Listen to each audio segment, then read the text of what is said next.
Saya ini. Di dalam Bibelmu Bang, yang berfirman itu ini, yang menyatakan ini, aku adalah Alfa dan Omega, ya ini, Tuhan Allah. Mari kita, siapa maksudnya ini bagaimana? Tuhan Allah? Ini cara belajarnya Bang ya. maksudnya apa? Siapa? Iya, maksudnya apa Siapa itu? di sini? Ya pernyataan ini, terangkan, pernyataan dia, biar dia saya adalah mengerti. Alfa dan Omega. Pernyataan terus? ini bukan Yesus Iya. ini, pernyataan Tuhan Allah ini, tapi Yesus yang mengutip. Yesus yang menyampaikan. Tapi yang Mengutip disampaikan bagaimana? Maksudnya perkataan mengutip ini. dari mana? Mengutip dari Mengutip mana? perkataan ini, mengutip firman Tuhan, Perkataan firman Tuhan siapa? Allah ini.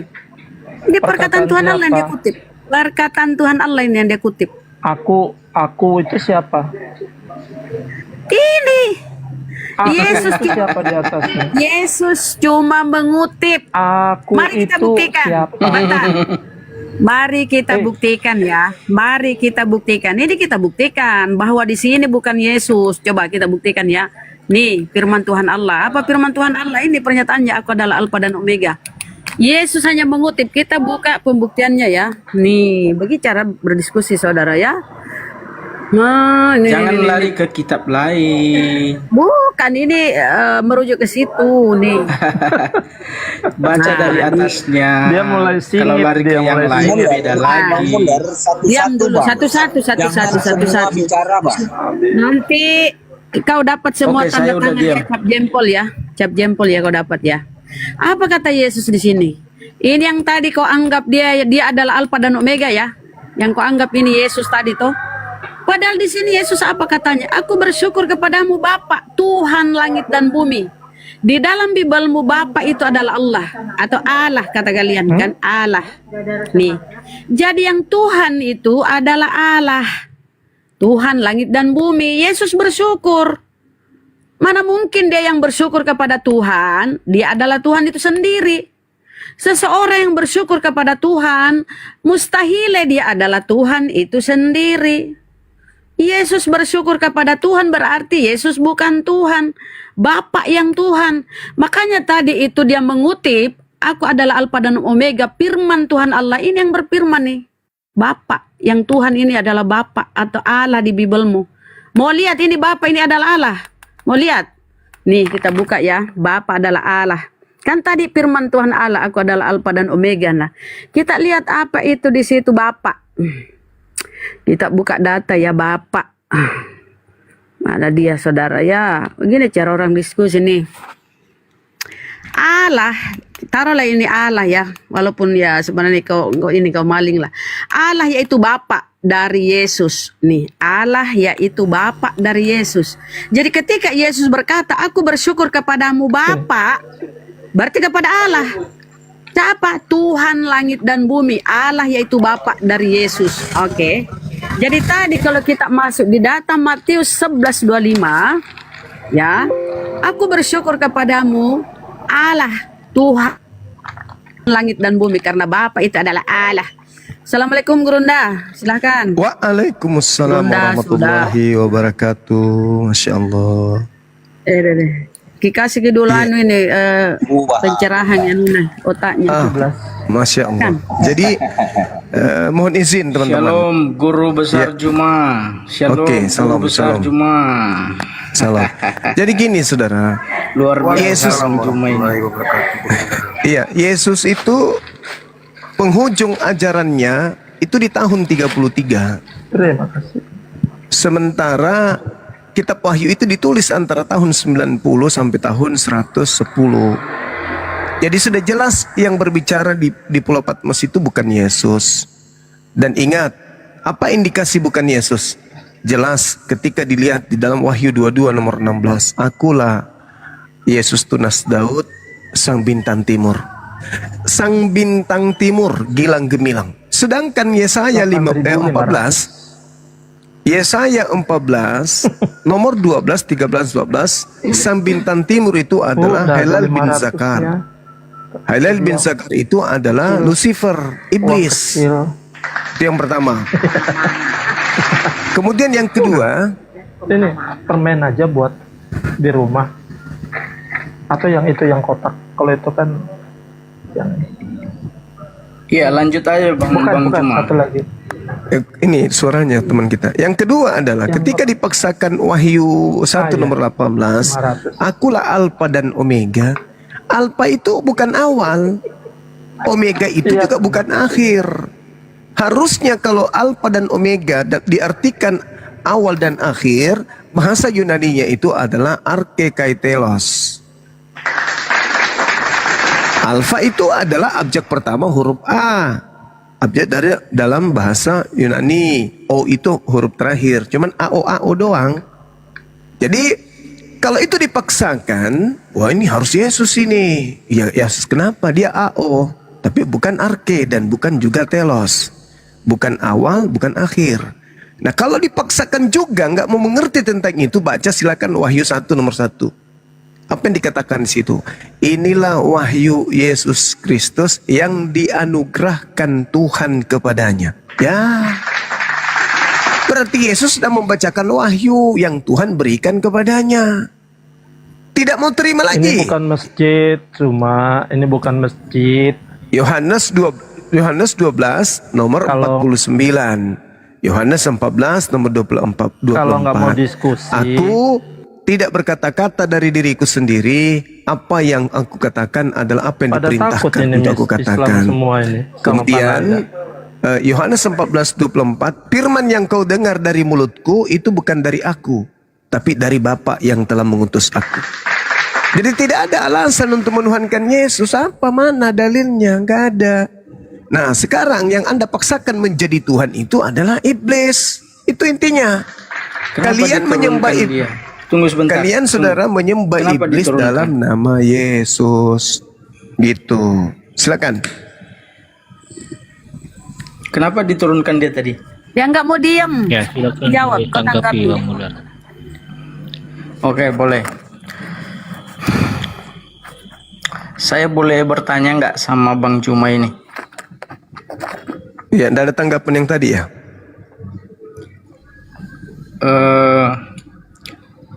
Ya, untuk menjawab itu kan harus ada penjelasan dulu, Oh iya, Masku. silakan. Iya kan? Yuk, Oke. Waktu Tuhan menciptakan manusia dari tanah liat itu,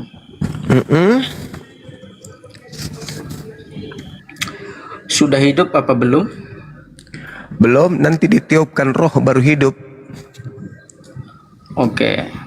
Setelah ditiupkan roh itu, hidup apa masih mati? Hidup.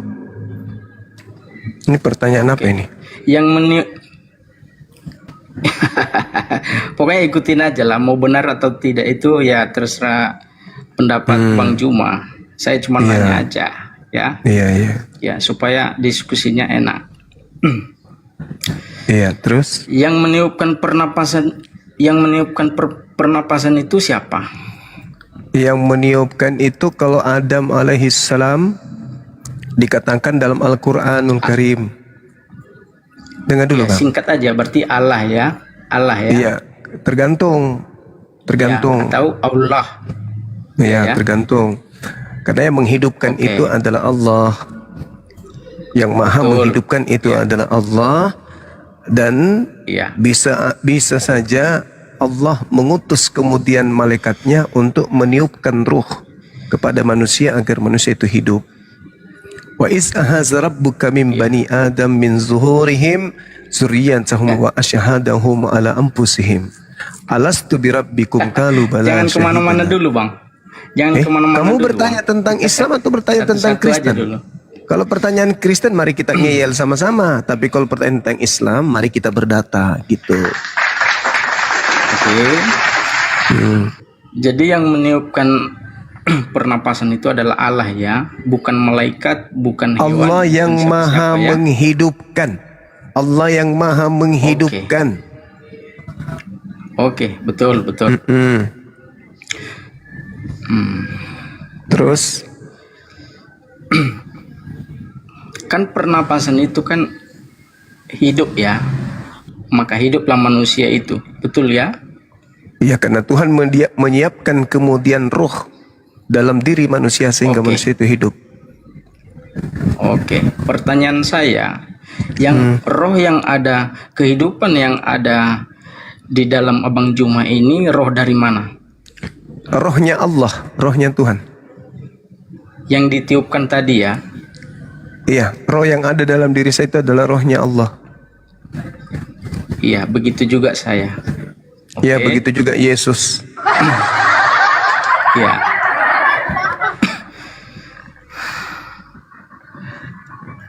Abang Juma tahu nggak manusia itu jatuh di dalam dosa? Abang meyakini itu? Enggak. Adam itu kalau begitu- melakukan dosa karena lupa aja atas perintah Tuhan kepadanya. Oke, kalau begitu saya nanya intinya aja. Setelah setelah dia melakukan kesalahan, apakah kemuliaan Allah masih ada padanya? Ada. Waduh, ini yang salah. Berarti saya nggak bisa menyampaikan lagi. Kalau saya menyampaikan pasti nggak terima. Kenapa Anda mengatakan tak ada kemuliaan pada Adam alaihissalam? Apakah Anda lupa di dalam Kejadian 1 nomor 28 Adam diciptakan anak keturunannya laki perempuan itu diberkati oleh Tuhan. Kejadian 5 Begini loh Masku. Kejadian Begini 5 loh, nomor Masku. 2 Adam keturunannya baik laki-laki maupun perempuan diberkati oleh Tuhan. Apa yang Anda mau jual di sini? Iya. Ajaran Yunani? Oke. Mm-mm. Oke. Hmm. Kalau abang mau tanya keimanan saya atau tentang kekristenan, maka saya sampaikan melalui kekristenan atau Alkitab saya. Boleh saya bertanya kalau gitu? Oke? Enggak, tunggu dulu. Tunggu dulu, biar saya sampaikan dulu, ya kan? Iya, pelan-pelan berarti. Ya. Biar nggak salah paham kita, ya. Hmm. Menurut keimanan kekristenan, ya, manusia itu sebelum dia jatuh di dalam dosa, dia punya kemuliaan. Kata siapa? Setelah dia jatuh, ini menurut Alkitab saya, bukan menurut Alkitab Bang Juma ya, Kirain menurut Yesus. menurut Ya, lanjut. Alkitab saya. Nah, Bukan menurut Yesus ya? setelah bukan. Oh, Iya. saya hanya percaya Kan- kepada Yesus kan ngerti. soalnya. Ngerti kalimatnya kan? Iya, saya hanya percaya kepada Yesus. Oke, nggak usah kita bahas itu, nanti kemana-mana. Iya, Santai aja, saya Bang. untuk memperoleh hidup kekal harus percaya Yesus bukan Jadi- kepada Bible. Iya. Jadi setelah manusia jatuh di dalam dosa, Iya. Barulah manusia bisa saling menipu satu sama melalui lain. iman ke Kristenan tidak ada padanya karena Tuhan mengambil kemuliaan itu. Itu karangan siapa, Bang? Jangan kemana-mana dulu, Bang. Itu namanya Iya, berdebat. saya tanya itu karangan siapa? Itu Kalau abang karangan siapa? kalau abang berdebat sama saya nggak mau layani. Nah, enggak, Abang saya kan nanya bertanya kok loh. pemahaman saya tentang Saya kekristenan, bukan kan? jemaah gereja yang harus Anda bodohi loh. Saya bertanya, itu pembodohan siapa? Itu pembodohan dari mana? Ini ada di Injil saya. Ini ada di Iya, Injil saya. saya bertanya Oke. kepada saudara, itu pembodohan dari mana? Pertanyaan saya, Pertanyaan lagi. saya sama Bang Juma, kalau Bang Juma nggak percaya dengan kalimat saya, pertanyaan saya, apakah Juma sekarang masih bisa berhadapan dengan Tuhan? Kalau Adam dulu sebelum dia jatuh di dalam dosa, dia bisa berhadapan dengan Tuhan. Dia bisa ngobrol dengan Tuhan. Berhadapan dengan Tuhan. Emang lu pikir Tuhan itu Kasper? Tuhan itu yang meliputi langit dan Abang Juma bumi. nggak pahami. Di mana Gitu, kamu jadi- memanggil Tuhan, Tuhan itu mendengarkan dan Tuhan itu melihat. Dongo. Emang lu pikir Aduh, Tuhan itu waria, jadi- sikit-sikit cemberut, sikit-sikit marah. Pencipta langit dan bumi itu Maha Pengasih, Maha Penyayang. Astagfirullahaladzim, ya Allah ya Karim. Boleh saya bertanya samamu supaya kau bisa sembuh? Boleh nggak? Woi! Boleh nggak saya bertanya biar kau sembuh? Kau sakitnya parah ini, saudara. Mulai ya? Saya boleh bertanya? Jangan gitulah Bang Juma, jangan nanti malu. Saya boleh bertanya? Jadi biar Abang Juma tahu. Apa? Kau mau jualan agama pagan, begitu kali siksanya. Kau terlalu siksa, saudara. Karena kau beragama tanpa akal. Kau pingin ngajarin ikan renang, gimana ceritanya? Itu yang harus dipahami Bang Juma. Apa yang harus saya pahami? Anda memfitnah Adam. Abang Juma dengan Tuhan Yesus Kristus beda kemuliaannya. Ya memang beda. Tuhanmu yang Yesus Kristus itu dewa Athena. Masa kau samakan dengan saya? Saudara, boleh nggak Anda turun aja? Anda turun aja, Anda dibawa, Anda Boleh, sikat gigi, Ya, ambil kulit durian, pakai rinso sikat gigi Anda baru tidur. Saya lebih baik berdiskusi dengan 1000 orang pintar daripada saya diskusi dengan satu orang bodoh. Oke? Pelajari Bibelmu. Kau ingin menuduh Adam alaihissalam bahwa dia mewariskan dosa, itu kan yang akan Anda jual kan? Sebagai pengikut iblis, Anda ingin memfitnah Adam, bukan? Kamu baca kemudian mantra yang dituliskan oleh Paulus di dalam Roma 5 nomor 13. Apa mantra-mantranya di situ? Sebab sebelum hukum Taurat ada, telah ada dosa di dunia, tetapi dosa itu tidak diperhitungkan. Pingin kucolok matamu, kau jadi oten bodoh kali jadi orang. Sudahlah bahasa Indonesia kitabmu kau juga nggak ngerti. Paulus pendiri agamamu mengatakan, sebab sebelum hukum Taurat ada, dosa sudah ada di dunia, tapi belum dihitung, belum diperhitungkan dosa itu. Sebelum ada hukum Taurat. Nah sekarang hukum Taurat itu tahun berapa datangnya? Tahun kurang lebih 1400 sebelum Masehi. Adam kapan? Adam lebih dulu kan daripada tahun itu kan? Iya. Enggak dihitung dosa tuyul, belum dihitung kampret. Menurut Paulus pendiri agamamu yang aneh itu, menurut Paulus sebelum ada Taurat dosa belum dihitung. Terus kenapa sekarang di tahun 2000 ini kok hitung dosanya Adam, kucluk? Tidak ada itu dosanya Adam karena belum dihitung. Yang nanti disebut dosa itu ketika Taurat itu ada. Siapa mereka yang pemendosa ini? Orang-orang yang menghapuskan hukum Taurat, itulah penghuni neraka jahanam. Bodoh kali jadi orang. Bertanya aja sulit. Lebih sulit bertanya daripada kentut. Tidak ada dosa Adam itu, nggak ada. Nggak ada dosa Adam. Adam itu cuman khilaf. Fatalaqqa Adamu min rabbih kalimatin fataba alaih. Innahu huwa tawwabur rahim. Al-Quran surat Taha juga 115 dikatakan Nabi Adam alaihi salam khilaf. Lupa. Cuman lalai beliau, lalai. Bukan dia sengaja berdosa, lalai. Maka tak ada hukuman bagi orang yang lalai. Dalam arti kata lupa. Tak ada hukuman bagi yang lupa. Makanya Adam itu diberkati oleh Allah. Di dalam kitab Kejadian milik orang Yahudi juga, Adam keturunannya laki perempuan diberkati.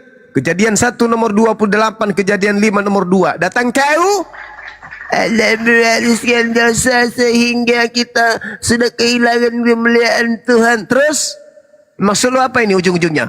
Untuk itulah kemudian Yesus turun ke bumi untuk mati menepret. Ujung-ujungnya mau jualan pagan rupanya. Dewa Molok, dasar penyembah dewa Molok. Tak ada itu cerita. Tak ada.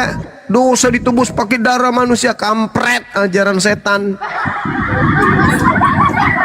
Imamat 18 jelas sekali, jangan kau korbankan, jangan kau serahkan, jangan kau tumbalkan, jangan kau persembahkan anak manusia untuk dewa Molok.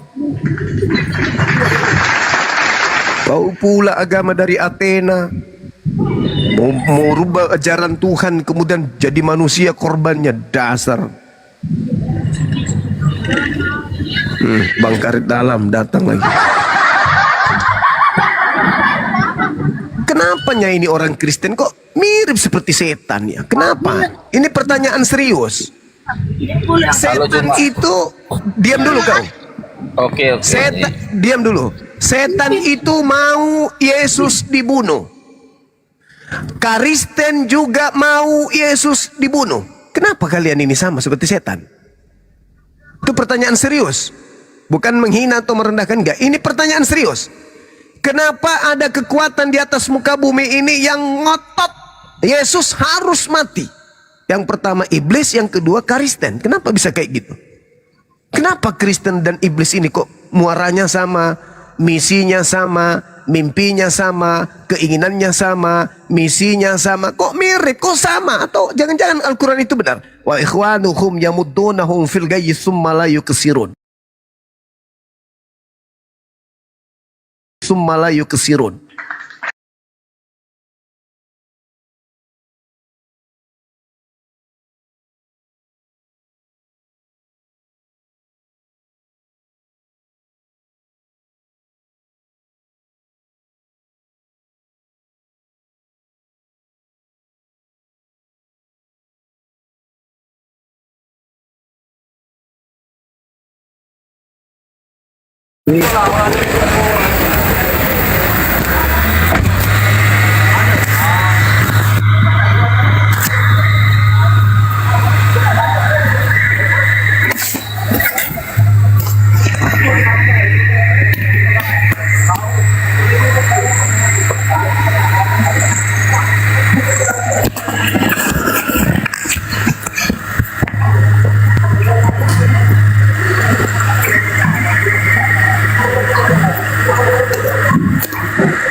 Aku serius tanya, jangan malah marah.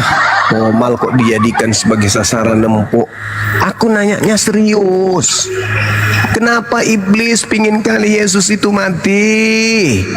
Dan kalian mati-matian memperjuangkan juga Yesus harus mati. Kenapa? Hah? Kenapa gitu loh? Kenapa kalian pingin kali Yesus mati? Itu pertanyaan serius. Coba kita lihat di dalam pengajaran Paulus. Apa kata beliau? Aku cari dalilnya dulu ya. Dikatakan gini. Sebab tanpa kebangkitan, maka sia-sialah kematian Yesus. Nah, kenapa kalian? Wih.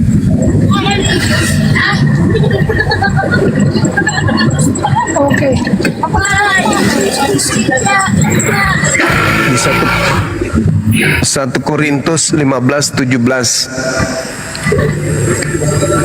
Dan jika Kristus tidak dibangkitkan, maka sia-sialah kepercayaan kamu dan kamu masih hidup di dalam dosamu. Nah ini kenapa konsepnya begini? Ini jualan siapa data seperti itu? Jika Kristus tidak dibangkitkan, maka sia-sialah kepercayaan kamu dan kamu masih hidup dalam dosamu. Kalau Yesus tidak dibangkitkan, maka kamu sia-sialah kepercayaanmu dan kamu masih hidup dalam dosamu. Artinya, ya Yesus harus mati, lalu hidup, supaya kita tidak masih hidup dalam dosa. Ini kenapa ajarannya kayak? Waduh, gigi saya jadi gatal. Kenapa ada ajaran kayak gitu? Iblis menginginkan kematian terhadap Yesus, Kristen menginginkan kematian terhadap Yesus. Kok mirip? Kok bisa? Ikutan gabung bisa.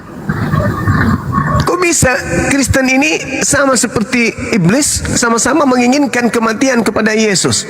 Kok bisa?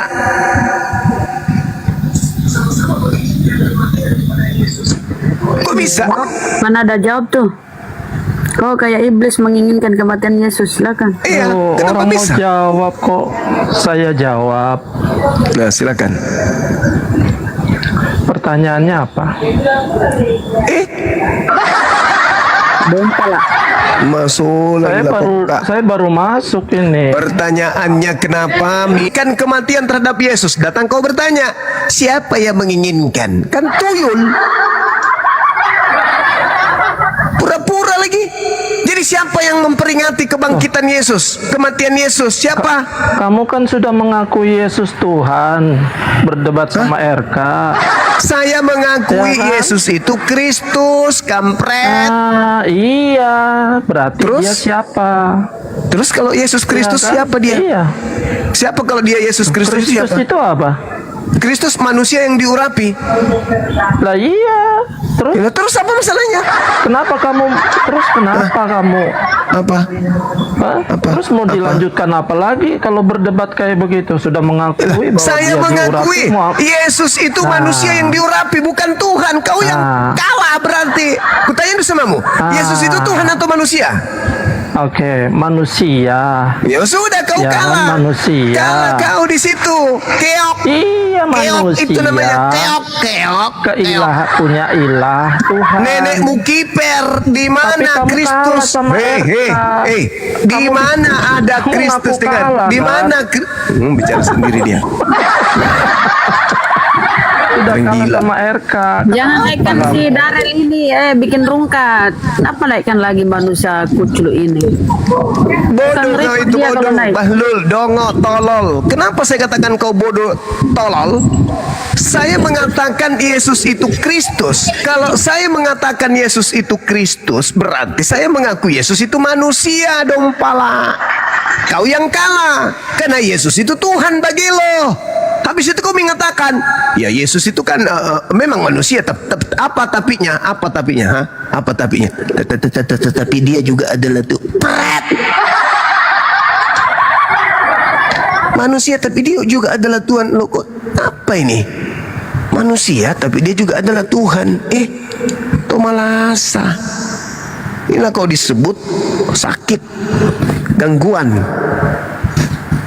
Silakan dengan ranah imanmu, silakan. Tapi dalam ranah diskusi, Anda siap-siap malu dong. Kalau dulu sama si RK itu, kan materinya jelas. Sejak kapan Yesus itu adalah Kristus? Kan itu materinya. Sejak kapan Yesus itu Kristus? Saya jawab berdasarkan Lukas 2 nomor 11. Sejak dia lahir. Pada hari ini telah lahir bagimu Kristus Tuhan di kota Daud. Apa maksudnya? Pada hari ini telah lahir bagimu juru selamat, manusia yang diurapi Tuhan di kota Daud. Apa ada masalah? Tak ada masalah. Yang lahir adalah manusia yang diurapi Tuhan. Tidak ada masalah di situ. Sejak kapan dia Mesias? Sejak kapan dia Kristus? Sejak dia lahir kan? Nah, yang jadi permasalahan adalah siapa yang nanti jadi Kristus setelah disalib. Kisah para Rasul 2 nomor 36. Ini siapa ini? Jadi Kristus setelah disalib. Sementara Yesus sudah Kristus dari sejak lahir. Itu masalahnya di situ. Tapi saya dijebak oleh Superboy. Karena saya mengatakan bahwa Yesus itu Kristus. Ya memang saya akui Yesus itu Kristus. Sebagaimana saya mengimani Isa itu adalah Mesias. Apa masalahnya? Oh kalah Bang Suma. Ya udah kalah. Tapi paling tidak sampai kiamat datang, kalian tidak akan pernah siar khususnya tidak akan pernah sanggup menjawab siapa yang nanti jadi Kristus setelah disalib. Oh itu adalah Yesus. Yesus yang asli itu sudah. Cuma aku boleh bertanya nggak Bang Zuma? Ya silakan. Ya baik. Apa Rasul Petrus, Rasul Paulus menyembah kepada Allah sama kayak Rasul Muhammad atau Nabi Muhammad gitu, percaya kepada utusan yaitu Yesus Kristus, yaitu Yesus Kristus percaya kepada Bapa yaitu Allah itu sendiri. Terus Allah itu siapa Bang Zuma? Sedangkan Muhammad percaya kepada Yesus sebagai jalan kebenaran dan hidup itu. Coba bisa dijelaskan Bang Zuma?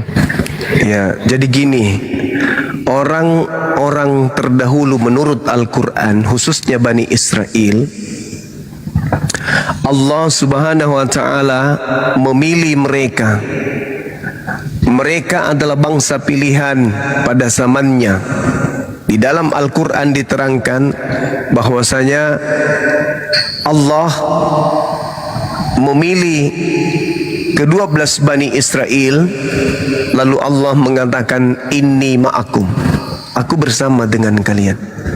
Jadi Allah itu memanjakan Bani Israel, memanjakan, kalau dalam bahasa Kristen menggendong, digendong mereka itu, disayangi, kemudian diayun, dimanjakan oleh pencipta langit dan bumi. Sampai pada akhirnya mereka itu merasa sombong, merasa congkak, sehingga seluruh janji-janji yang pernah ia lakukan di hadapan Allah diingkari oleh mereka. Nah, kenapa mereka sampai disebut anak? Karena mereka orang pilihan, dimanjakan oleh Tuhan, seperti seorang ayah memanjakan anaknya. Baca di Amsal 3 nomor 11 nomor 12. Apa yang diterangkan di sana di dalam kitab mereka? Mereka kemudian menjelaskan bahwa pencipta langit dan bumi kepada ciptaannya itu sama seperti ayah kepada anaknya. Hai anakku, janganlah engkau menolak didikan Tuhan, dan janganlah engkau bosan akan peringatan Tuhan. Karena Tuhan memberi ajaran kepada yang dikasihnya seperti seorang ayah kepada anak yang disayangi. Makanya senantiasa Tuhan ketika datang, hai anakku, inilah anakku, inilah anakku, anakku yang sulung, anakku yang sulung. Itu siapa yang menganggap anak ini? Menurut tradisi Yudaism, Tuhan pencipta langit dan bumi. Siapa Tuhan pencipta langit dan bumi ini? Inilah yang kemudian umat Islam ajarkan di dalam Al-Quran surah Al-Baqarah. Bismillahirrahmanirrahim. Qulu amanna billah wa ma unzila ilaina wa ma unzila ila Ibrahim wa Ismail wa Ishaq wa Ya'qub wal asbati wa ma utiya Musa wa Isa wa ma utiya nabiyyun min rabbihim la nufarriqu baina ahadim minhum wa nahnu lahu muslimun. Jadi Tuhan yang datang memanjakan orang-orang Israel, Bani Israel itu, kami menyebutnya Allah yang disembah oleh Ibrahim, Ismail, Ishak, Yakub, Musa, Isa. Begitu Berarti, saudara. Bang Zuma, berarti Bani Israel itu menyembah Allah, berarti Bani Israel itu orang Arab. Bani Israel itu namanya Israel ya, Yakub, Nabi Yakub. Nama lainnya Nabi Yakub itu Israel. Enggak. Anak-anak Yakub berarti cucunya Ishak, sepupunya dari Nabi Muhammad. Enggak begitu, Bang Zuma. Itu Bang Zuma menceritakan tentang dongeng aja itu, tentang Alkitab. Karena gini Bang Zuma, Yakub itu Israel. Bang berpikir secara logika saja, jikalau Muhammad diutus sebagai utusan, ya dia percaya kepada Yesus ini. Yesus punya bapa. Dan kau bilang bapa Yesus itu Allah. Allah itu dari mana? Dari Israel, bukan dari Arab. Itu kebenarannya itu terbolak-balik gitu. Ini kisah nyata ya. Sejarah ini. Anda ini kenapa? Anda kenapa? Abraham itu satu orang. Dengar saya. Dulu. Kau dengar. Kau bilang kau bilang Allah itu dari Bani Israel. Sedangkan dari Bani Israel itu artinya adalah Tuhan Allah, YHWH.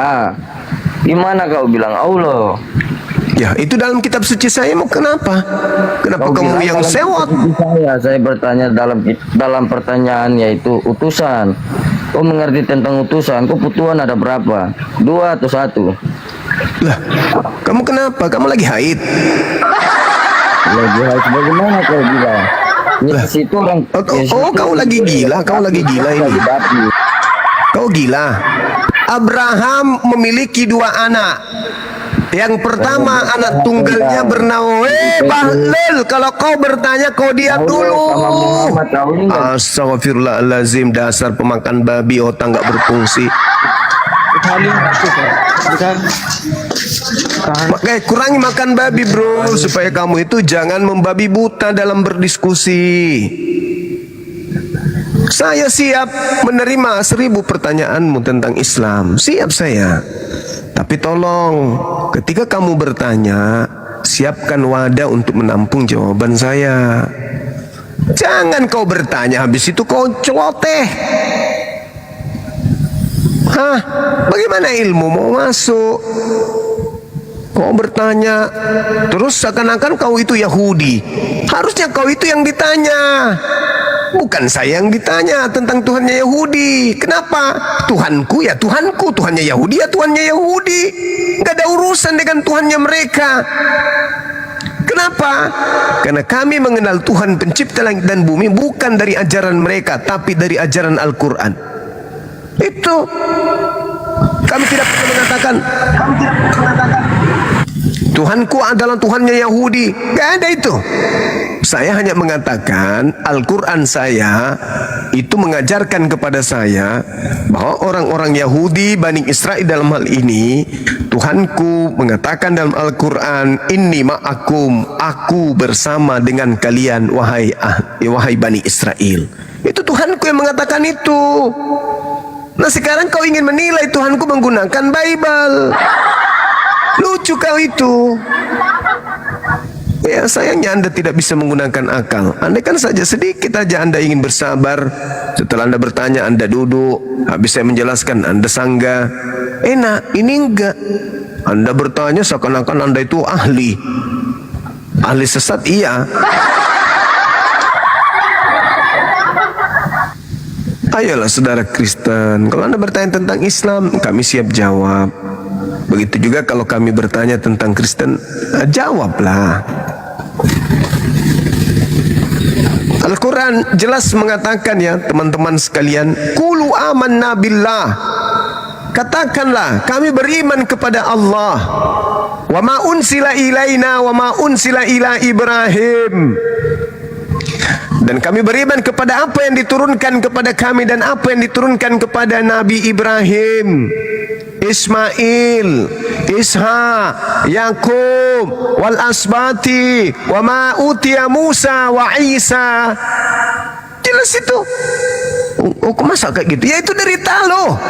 Buktinya kami punya kitab namanya Al-Quran, kami punya Tuhan namanya Allah, kami punya Nabi namanya Nabi Muhammad, agama kami namanya Islam. Kami nggak pernah mencomot dari agama lain. Beda dengan kalian.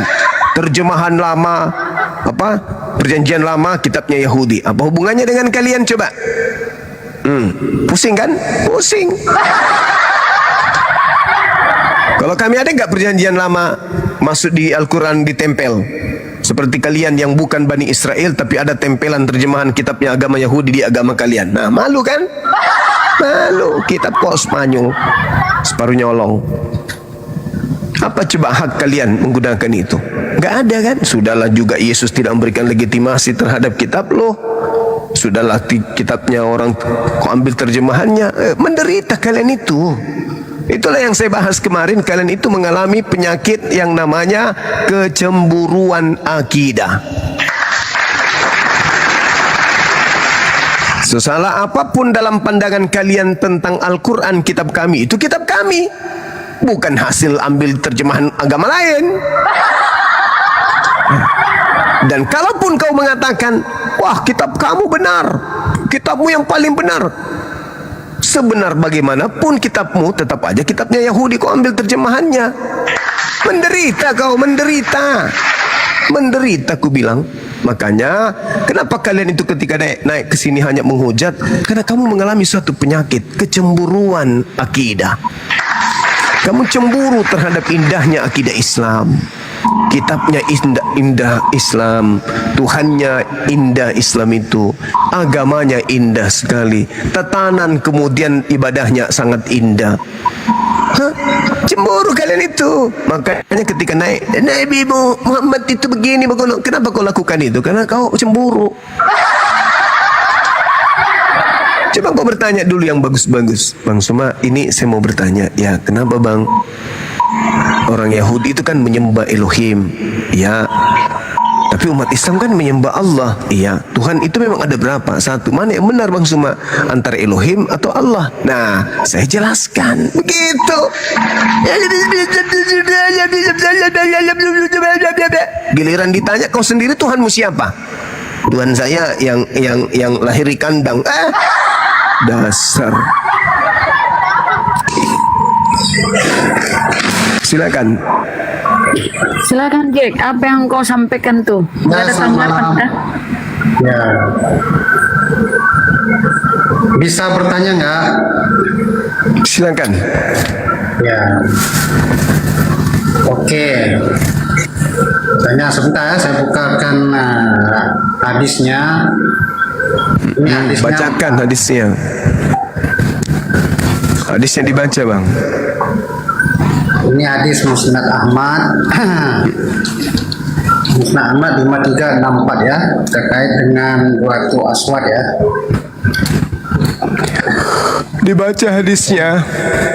Itu dikatakan mencium rukun hajar aswad akan menghapus dosa sehabis-habisnya.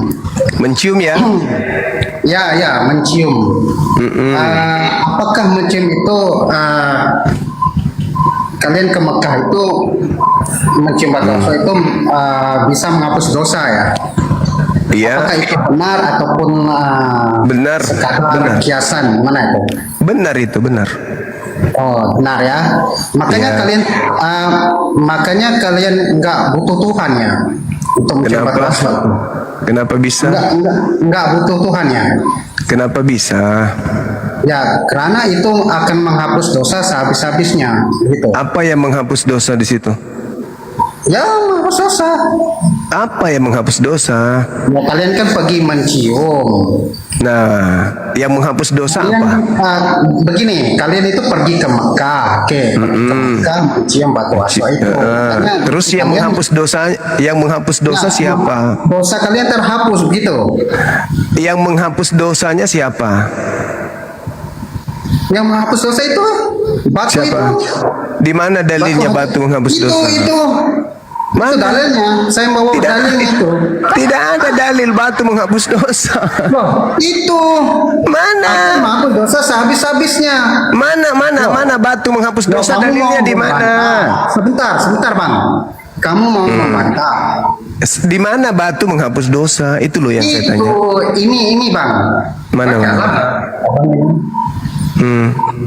Akan menghapus dosa sehabis-habisnya. Mana batu menghapus dosa di situ mana? Astagfirullahalazim ya Allah ya Karim. Jangan mutar-mutar Bang. Ayo. Anda yang mau Ayo, jujur, fitnah. Bang. Jujur. Di mana Jujur, Bang. dalilnya batu menghapus Dalilnya, Bang. dosa? Faktanya Di mana? Begini Bang. Sebentar. Ini hadisnya. Ya, mana Akan hadisnya di menghapus situ dosa berbunyi sehabis-habisnya. bahwa batu menghapus dosa? Di mana dalilnya? Wah. Itulah mereka. Inna masarruknal yaman. Ya, kenapa Bang? Apa yang Abang ragukan dengan hadis ini Bang? Di situ tidak Itu ada mengatakan di situ akan menghapus dosa tidak sehabis-habisnya Bang. ada di situ batu Bang. menghapus dosa. Astagfirullahalazim ya Allah ya Orang yang ke Mekah Karim. itu mencium batu aswad itu Bang. Mana ini, Bang? Mencium. Mencium akan menghapus dosa Nah, sehabis-habisnya. pekerjaan yang Mana menyebabkan pekerjaan itu Bang? Jangan nama-nama mencium itu ayat, bukan Bang. pekerjaan. Mencium itu Bang, bukan pekerjaan. Jangan kalian. Mencium itu bukan pekerjaan. Kenapa kamu mau menambah-nambah ayat? Ini Mencium itu bukan pekerjaan. kita Bang. Jelas Mencium itu bukan pekerjaan. dosa sehabis-habisnya. Mencium itu bukan pekerjaan. Tambah ayat. Mencium rukun Yaman dan rukun Aswad akan menghapus dosa sehabis-habisnya. Ya. Nah. Maka kalian nggak butuh Tuhan gitu. Yang membuat Sebentar Bang. boleh diturunkan Bang, aja. akui aja Diturunkan. Bang. Nggak ada Akui gunanya. saja. Kamu dibawa aja Kenapa? deh. Kamu dengarkan saya menjelaskan ya. Jadi gini. Saya kan bertanya, mana dalilnya batu menghapus dosa? Ini katanya. Ini. Ini dalilnya ini. Dalilnya di situ mencium. Mencium itu pekerjaan. Artinya Anda bekerja, Anda berupaya, Anda berusaha untuk mencium, untuk mengusap batu Hajar Aswad, itu menyebabkan dosamu akan dihapuskan sehabis-habisnya. Mencium, bukan batu menghapus. Astagfirullahalazim, ya Allah ya Karim.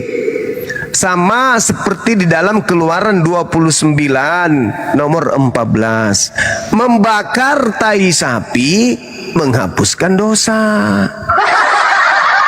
Apakah tai sapinya yang menghapus dosa? Bukan, tapi membakarnya. Pekerjaan membakar. Ketundukan untuk melakukan perintah, yaitu membakar. Ketundukan untuk melakukan perintah, yaitu melakukan perjalanan dari Indonesia ke Mekah untuk mengusap batu Hajar Aswad, menghapuskan dosa. Bukan batunya, tuyul. Sama seperti ketika mengangkat batu mendapatkan uang. Nah, pertanyaan saya, apakah batu yang membuat kamu dapat uang? Mengangkat batu menghasilkan uang. Ayo. Misalnya nih, saya minta samamu, saudara Dongo, mengangkatnya yang menghasilkan uang. Suaranya bang, kayak robot. Sama seperti ketika saya mengatakan, saudara bodoh, Dongo, tolol, kamu mau dapat duit gak? Mau gak utang-utangmu kuhapuskan? Kulunasi, kuputihkan utangmu, mau gak? Mau bang. Caranya gimana bang? Kau angkat itu batu, kau cium itu batu. Cium itu batu. Setelah kau cium batu itu, utangmu akan saya hapuskan. Pertanyaannya, ketika si Dongo tadi mencium batu itu, utangnya aku hapuskan. Pertanyaan saya, apakah yang menghapuskan utangnya batu atau saya? Gurunda. Saya. Makanya Al-Quran mengatakan apa? Bil bayyinat, Qul in kuntum tuhibbunallaha fattabi'uni yuhibbukumullah wa yaghfir lakum dzunubakum wallahu ghafurur rahim. Apa kata Allah? Wahai manusia, jikalau engkau ingin dosamu aku hapuskan, ingin kau dicintai oleh pencipta langit dan bumi, maka ikutilah Nabi Muhammad. Nabi Muhammad memerintahkan apa padamu? Memerintahkan untuk mengusap Hajar Aswad. Lakukan itu, dosamu kuhapuskan. Kalau bodoh itu jangan kebangetan, weh. Jangan semua kebodohan kau borong. Jangan semua kebodohan itu kau borong. Siapa yang mengikuti nabiku Nabi Muhammad, dosa-dosanya akan kuhapuskan.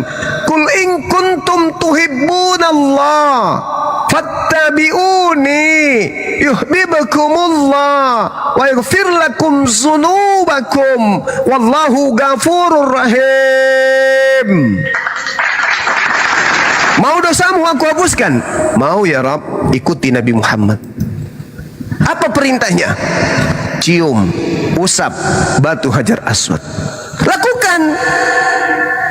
Aku lakukan nih. Aku usap Hajar Aswad. Serat. Apa yang terjadi? Dosaku dihapuskan. Siapa yang menjanji? Allah. Bukan batu, dompala, kardoba. Samanya itu tadi, saya kasih kamu contoh. Keluaran 29:14. Ambillah kulit daging dan kotoran sapi tersebut, bakarlah di luar kemah. Itulah korban penebus dosa.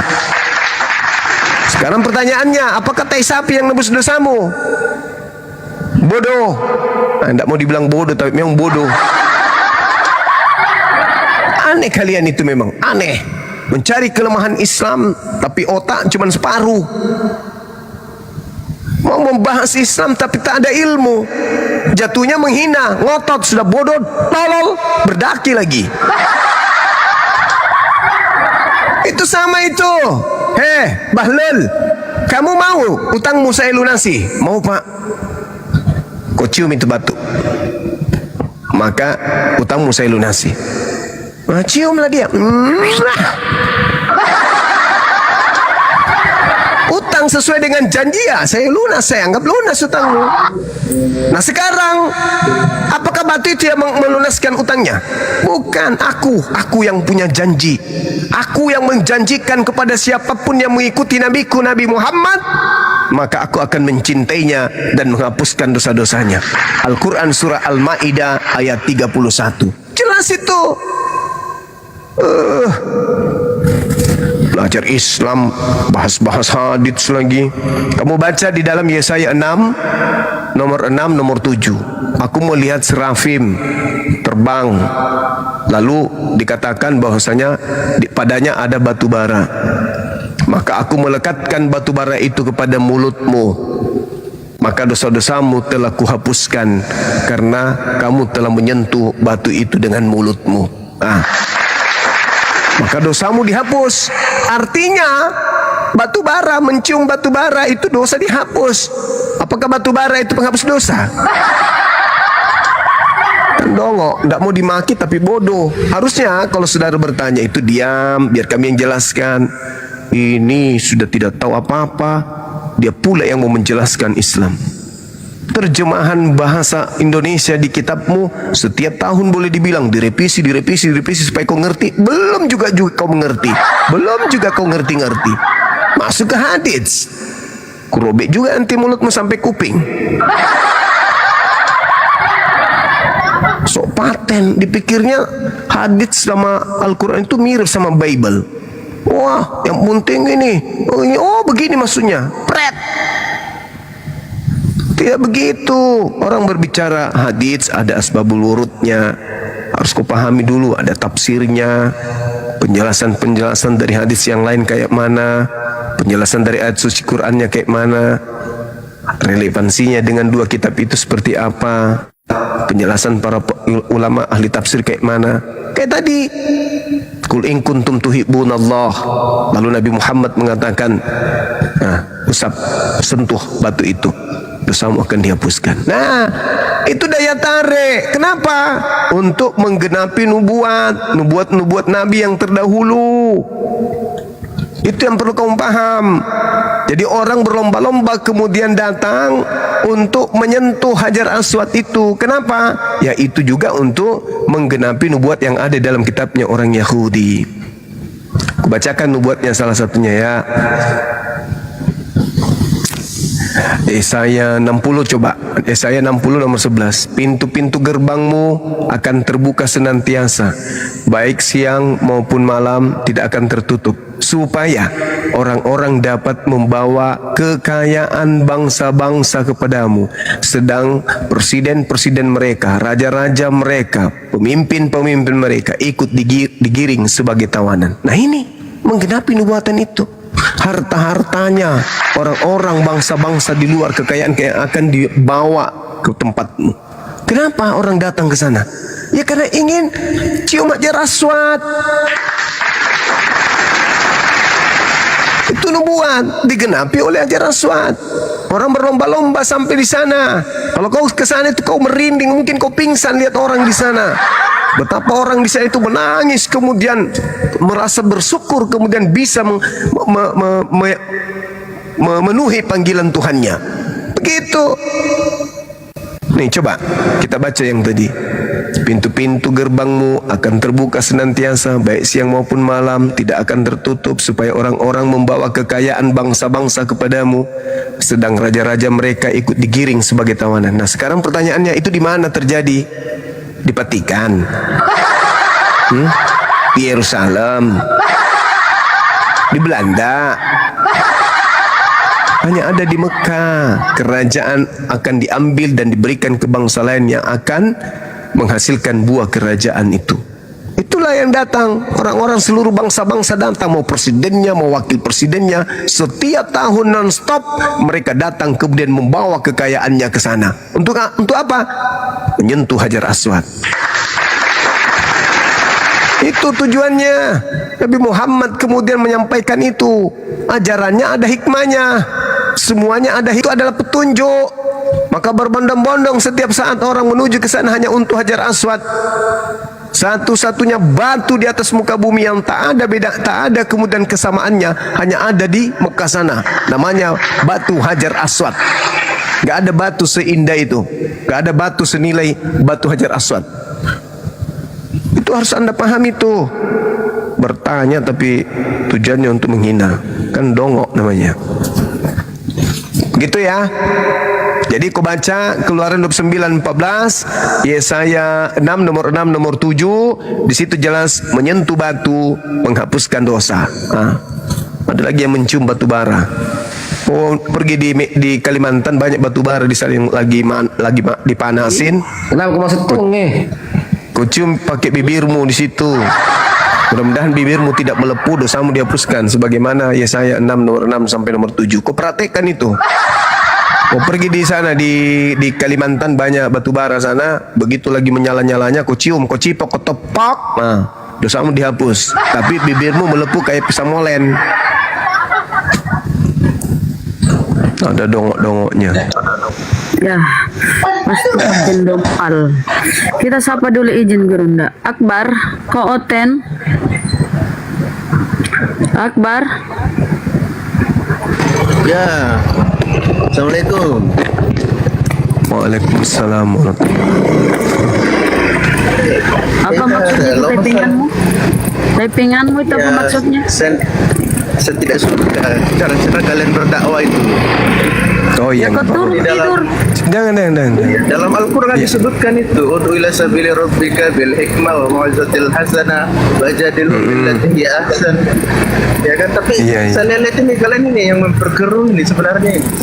Oh, okay. Kalau hikmah itu apa itu bang? Hikmah?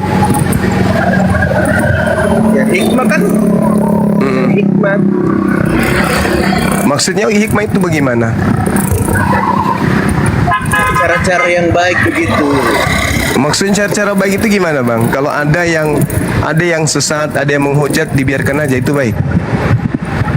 Ya, banyak oten. Kalau oten kan mereka kan kafir. Terus Ya kan? terus bang, mereka kafir itu tidak ngajarkan Mereka tidak akan lain menerima, kafir. tidak akan menerima itu. Maksudnya? Ya namanya oten kan mereka kafir kan? Terus kalau orang Mereka kafir harus dipaksakan. menghujat ajaran agama Islam, kita diam aja gitu? Ya dalam Al-Quran juga kan disebutkan itu, wala tasubul ladzina yad'una min dunillah, ya kan? Jadi kalau kalian akan menghujat juga begitu. Siapa yang menghujat, Bang? Mereka kan sedang mengolok-olok Nabi Muhammad. Siapa yang menghujat abang? Kan abang kan tadi tuh, ya kan Apa yang saya cara-cara katakan? ya kan kayak si ini, kayak si gini Rizky, aja. si Bahar. Kamu Lah. tunjukkan Ya kan, kualitasmu. nggak ada hikmat-hikmatnya kalian itu, ya kan? Kan ada perintah bang, jangan kau berdebat kecuali dengan cara yang baik. Illal ladzina zalamu minhum, kecuali terhadap orang-orang zalim. Berarti boleh kan? Atau anda ingin lebih hebat daripada Allah?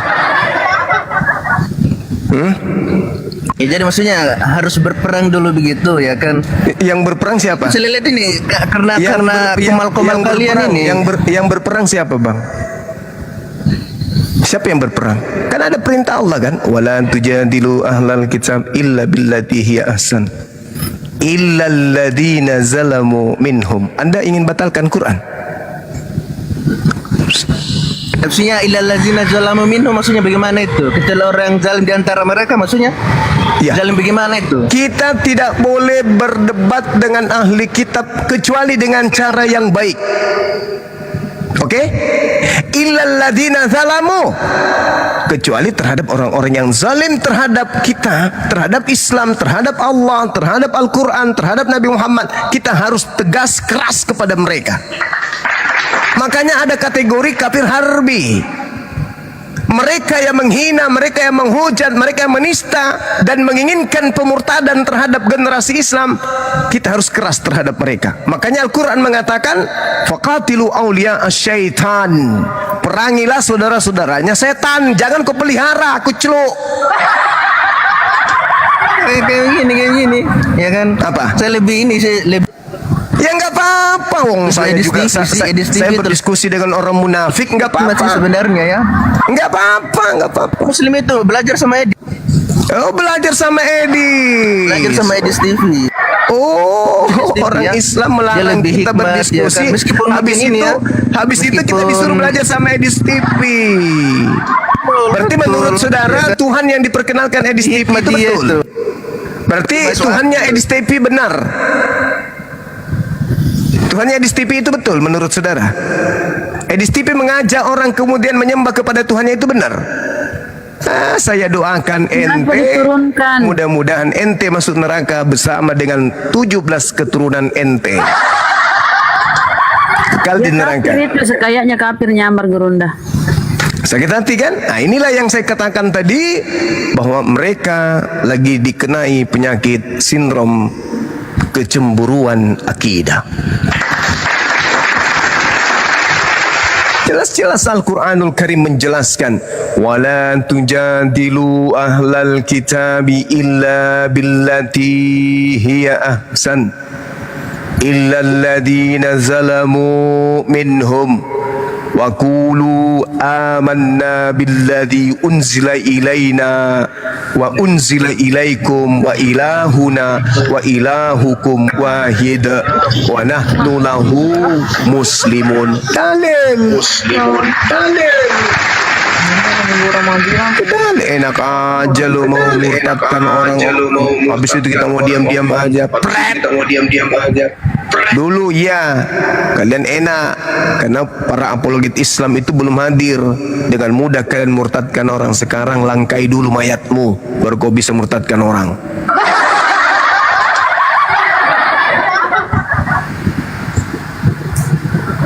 Assalamualaikum warahmatullahi wabarakatuh. Dinda Dio. Ya, waalaikumsalam kandaku. Siya kemarin tuh oten kanda. Nyamar itu. Kok oten ya oten. Pantasan. Itulah yang saya katakan bahwa kecemburuan akidah. Kesempurnaan Islam dan keindahan Islam, damai sejahteranya Islam membuat mereka cemburu, iri, sehingga ada yang berpura-pura jadi Islam Gimana di padahal ini dia adalah kafir, diturunkan ini. kufur. Ngapain kau di sini? Diturunkan kau karena kau Ketika ada pemakan Muslim anjing yang babi nyamar. Kamu ke sana, kamu ke Edis, menyembah Tuhannya Edis. Turunkan teman-teman, turunkan. Seandainya Please. tidak menyamar boleh. Iya. Kau naikkan kah? Kenapa dinaikkan terus tuh? Oh, orang Usah dinaikkan. kafir begitu. Kecuali kalau dia mau berdiskusi, Tuhan yang keluar dari kuburan, nah baru kita berdiskusi. Tapi kalau dia mau menghantam kita, habis itu dia pamer, kemudian lebih benar Edis katanya. Bodongok. Edis itu sudah mengakui bahwa Yesus itu bertuhan. Nggak malu. Edis bertuhan katanya. Suma.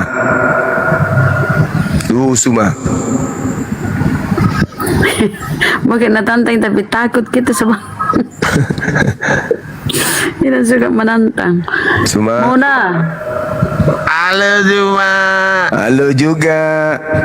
Aku takut sama Juma. Mau diskusi tapi takut. Bagaimana dong? Habis itu turun. Kalau diam kayak itu tadi naik gimana Bang Zuma mau saya tantang. Kalau ada mak itu bilang nih saya takut. Dong. Lucu nih teman-teman kita ya.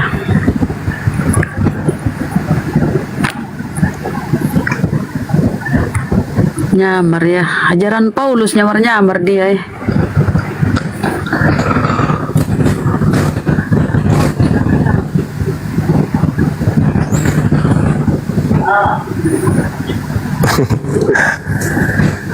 Tidak boleh katanya kita berdebat.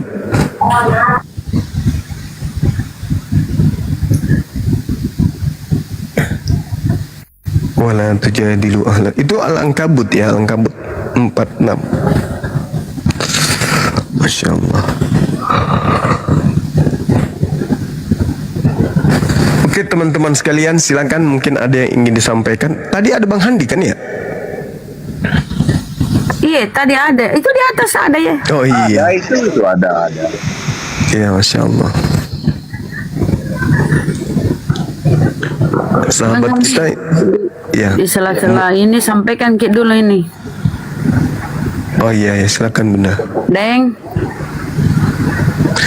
Iya silakan. Nanti kalau ada organ lagi silakan. Aku cek suara dulu. Bagus nggak? Apa over? Bagus nih daripada tadi. Assalamualaikum warahmatullahi wabarakatuh, Bang Andi. Waalaikumsalam warahmatullahi wabarakatuh. Bunda Mariam.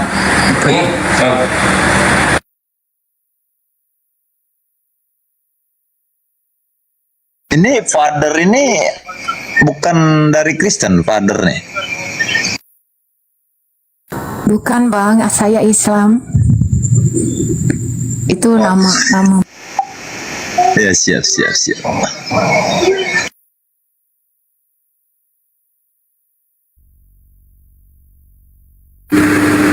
Ya udah naikkan hotel lagi aja, KTP.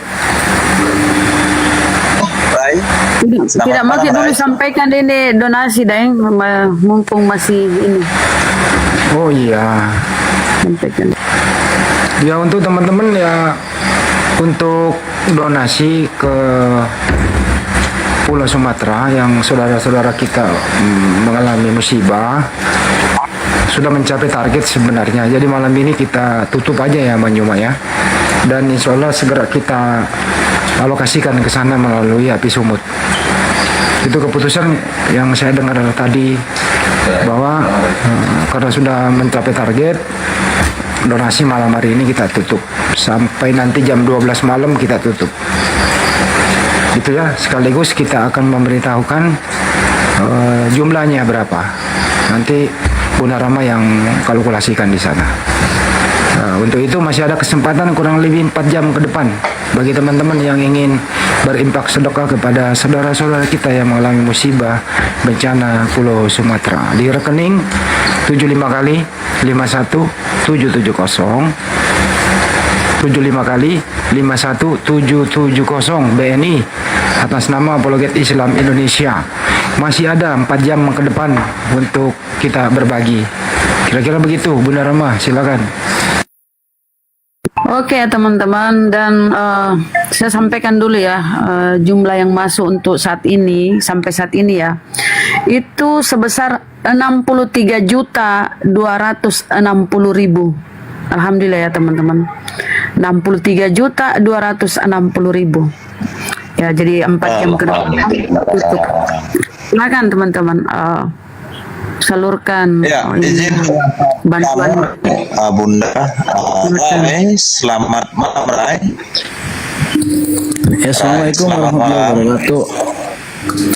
Iya ya Bang. Assalamualaikum warahmatullahi wabarakatuh.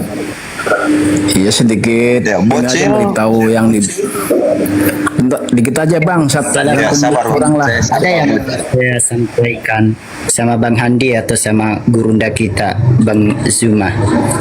Enggak, boleh saya sampaikan sedikit. Ya Bang Ray dulu, Bang Ray. Silakan. Ya dikit aja. Bang Ray dulu mau Kalau yang Bang Ray dulu mau sampaikan. Iya ya, makasih Bang. Sabar dulu teman-teman. Mungkin ada Bunda Rama masih mau tambahin itu, kita dengar dulu ya. Dikirim ke rekening mana Bunda Rama?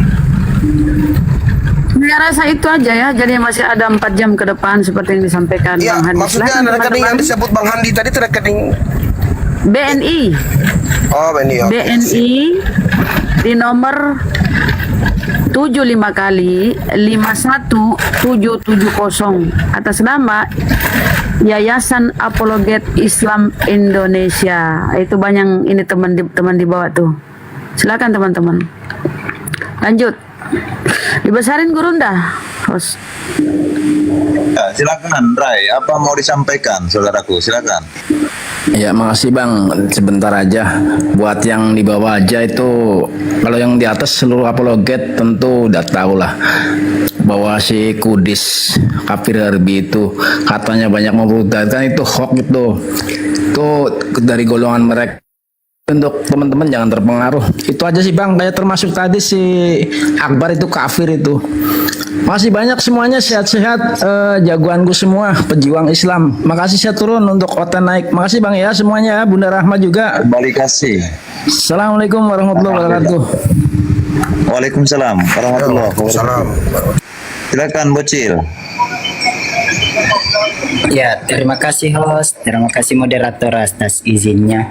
Ada Bang Handi atau gurunda kita, saya mau sampaikan kan kemarin kan saya sudah berencana bahwa saya juga berharap di tempat saya ini di Sulawesi Barat ya. Saya juga ingin di sini ada Yayasan Apologet Islam Indonesia. Tapi kan sampai hari ini belum ada gitu. Karena soalnya gurunda kemarin sampaikan itu dulu ada, tapi sekarang sudah tidak ada yang mengurus, jadi sudah tidak ada lagi sekarang. Jadi saya mau minta solusi. Saya juga sudah berusaha gitu mengumpulkan teman-teman yang mau bergabung, tapi gimana ya? Saya juga ingin bagaimana caranya supaya ini ada di Sulawesi Barat ini juga Yayasan Apologet gitu. Karena itu harapan saya, karena di Sulawesi Barat ini kayaknya nggak ada organisasinya belum ada gitu. Ya, di sini langsung saja dengan Bang Juma atau Bang Handi. Apa jawaban dari Abang Juma atau Bang Handi? Ya, silakan Bang Handi atau Gurunda. Assalamualaikum.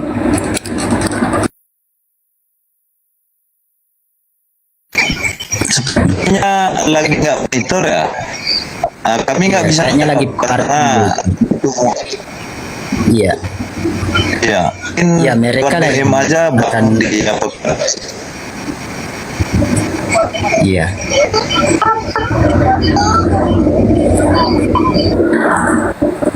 Ya, tapi pokoknya gitu aja lah ya. Boleh Bang, boleh Ya, buat di sana. ya, Bunda. Ya kalau sudah Ya. memenuhi syarat, ya sudah ada pengurus, ada pokoknya sudah memenuhi syarat sebuah ini ya DPW dibentuk di sana, boleh Bang. Nanti keluar SK-nya dari pusat. Boleh Bunda paparkan sama saya apa saja itu syaratnya biar saya catat gitu. Oh iya, nanti di ini DM Bang Handi ya. Atau tahu nomornya Bang Handi? Itu dikasih tahu Bang ya apa. Belum Bunda. Ada pengurus, ada ketua, ada wakil, ada sekretaris, ada bendahara gitu Bang ya, dan anggota-anggotanya gitu. Iya. Tapi kalau saya kan sekarang lagi ngajak teman-teman kumpul siapa yang mau gabung gitu. Ya, tapi kita tidak maksa sih. Yang mau gabung-gabung aja karena di Sulawesi Barat ini sangat jarang orang yang mau berapologet gitu. Baru di sana banyak orang Kristen itu Sulawesi Barat loh. Ya, lumayan banyak sih Bunda, lumayan. Ayo teman-teman ya, yang di domisili Sulawesi Barat tuh gabung sama Bang, siapa namanya sih? Bocil? Kok Bocil namanya? Ardi. Ardi. Bang Ardi ya? Iya. Ya DM Bang Ardi kalau mau gabung. Itu aja Bang ya. Jadi Ya, siap. kumpulkan dulu teman-teman, baru bentuk, baru nanti pusat yang buatkan SK-nya. Oke Bang. Oke, siap. Nah, itu Sulawesi Barat hadir itu. DM ke ini Bang Muhammad, siapa di bawah ya? DM Bang Ardi. Bang Ardi ya, Bang Bocil. Yang ini yang Cecep ini, bukan? Bukan, itu Muhammad apa di bawah itu Bang. Oke Iya. Bang ya, ini Siap. cari anggota dulu, anak-anak muda di seputaran sana, Ya. baru buat. Oke Bang, kita ini dulu ya, naikkan noten Bang ya. Ya, siap Bunda. Terima kasih. Terima kasih. Assalamualaikum. Waalaikumsalam warahmatullahi wabarakatuh.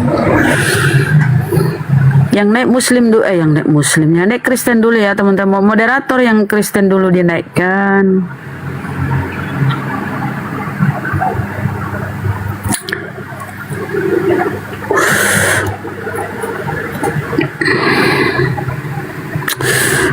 Kenapa ya orang-orang Kristen ini, aduh, nyamar-nyamar. Kalau kita ini orang Islam ya nauzubillahi min zalik ya. Benar-benar ajaran mereka itu tipu-tipu ya kawan-kawan. Ajaran Paulus. Dengan tipu daya ku jerat engkau. Dengan dustaku.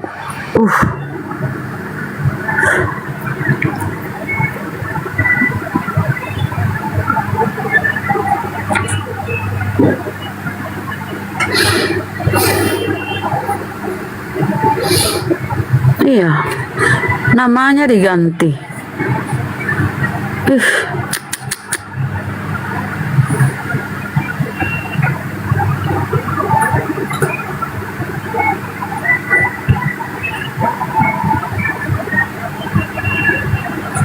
Ayo Oten, jangan nyamar ya. Kau harus pede. Kau harus pede dengan keimananmu loh. Pikul salibmu.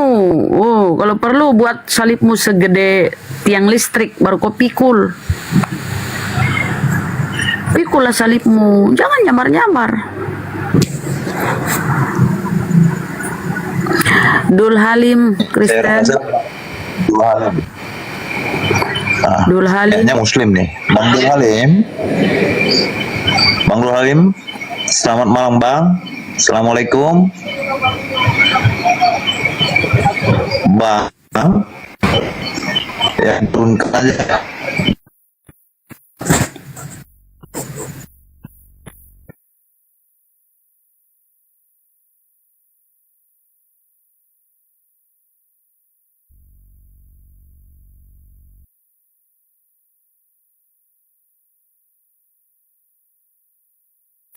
Host diambil alih dulu host.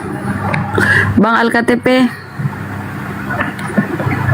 atau yang lain, silakan. Ya host dulu lah, saya sudah tadi. Ayo host. Itu moderator jambak-jambak itu, oten-oten di bawah yang besar mulut.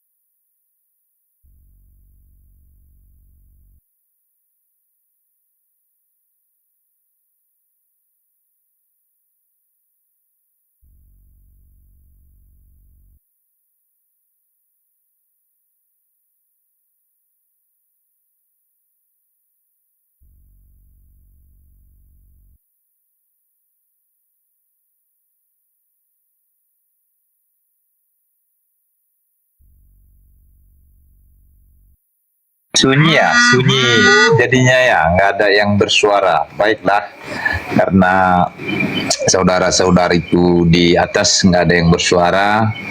Baik, kami sebagai mualaf hanya akan memberi kesaksian ya atas kebenaran ajaran Islam. Ini apalagi si Akbar ini naik lagi. Apalagi Bang Akbar. Ini Bang, ya kan kalau kalian diskusi itu ya kan bil hikmah ya. Contohkan saja dirimu, buat dirimu menjadi contoh. Jangan mengkoreksi orang, sementara dirimu tidak bisa kau tunjukkan seperti yang kau ingini. Ya, nggak bisa itu. Ya, kecuali kami menggibah di sini, ya bolehlah kau ingatkan. Ini agama Islam setahu saya, meskipun saya mualaf, adalah agama syiar. Bagi setiap Islam menyampaikan hanya satu ayat tentang rahmatan lil alamin. Jadi kalau kami menggibah, ya silakan Anda koreksi. Ya, selamat malam Bang Putra Halawa. Ini orang Nias nih kayaknya nih. Selamat malam Bang. Bang. Iya, ingin bertanya Bang. Maaf sebelumnya, Abang beragama apa Bang? Agama Kristen. Silakan abang, Agama bila Kristen. ada yang ingin abang. Ya, ya. Bila abang ingin bertanya, silakan bang. Atau abang ingin menyampaikan, silakan. Yesus, ini ada temanya kan, Yesus seorang Muslim. Ya, Iya, Bang. kami mualaf mengklaim Yesus seorang Muslim. Muslim ada artinya seorang yang berserah diri kepada Tuhan. Begitu Bang Halawa, silakan. Oh iya ya. Berarti percaya kepada Yesus ya. Orang apa percaya kepada Yesus? Kami sebagai mantan Kristen, kami mengikuti apa yang dinyatakan Yesus. Kurang lebihnya kami mengikuti ajarannya. Oh berarti abang menuhankan Yesus. Kami menuhankan sebab Yesus tidak pernah mengakui dirinya Tuhan. Maaf Bang Halawa, nggak ada Yesus mengakui dirinya Tuhan. Kami tidak pernah menuhankan Yesus.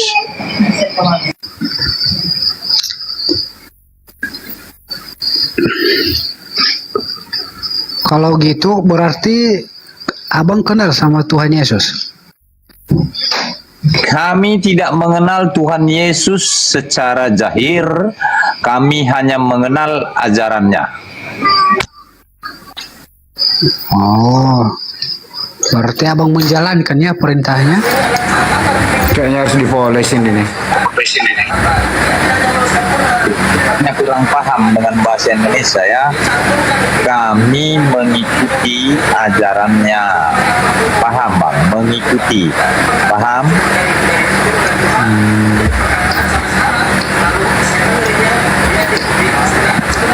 Berarti Tuhan Yesus itu asalnya dari mana?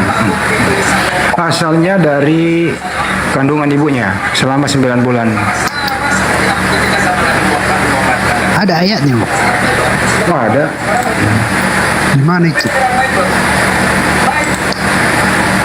Di Lukas, di sana itu dikandung selama 9 bulan, kemudian dilahirkan di kota Daud.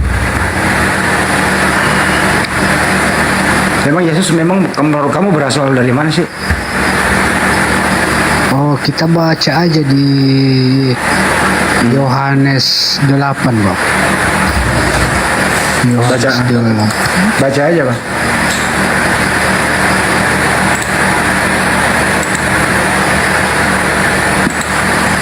Yohanes 8 ayat 23, Bang. Coba Ayo. baca. Abang lah yang baca. Apa bacanya di sana, Bang? Berarti abang nggak tahu ya Tuhan Yesus itu asalnya dari mana? Nggak tahu, Bang. Tadi kan saya udah kasih tahu. Asalnya dari kandungan ibunya. Coba.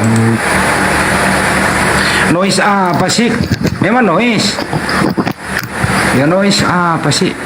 Kurang bagus, tapi bisa ji, bang kedengaran jangan lanjut pakai. Orang mic-nya begini aja. Ini netizen di bawah ada aja. Sabar netizen, Bang Handi tidak lagi di rumah. Lanjut pakai. Noise. Kalau nggak mau dengerin noise, keluar dari sini. Cari yang nggak noise. Enak aja.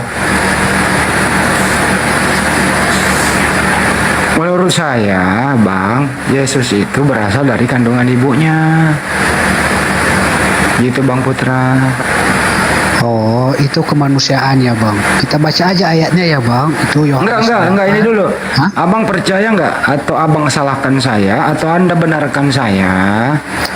Kalau Yesus itu keluar dari rahim ibunya. Saya salah atau benar?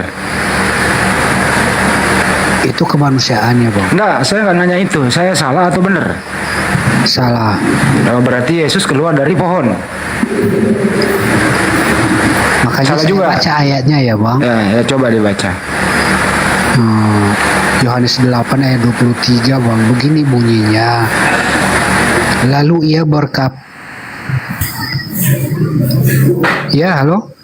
Lalu ia berkata kepada mereka, "Kamu berasal dari bawah, aku dari atas. kamu dari dunia ini, aku bukan dari dunia ini. Jadi Tuhan Yesus itu asalnya dari Bapa, Bang. Oke, baik. Terus dia turun ke muka bumi lewat mana? Dia turun ke bumi mengosongkan diri. Saya nggak nanya itu dia lewat mana. Tiba-tiba ada bayi gitu loh di kota Daud itu. Lewat mana dia? Itu kemanusiaannya, Bang. Iya, saya nanya lewat mana. Iya, lewat Bunda Maria. Berarti saya tadi benar dong, Yesus lewat Bunda Maria. Kenapa kau jawab tadi itu kemanusiaannya? Emang Yesus bukan manusia? Iya, dia manusia. Kalau bukan Yesus selain manusia, apalagi dia jenis kelaminnya kalau bukan manusia? Dia juga manusia, dia juga ilahi. Di mana ilahinya Yesus itu?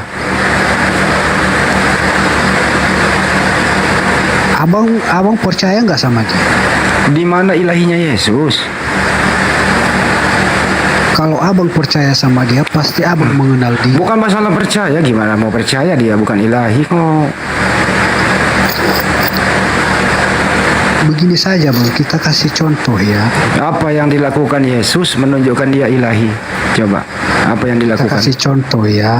Ya, silakan. Di situ kan ada mujizatnya kan, menghidupkan orang mati, yang buta bisa melihat, yang tuli bisa mendengar, yang lumpuh dapat berjalan, yang memberi makan 5.000 orang, berjalan di atas. Oke, satu-satu dulu. Kira-kira, Satu-satu dulu. Kira-kira, Bang, menurut akal manusia, kira-kira orang seperti itu gimana? Ilahi enggak?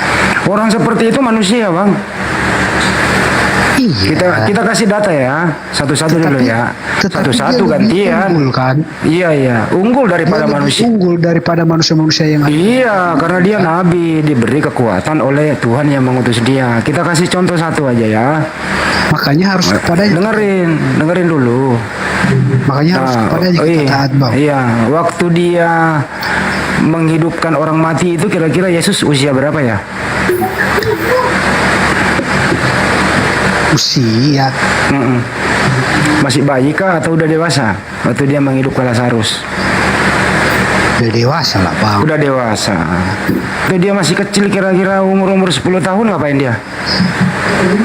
Udah ada ilahinya itu waktu 10 tahun. Sudah ada sejak dari kekekalan. Apa yang dia lakukan waktu dia 10 tahun?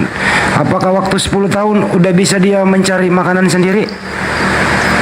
Dia menjalankan sesuai dengan kemanusiaannya, Bang. Oh, manusia dia waktu 10 tahun. Tetapi keilahiannya ada. 10 tahun ada keilahiannya, tapi dia nggak bisa mencari makan sendiri. Masih dibantu sama orang tuanya. Gimana itu? Gimana itu? Gimana ya? Gimana kira-kira itu? Loh, ya kenyataan lo ini, Bang. Kayak Yesus pernah berumur 10 tahun. Apa langsung dewasa keluar dari rahim? Gimana, Bang? Dia kan menjalani sesuai dengan kemanusiaannya. Iya, makanya saya tanya, waktu dia umur 10 tahun, kira-kira dia sudah punya keilahian nggak? Sudah. Berarti kenapa keilahiannya itu tidak bisa dia kerja, cari makan sendiri, masih repotin orang lain, ibunya gitu, kenapa? Dia akan menjalankan ini bagaimana hidupnya sebagai manusia gitu. Oh, berarti dia bukan Tuhan waktu 10 tahun. Apa sih kata Tuhan itu, Bang? Ya ilahi kan tadi, Tuhan itu ilahi. Tidak, Bang. Abang bedakan ya Allah Bapa dengan kata Tuhan. Kata Tuhan ini, Bang, kata yang ditujukan kepada manusia. Kata Tuhan ini bisa ditunjukkan nggak kepada Allah Bapa? Bro, apa yang dibedakan? Bisa ditunjukkan nggak? Sebenarnya Tuhanmu siapa sih, Bapak atau Yesus? Sebenarnya Tuhanmu siapa sih, Bapak atau Yesus? Bisa ditunjukkan nggak kepada manusia? Gitu apa sih pertanyaannya? Pertanyaannya apa sih? Jadi kata Tuhan ini bang bisa ditunjukkan kepada hawa nafsu, kepada benda-benda mati. Arti Tuhan apa menurut kamu bro? Arti Tuhan? Ada nabi-nabi. Wis, jangan kemana-mana. Gitu, Bang. Tuhan itu artinya apa menurut kamu?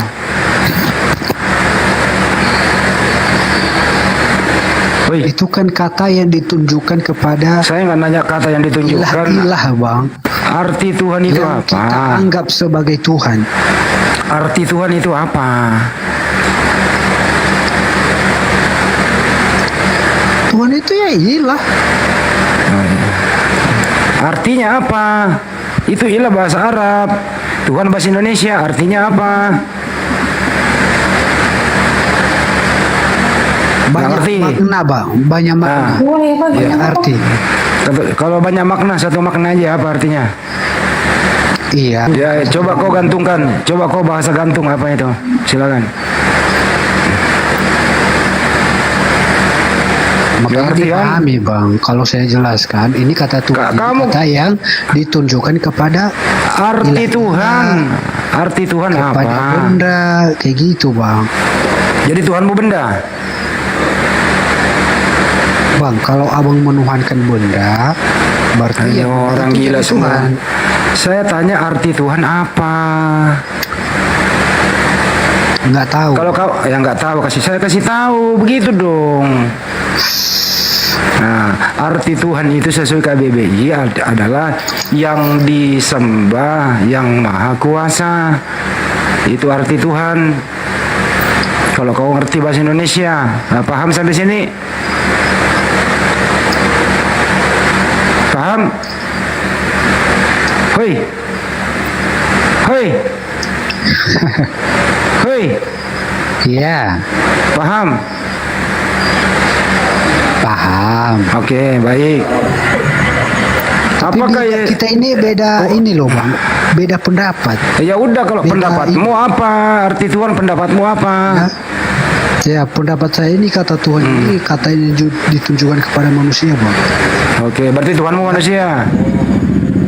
Iya, Tuhan saya manusia. Baik, Tuhanmu manusia. Yang menciptakan manusia itu siapa? Firman Allah. Siapa yang menciptakan Tuhanmu yang manusia itu? Firman Allah Bapa. Jadi Tuhanmu diciptakan oleh Bapa. Iya. Oke. Tuhanmu diciptakan oleh Tuhan. Baik. Sekarang kita ke tadi kasusmu bahwa Yesus itu Tuhan karena dia menghidupkan orang mati, oke? Makanya dipahami tadi kata saya. Dengerin dulu, dengerin. Waktu Yesus kata menghidupkan, dengerin. Kan waktu Yesus, dengerin dulu. Banyak. Ya udah terserah lu. Waktu Yesus menghidupkan orang mati, Yesus di situ Tuhan atau utusan Tuhan? Bagi saya dia Tuhan bagi saya. Baik. Kamu udah pernah membaca datanya Yohanes 11 nomor 41 sampai 42? Apakah bunyinya di situ? Yesus berkata begini. Setelah dia menghidupkan Lazarus ya. Aku mengucapkan syukur kepadamu ya Bapa. Biarlah orang yang banyak yang mengelilingi aku di sini, mereka percaya bahwa Engkaulah yang telah mengutus aku. Loh, Yesus mengaku utusan bukan ngaku Tuhan, bro. Gimana itu? Kalau kita menuhankan Yesus, sejatinya kita menuhankan Bapa di surga. Kampret. Yesus waktu menghidupkan Lazarus, kok kayak gitu dia makin abang marah-marah gitu. Dia mengaku utusan Tuhan. Kau bilang tadi mengaku Tuhan. Gimana? Bagi saya dia Tuhan bagi saya. Tapi dia Yesus mengaku utusan Tuhan tadi di situ. Ketika saya menuhankan dia, apakah dia menolak? Tapi dia mengaku utusan Tuhan. Gimana itu? Dia utusan dari Allah Bapa yang diutus ke dunia ini untuk menyelamatkan orang-orang yang tersesat. Apakah utusan Tuhan adalah Tuhan? Tuhan lah. Berarti Tuhan mengutus Tuhan. Makanya aku bilang tadi arti Tuhan itu makna dari Tuhan itu apa sih? Abang Orang botol, orang tolo. memaksa gitu. Aduh, kenapa ini malam tolo-tolo semua? Astagfirullahaladzim. Data ditabrak-tabrak semua. Begini bang, kita ini beda keyakinan, jadi so pasti beda pendapat. Kamu nggak Ngerti, kan? beda keyakinan sama kita, tapi kau beda keyakinan sama Yesus. Kau lawan Yesus. Yesus berkata dia utusan Tuhan, kau bilang Tuhan. Yang kau lawan Yesus. Betul, dia utusan Tuhan. Bagiku, bagi saya dia juga Tuhan bagi saya. Bagaimana bisa ada utusan Tuhan juga? Kan udah aku bilang bagi pribadi saya, tak ngerti juga. Yang mengutus yang mengutus Yesus siapa? Keterangannya ya bukan berdasarkan Bible ya. Di situ kan Kau aja, saya Bu. menuhankan dia, sejatinya saya menuhankan Bapa di surga. Berarti Kan tidak ada pencipta langit dan bumi kalau kita menuhankan Yesus bang. Ya? Bang, berarti Kan keteranganmu tidak ada, nggak ada salahnya. Kau maju benar Pencipta daripada langit dan saya bumi ada, Bang. daripada Tidak saya ada lempar sama HP. kita. Gitu. Pak Dance. Ada. Silakan coba. Kita nggak rugi. Kita tak rugi menuhankan Yesus. Bang. Ajarin Yesus dulu nggak ini rugi. mantan jemaatnya, Bang. Ya, Yesus sendiri mengungkapkan pada Yohanes 17 ayat 3, mengenal hidup yang kekal itu mengakui Allah satu-satunya dan dirinya sebagai utusan. Nah, ternyata Yesus patuh kepada hukum Allah. Mari kita melihat Lukas pasal 2 ayat 21. Yesus disunat. Nah, ini contoh-contoh bahwa Yesus adalah manusia. Matius pasal 4 ayat 2. Yesus berpuasa. Yohanes 13 nomor 1 sampai 17. Yesus membasuh kaki murid-muridnya. Matius pasal 26 nomor 39. Yesus berdoa dengan cara sujud. Nah, ini menunjukkan bahwa Yesus itu adalah Muslim. Kenapa? Muslim itu adalah orang yang berserah diri kepada Tuhan. Nah, mari kita melihat ya, dalam Bible sendiri Yesus didoakan oleh orang banyak. Matius pasal 21 ayatnya yang ke-9, orang banyak berjalan di depan Yesus dan mengikutinya dari belakang, berseru, Hosana bagi anak Daud, diberkatilah dia. Nah, di sini kata Hosana berdasarkan kamus yang diterbitkan oleh Lembaga Alkitab Indonesia, ya, kamus Alkitab yang berada di bagian belakang Bible, Hosana diartikan berilah kiranya keselamatan. Artinya di sini Hosana bagi anak Daud, berilah kiranya keselamatan bagi Yesus, karena anak Daud itu adalah Yesus. Diberkatilah dia. Artinya kata dia itu diberkati. Jadi Yesus didoakan oleh orang banyak yang mengikuti Yesus. Dan kedua, ada doa, ada harapan untuk Yesus diberkati. Lalu mari kita melihat ayatnya yang ke-11. Siapakah Yesus itu? Saya baca, orang banyak itu menyahut, inilah Nabi Yesus dari Nazaret. Jadi di sini Yesus adalah nabi. Ya. Ada di mana lagi Yesus disebut nabi? Yohanes pasal 4 ayatnya yang ke-19. Izin saya baca, Bos. Ya, Yohanes pasal 4 ayatnya yang ke-19. Kata perempuan itu kepadanya, Tuan. Jadi di sini ada kata Tuan. Nyata sekarang padaku bahwa engkau seorang nabi. Jadi di sini disebutkan Yesus seorang nabi. Ini disebutkan Tuan. Nah, seandai kata Tuhan ini dirubah Tuhan, masa Tuhan adalah nabi? Bukankah Tuhan itu adalah sesembahan? Oke. Saya mau tunjukkan data. Ya. Bang Dance izin Bang. Tanya dulu si Halawa, dia dengar enggak tuh ayat-ayat yang Abang bacakan? Jangan-jangan dia tutup telinganya. Dia dengar tuh. Oke. Saya punya Bible. Ya, ini Bible yang diterbitkan oleh Lembaga Alkitab Indonesia Jakarta.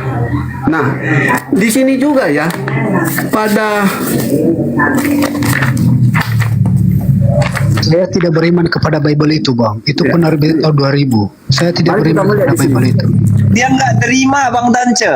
Ini karisteng aneh ini. Terima atau tidak, tapi ini edukasi. Yohanes 13 ayat 13. Apa yang disebutkan dalam Bible ini? Ya, Yohanes 13 ayat 13. Ya. Di sini bahasa Yunani. Jadi ini ada dua bahasa. Di balik kiri bahasa Yunani, di sebelah kanan bahasa Indonesia. Mari kita baca di sini. Ya. Kamu menyebut aku guru dan junjungan. Nah, di sini ada junjungan. Memang sepatutnya lah demikian. Karena aku adalah guru dan junjungan. Nah, kalau kita perhatiin di bahasa Yunani, Kyrios, artinya di sini adalah junjungan. Ya. Nah, kalau Anda tidak percaya, saya punya lagi Bible yang satu ini. Apa yang dia katakan pada Yohanes pasal 13 ayat 13. Ya. Kita comparekan saja. Junjungan dan di sini apa yang dia katakan. Nah, mari kita melihat. Kalian panggil aku guru dan tuan. Jadi sini tuan. Dan kalian memang benar. Ya, oke. Silakan ditanggapi dulu. Ya. Bentar saya lanjut. Ya, izin Bang Dance. ya. Bang Muller. Bang Ini Muller menanggapi ini siapa? juga Kristen, si Halawa. Ya, Bang Muller sabar menunggu Halawa dengan Bang Dance sedang diskusi. Ya, silakan ditanggapi Bang Halawa ayat-ayat yang telah dibacakan oleh Bang Dance. Ini, ya. Ini ada kata pendeta dan Muhammad. Betul itu, Abang Pendeta? Ya, Beliau saya ini pendeta adalah mu'alaf. pendeta. Pendeta artinya Mu'alaf, ya. pendekar tauhid. Kata pendeta berasal dari bahasa Sanskerta, pandita, pemimpin, gembala. Ya. Berarti udah mualaf ya. Ya, Buddha dan Hindu. Tetapi kami memiliki komitmen. Kami adalah pendekar tauhid, meluruskan pandangan-pandangan oten-oten yang telah menyalahartikan, menterjemahkan salah terhadap Bible itu. Tidak searah dengan teks asli. Demikian. Berarti Abang udah mualaf ya. Alhamdulillah, mualaf. Udah mualaf. Ya. Ditanya Pak Dance, udah mualaf? Ya, saya mualaf. Saya mengikuti Yesus. Ya. Iya, kalau begitu Karena tak perlu saya ikuti aja. Saya membanding-bandingkan kitab suci Bible dengan Al-Quran. Ya, Bible membenarkan Al-Quran itu sendiri. Begini, bagaimana Abang apa yang menjelaskan dilakukan oleh para Bible nabi-nabi, sementara Abang baik tidak Nabi Abraham, Musa, dan Isa juga Abang kami aja dapat dulu, Le. temukan di dalam Al-Quran. Ya, saya pengikut Yesus sejati. Seperti saya telah sebutkan tadi, Yesus disunat, Yesus puasa, Yesus masuk kaki, Yesus berdoa dengan sujud, Yesus mengakui Allah satu-satunya dan Dia utusan. Maka kami sebagai Muslim, kami searah dengan apa yang dilakukan oleh para nabi-nabi sebelum Muhammad SAW. Lanjut, saudaraku. Ini ada Bang Suma. Saya juga ingin belajar kepada beliau. Bang Suma adalah guruku dia. Silakan.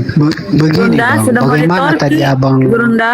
menjelaskan Bible sementara Abang tidak beriman kepada Bible?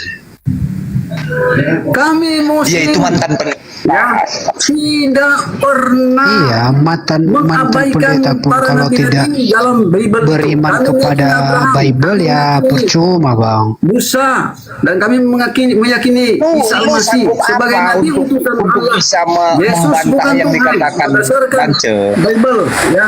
Yohanes Iya. pasal Bagi saya menganggap dulu, Bang, itu ayat 9. Jangan Satu-satu. Bapak di bumi ini karena hanya satu Ajaran Bapak yang sesat yang dibawakannya kepada saya. Dia ini ngoceh terus. Gini Putra. Menurut kamu itu Yesus itu ajarannya apa sih? Ajaran yang baik lah, ajaran yang benar. Satu. Nomor dua. Kan ajaran yang baik, ajaran yang benar. Baik. Makan babi itu baik nggak? Emangnya dia pernah melarang gitu? Oh, jadi nggak pernah Yesus melarang ya? Enggak lah. Oke, baik, nggak apa-apa. Terus Kan kedua. maka Ya udah itu kan cukup. hanya sebatas makanan. Iya, udah nggak apa-apa. Nah, Terus pergi ke gereja hari Minggu, baik nggak itu? kita kan itu kan suatu kumpulan itu, Bang. Baik atau enggak? Baiklah. Yesus ngajarin nggak? Abang tahu nggak mengerti ini arti dari Jawab aja, Fred. dari Kristen itu? Jawab aja, Yesus ngajarin nggak pergi gereja hari Minggu? Ya iyalah. Di mana tertulis Yesus ngajarin kayak gitu? Itu kan kumpulan saya. Yesus ngajarin nggak? Saya nggak nanya kumpulan lu. Emangnya dia mengajari gitu? Yesus ibadah di mana? Gereja atau sinagog? Iya, sinagoga kan di rumah ibadat juga. Oke. Apa sinagog sama gereja itu sama atau beda? Sama lah, namanya juga tempat ibadah. Di sinagog itu menyembah orang. Yesus ke sinagog menyembah siapa? Kurang tahu Om. Kurang tahu. Kalau kau pergi gereja menyembah siapa? Menyembah Tuhan Yesus lah. Kalau Yesus menyembah nggak?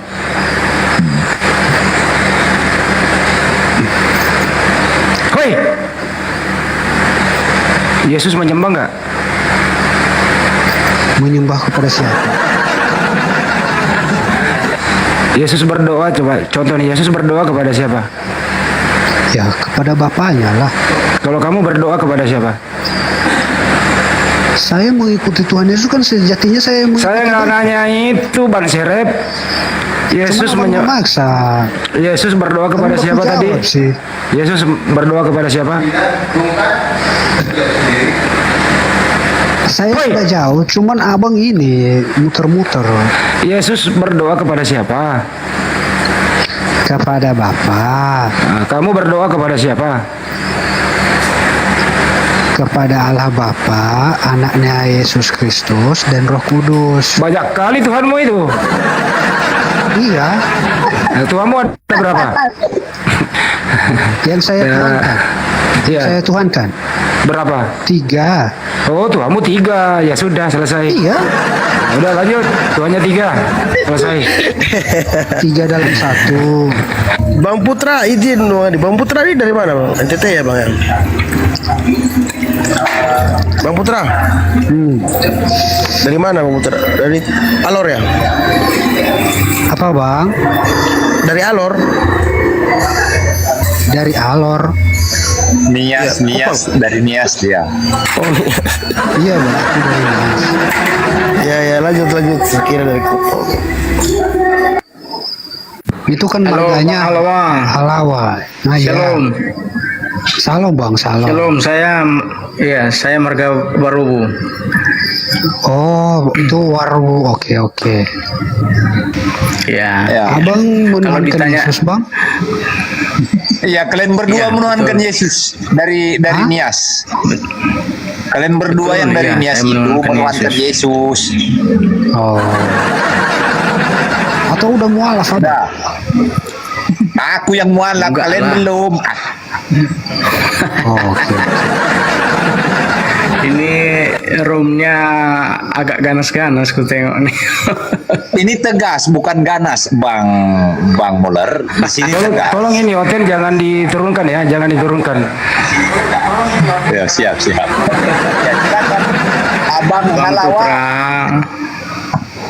Abang Halawa, apa dulu tenang dulu ya. Si Muller ini udah bolak-balik naik, pengen belajar dia katanya. Biar Bang Dance ajari dulu dia menjadi umat yang mengikuti Yesus.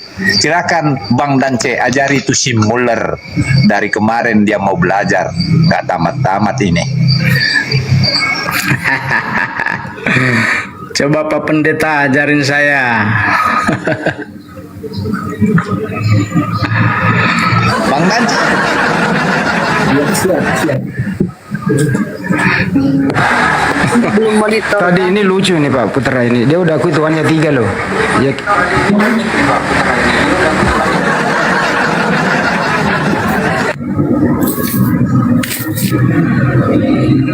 Bang Handi ini marah-marah terus kerjanya. Izin saya menyampaikan sesuatu ya. Oke. Saya mau tunjukkan ini. Saya akan hubungkan ya. Yohanes pasal 1 ayat 1 saya hubungkan dengan Yohanes pasal 1 ayat 14. Ya. Pak singkat aja Pak, soalnya saya ada keperluan. Halo.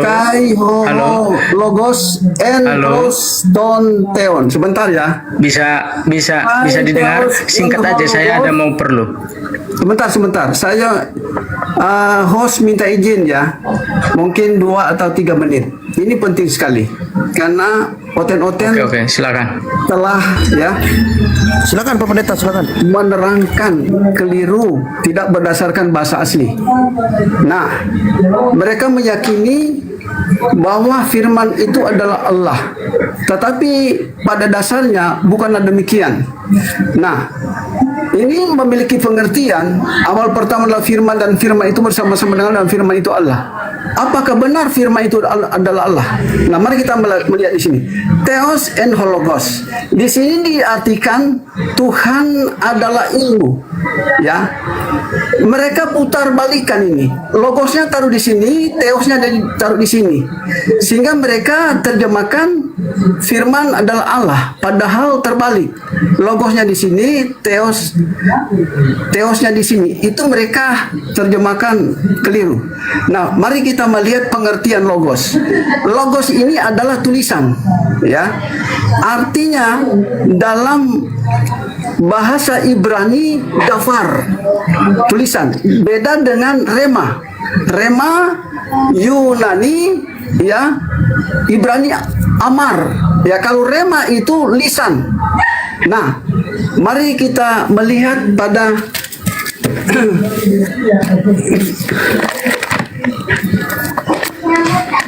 Yohanes Banyak pasal kali 1 bukunya ayat Pak. 14. Bagi satu Ya, Pak. mari kita melihat. Sebentar. Nggak lama kok. Nah, ayat 14. Kalam itu telah menjadi manusia. Jadi, kalau kita paksakan, yang menjadi manusia itu bukan Allahnya, tetapi kalamnya atau firmannya.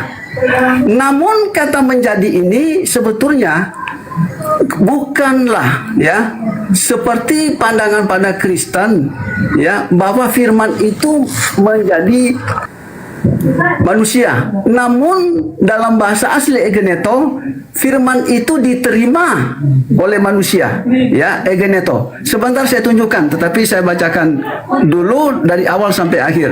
Kalam itu telah menjadi manusia lalu tinggal di antara kita dan kita telah melihat kemuliaannya, yaitu kemuliaan yang diterimanya. Jadi yang dimaksudkan di sini kemuliaan yang diterimanya, yakni firman itu diterima oleh manusia ini, bukan firman menjadi manusia, tetapi firman diterima oleh manusia itu berdasarkan penyelidikan dalam bahasa asli. Saya tunjukkan di sini, ya, melalui penyelidikan bahasa asli Yunani strong number-nya. Oke, langsung saja di sini ya. Ya, tertulis kaiho logos sar egeneto. Waduh, lama kali Pak. Saya ada mau keperluan ini. Singkat aja lah. Nah, di sini ternyata bukanlah menjadi, ya. Diterjemahkan oleh lain firman menjadi manusia. Mari kita melihat kata egeneto. Kita klik strong number-nya, ya. Akan muncul di sini, ya, arise. Arise artinya nampak, artinya firman nampak pada manusia. Lalu kedua, be assemble, dipasang atau diberikan. Nah, lagi-lagi firman itu diberikan kepada manusia, bukan menjadi. Ya, mari kita melihat ya, apa sebetulnya yang dimasukkan dengan sark. Kita klik sark diterjemahkan oleh Oten adalah Yesus atau manusia. Ternyata sark adalah feminim. Feminim itu perempuan. Yesus kan laki-laki. Ya. Lalu di sini juga disebutkan sark itu adalah daging. Tapi dengan jelas dia adalah seorang wanita. Jadi berdasarkan ya Yesaya 54 nomor 5 dan 6 ya, Tuhan sang pencipta itu sebagai suami, dan yang ditebus atau putri Sion adalah perempuan. Artinya di sini daging itu adalah umum, jemaat umum, bukan berbicara Yesus Kristus. Kenapa? Karena Yohanes pasal 17 ayat 8, Yesus menerima firman, segala firman yang engkau telah berikan kepadaku telah aku sampaikan kepada mereka. Jadi kesimpulan di sini bahwa bukanlah firman itu menjadi Yesus, tetapi firman itu diterima oleh umat manusia.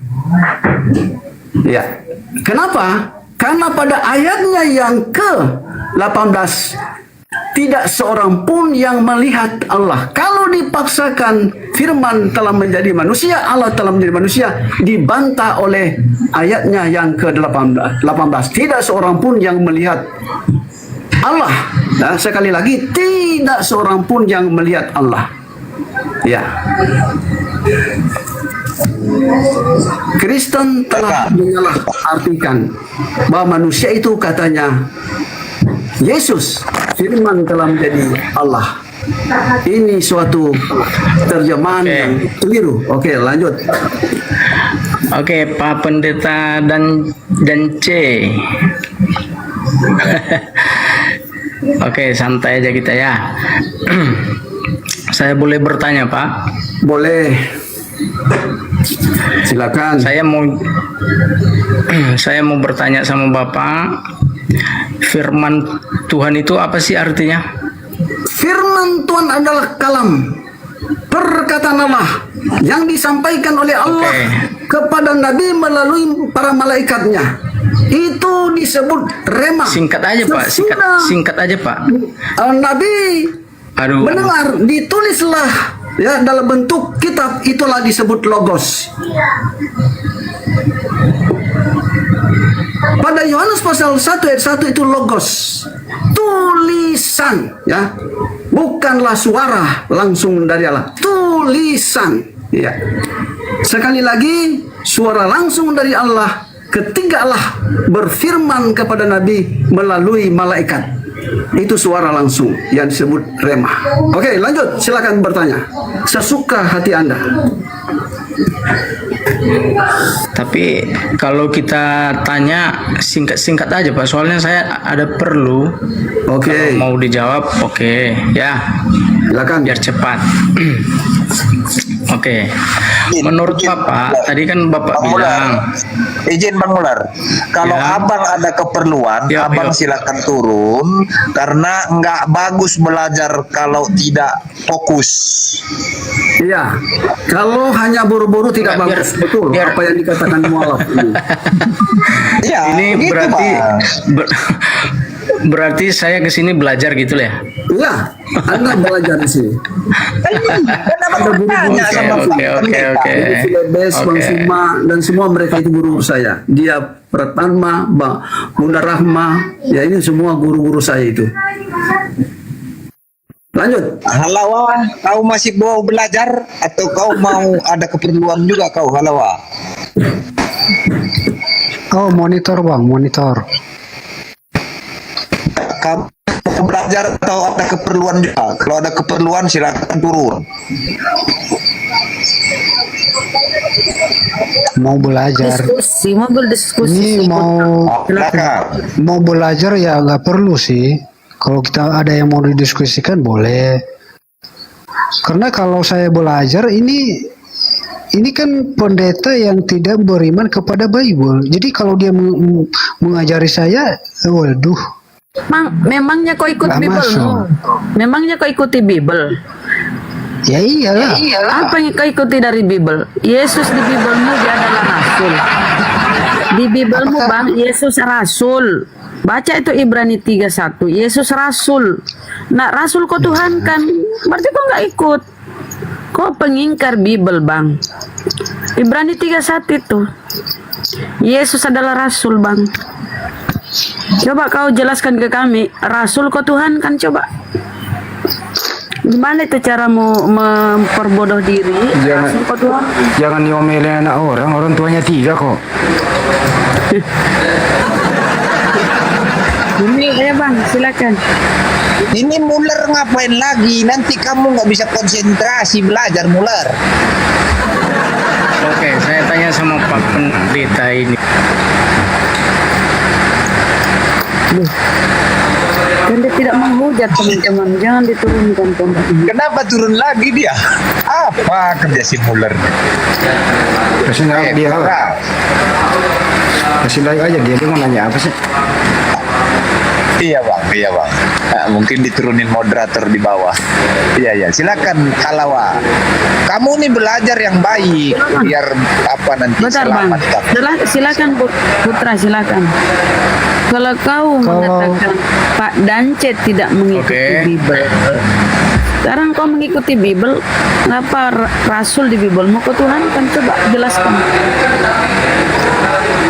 Oke, biar saya ngomong dulu lah. Coba kau ngomong. Tunggu dulu Pak Bang Alwa. Saya tanya sama Pak Pendeta ini.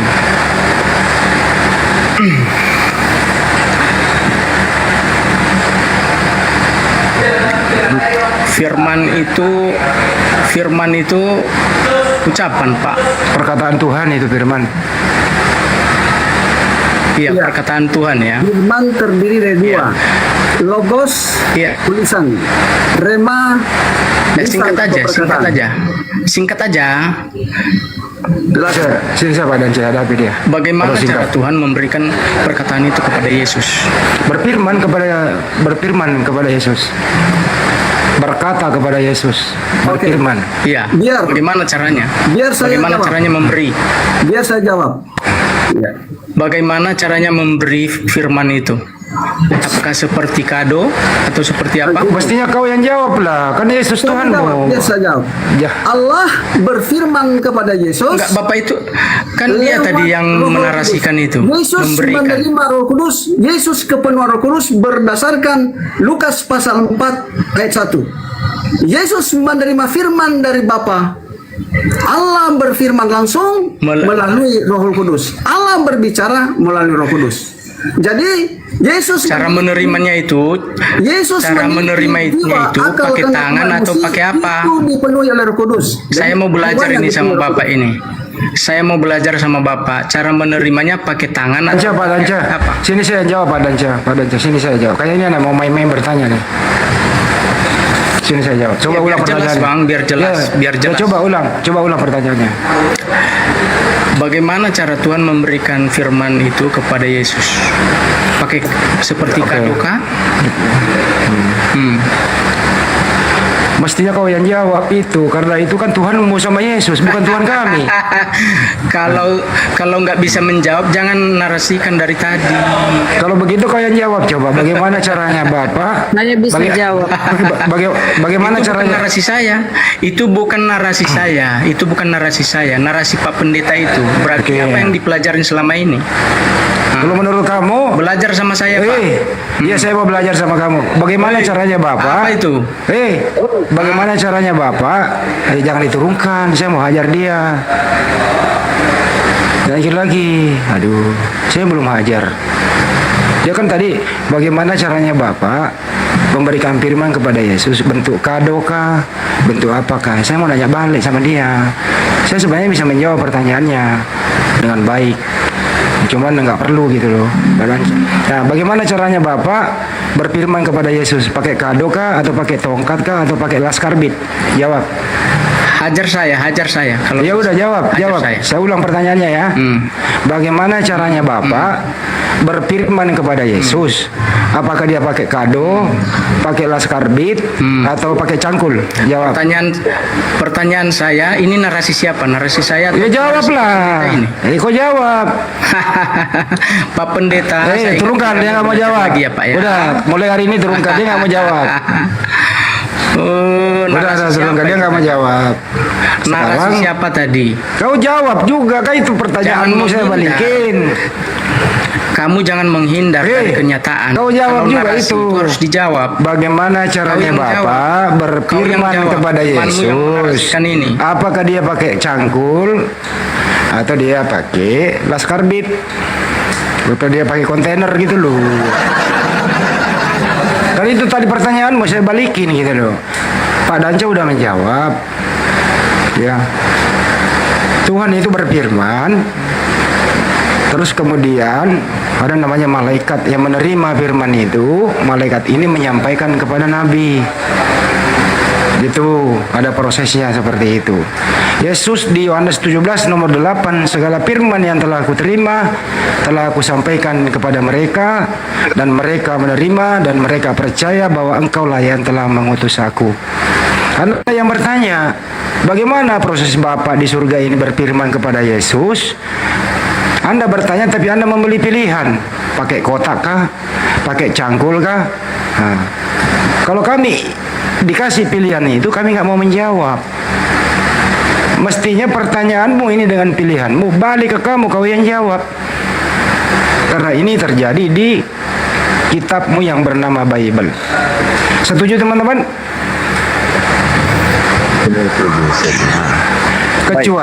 Kecuali dia bertanya proses pewahyuan Al-Quran, baru kita jawab.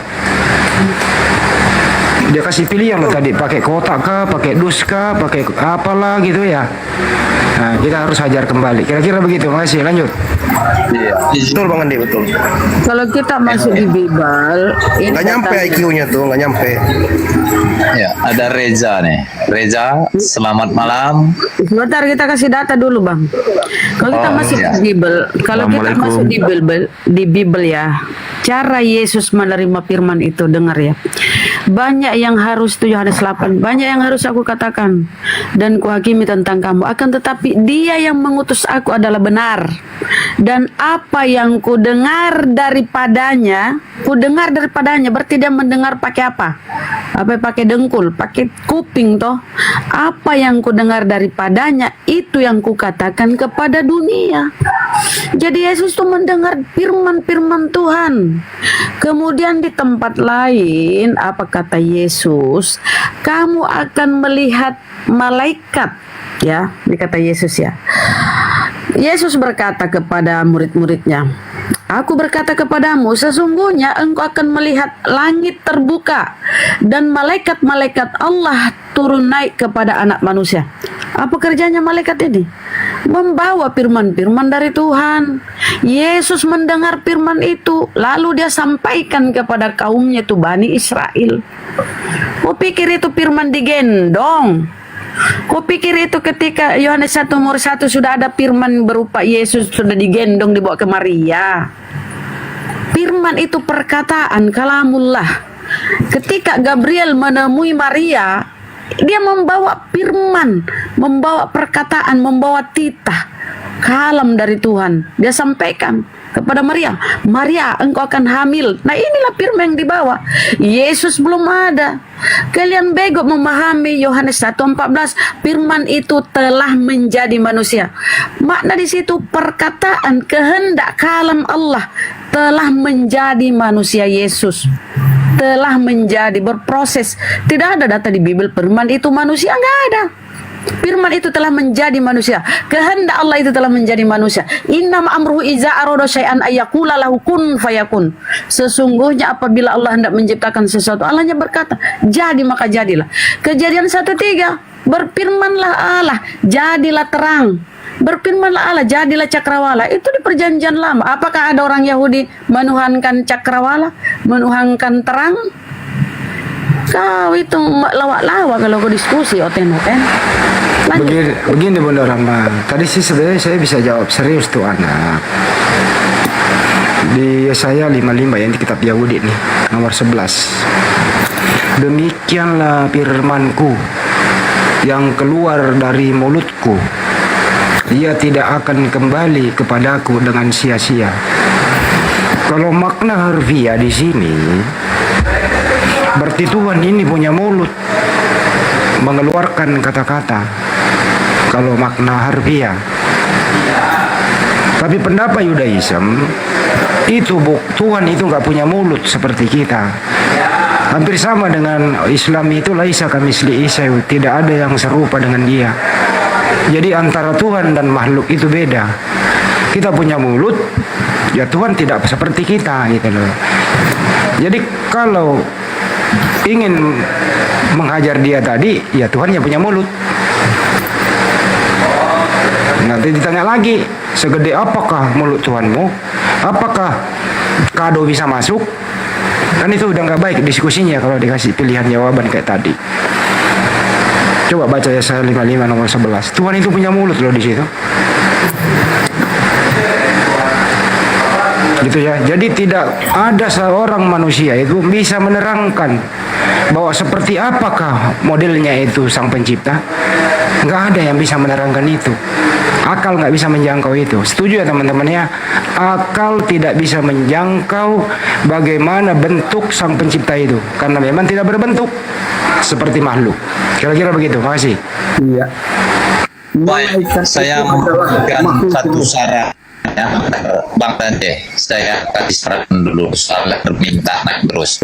Begini saudara Kristen yang putus-putus ini Bang. Putus. Oke. Oh iya. Ya izin saya bicara. Ya.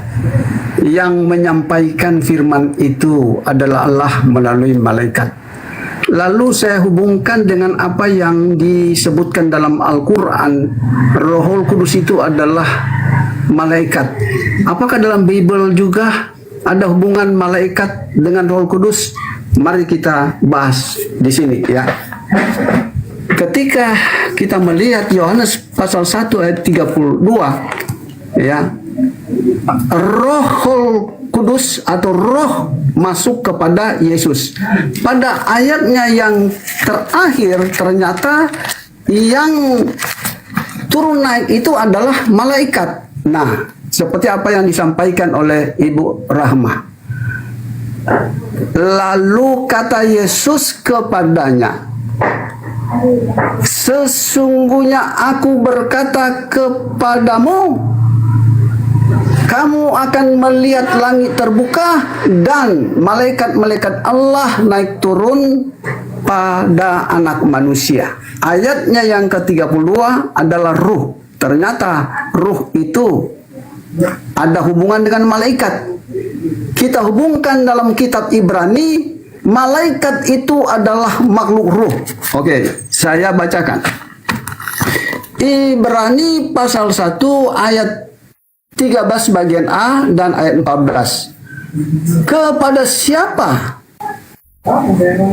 di antara malaikat ya, ayatnya yang ke-14, bukankah mereka ini malaikat, bukankah mereka semua adalah roh-roh? Jadi malaikat itu adalah roh.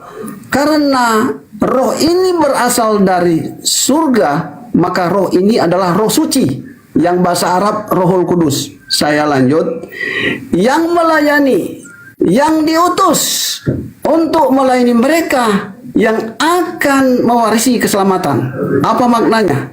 Jadi mau roh yang suci atau yang kudus, atau dalam bahasa Arab Roh Kudus, merekalah yang menyampaikan firman atau wahyu dari Allah. Mari kita melihat bahwa malaikat itu adalah makhluk ciptaan berdasarkan Mazmur pasal 104 ayatnya yang keempat. Kita baca di sini. Ini terjemahan berdasarkan bahasa asli, bahasa Ibrani dan King James Version. Dia membuat para malaikatnya menjadi makhluk roh, menjadi makhluk roh yang kuat. Jadi Allah lah yang menciptakan para malaikat yang adalah makhluk roh. Demikian, silakan disambung.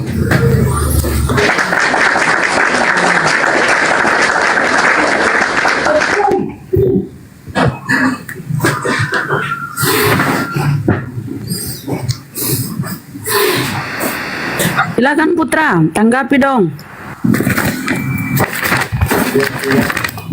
Oke, kalau belum ada yang menanggapi, ya,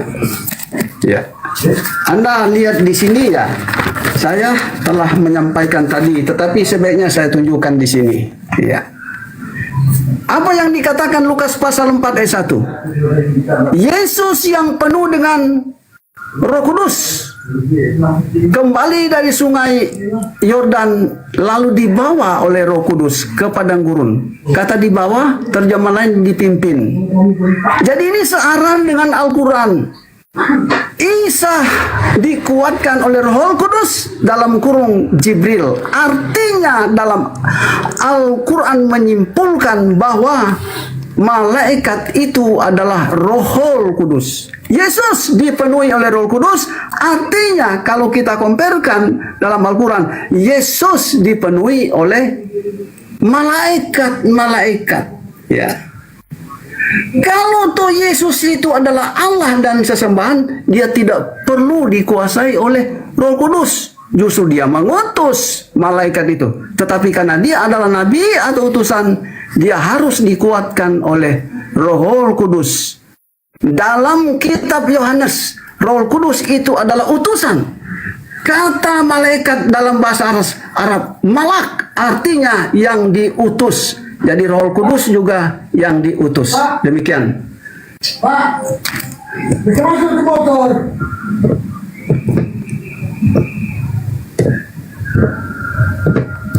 Satu menit saya mau ke ruang sebelah. Lanjut Bang. Begini Bang, boleh saya bertanya Bang? Boleh. Pendeta Muhammad, ini yang menyelamatkan abang dari dosa abang siapa Bang? Allah Tuhan kami yang mengampuni dosa kami, ya, melalui perbuatan kami yang baik. Kami dihapuskan dosa-dosa kami. Oh gitu ya. Izin 2 menit. Izin 2 menit saya kembali sebentar. Saya parkir 2 menit. Kan di Bible itu banyak Bang seruan untuk bertobat. Bertobatlah. Allah akan mendengarkan doa-doamu dari langit. Berarti kakak setuju ya yang menyelamatkan itu ya Allah kakak ya. Iya Allah lah yang dengan cara kita bertobat. Emangnya kakak kenal sama Allah? Hah? Emangnya kakak kenal sama Allah?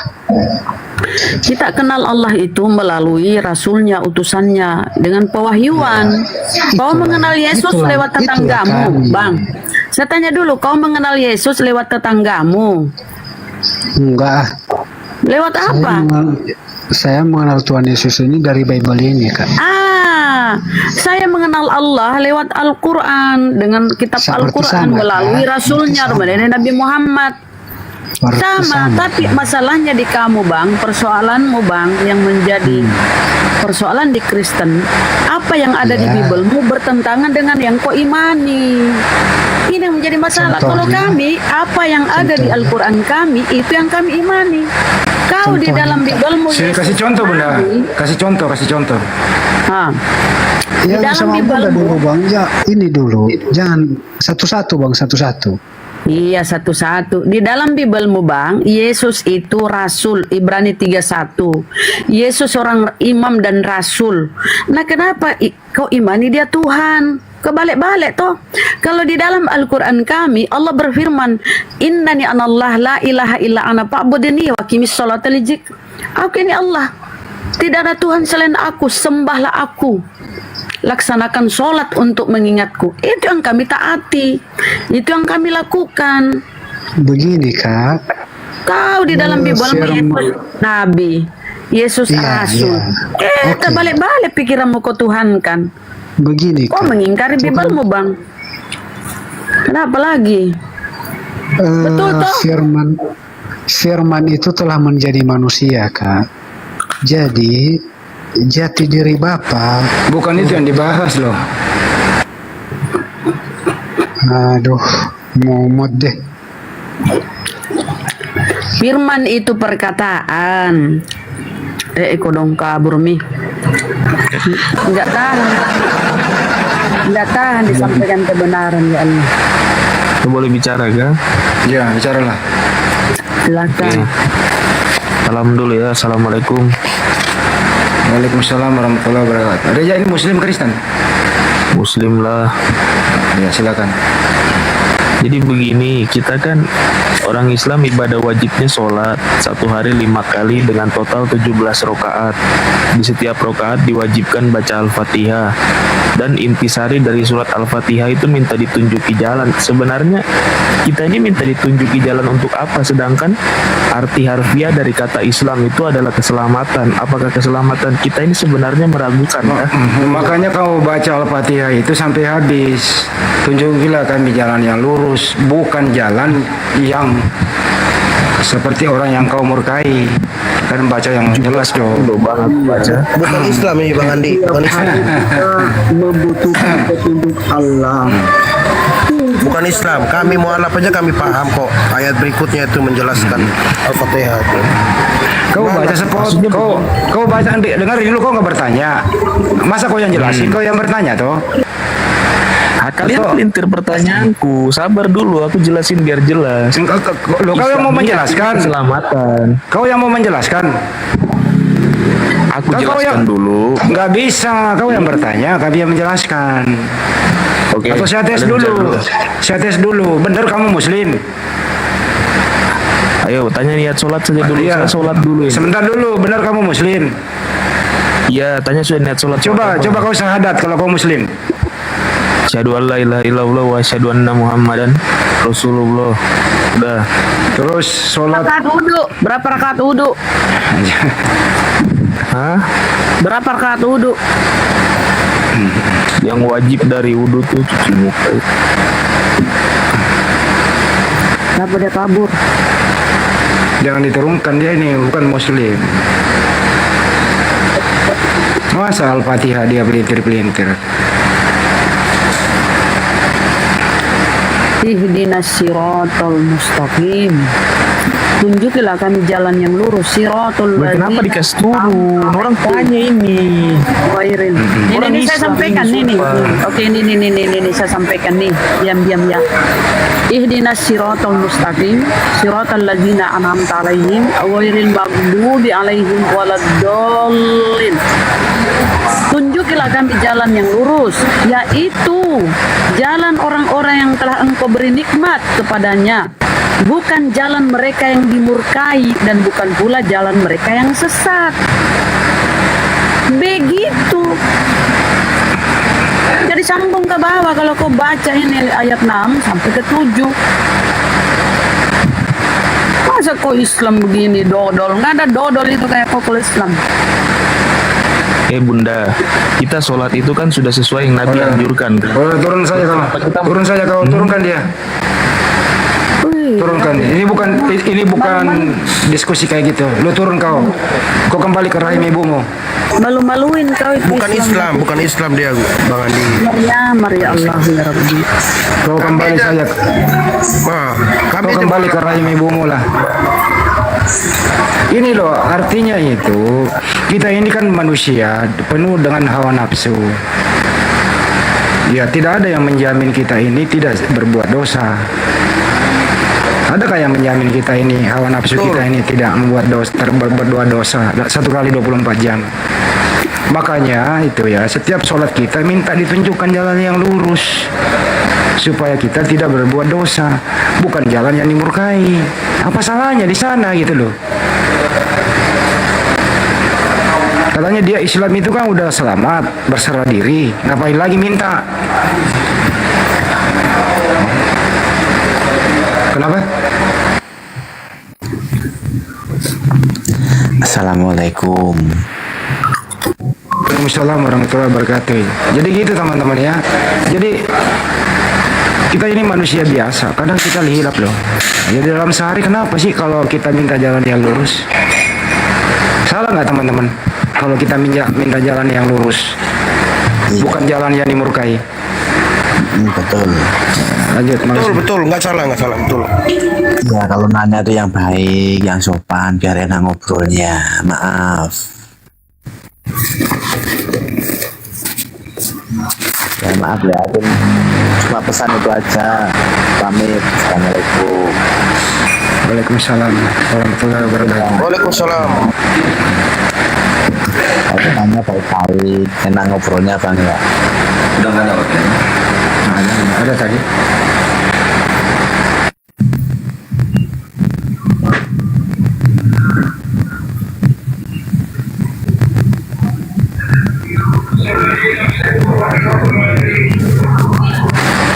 Jadi yang tadi itu menurut saya dia bukan muslim.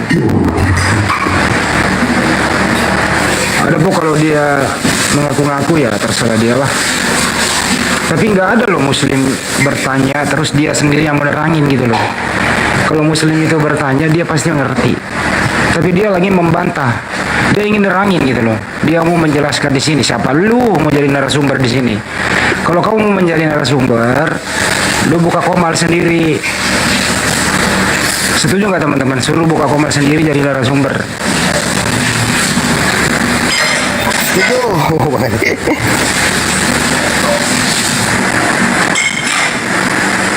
Apa salahnya kalau kita muslim tiap 5 kali dalam sehari minta ditunjukkan jalan yang lurus supaya kita ini tidak bengkok ya, tidak seperti orang yang sesat itu, tidak seperti dengan orang kafir.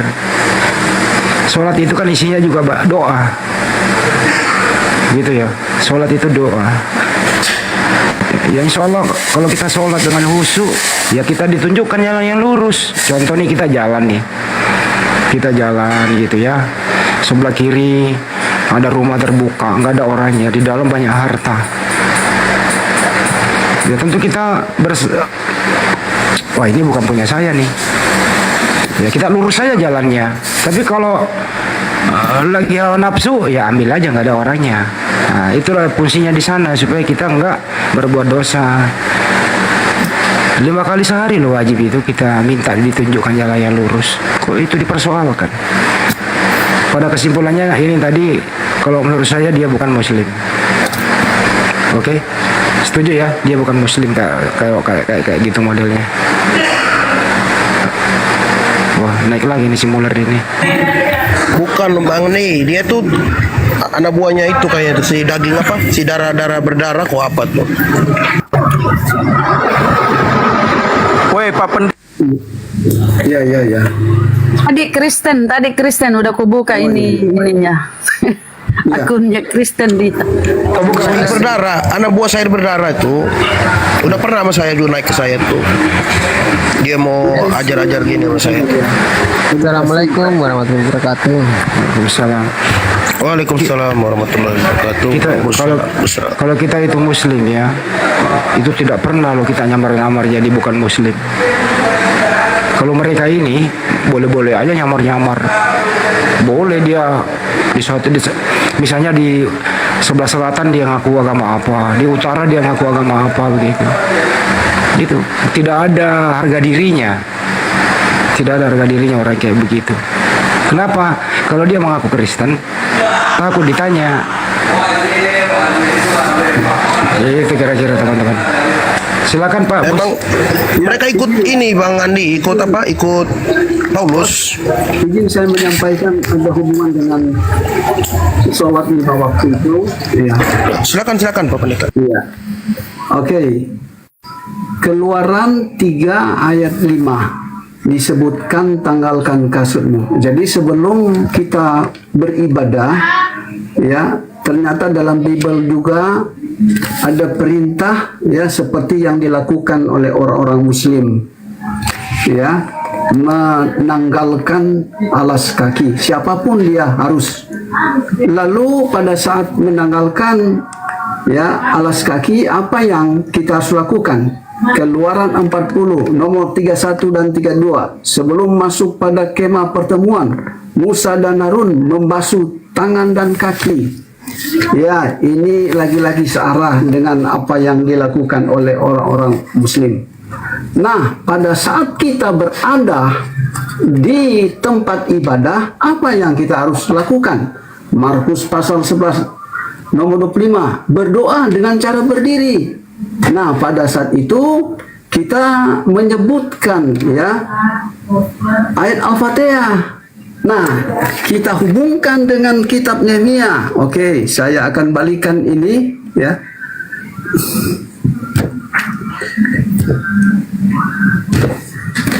Wow, kok nggak terbalik?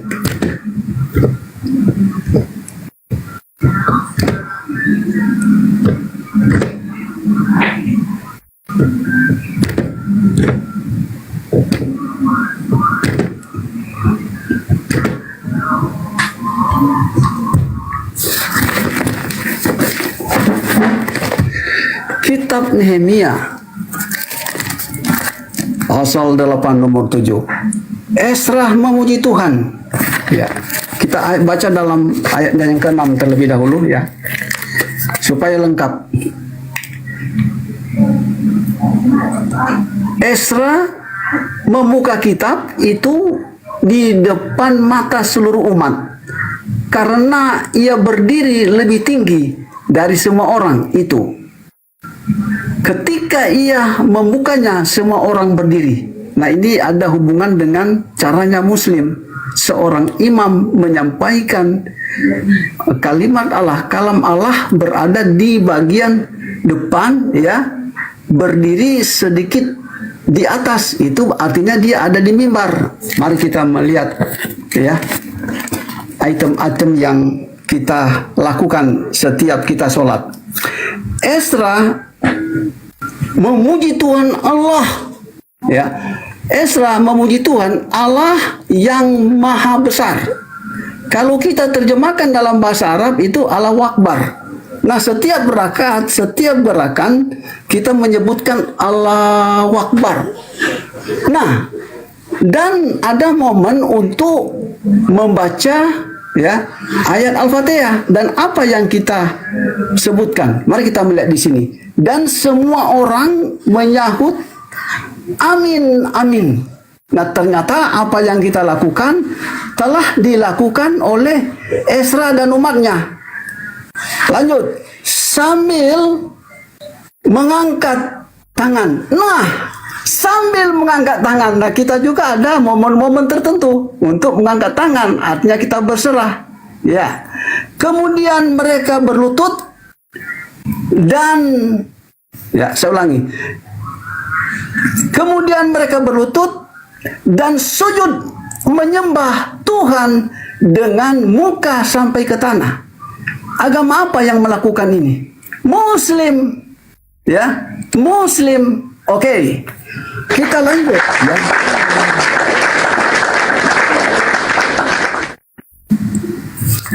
Pada Keluaran pasal 28 nomor 40, Keluaran 29 nomor 6, pria menggunakan penutup kepala. Ya. 1 Korintus 6 nomor 11. Ya. Perempuan menggunakan penutup kepala juga, jiblab. Nah, kita melihat, ya, kitab Daniel. Kita comparekan dengan kitab Daniel pasal 6 nomor 11.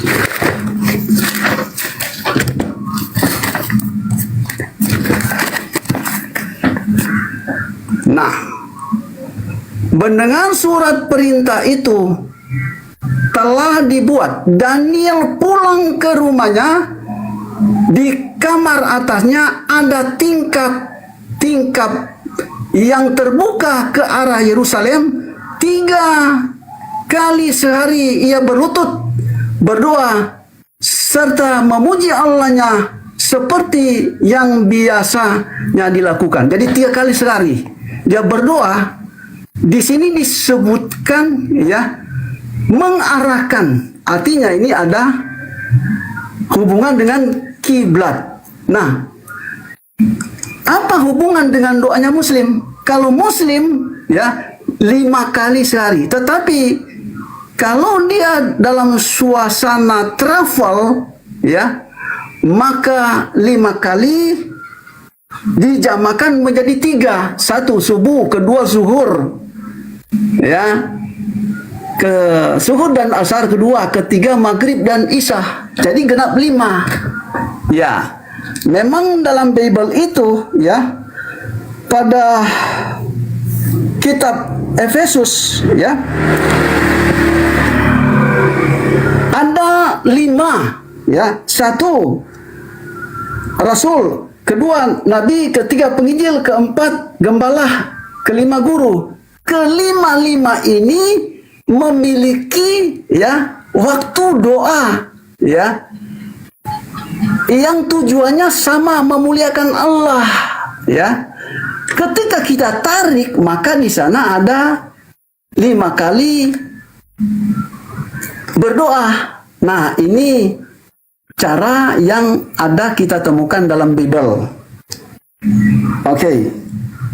Silakan disambung, dilanjutkan.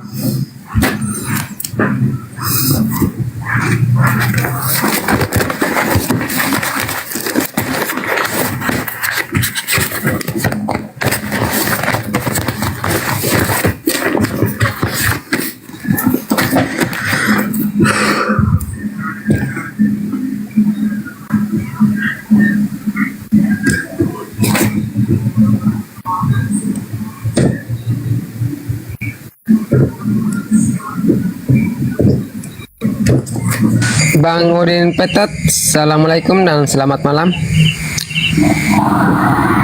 Ya, assalamualaikum warahmatullahi wabarakatuh. Waalaikumsalam warahmatullahi wabarakatuh. Bang Udin Muslim ya? Pencet. Ria, Islam saya. Sangat pencet. Iya. Ya, yang enggak apa ya. Ada yang mau disampaikan, Bang? Assalamualaikum warahmatullahi wabarakatuh. Waalaikumsalam warahmatullahi wabarakatuh.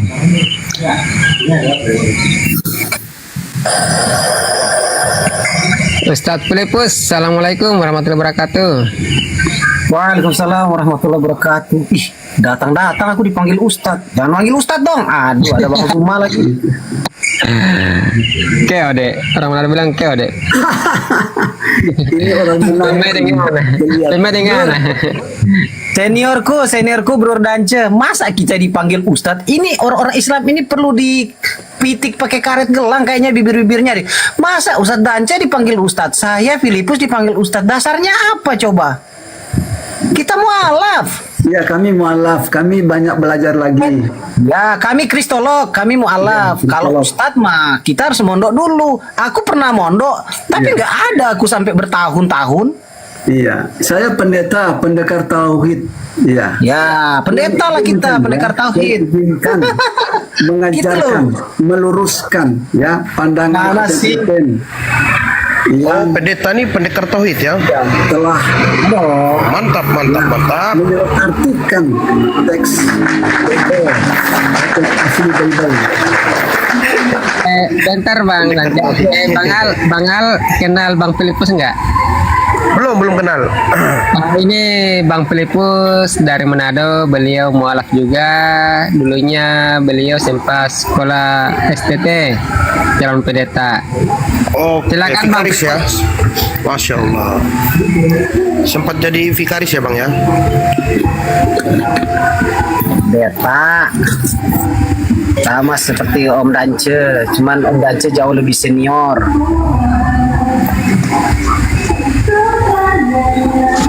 Saya saya dengan Om Dance sama.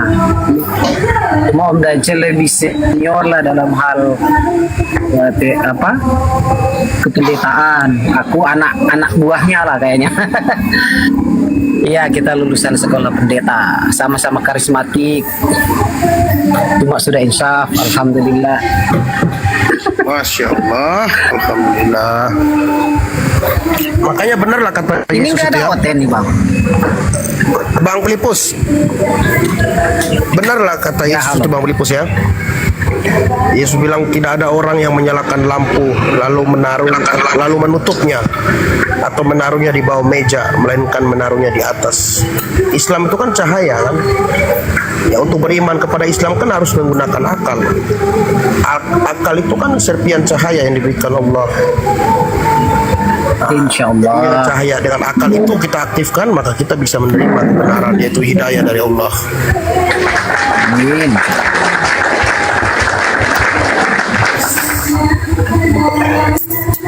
Ini nggak ada hotel. Itu ada tuh Osama bin Laden tuh. Bang Osama ini, Mr. Claro. Namanya Malam diselamatkan. Ya, selamat malam.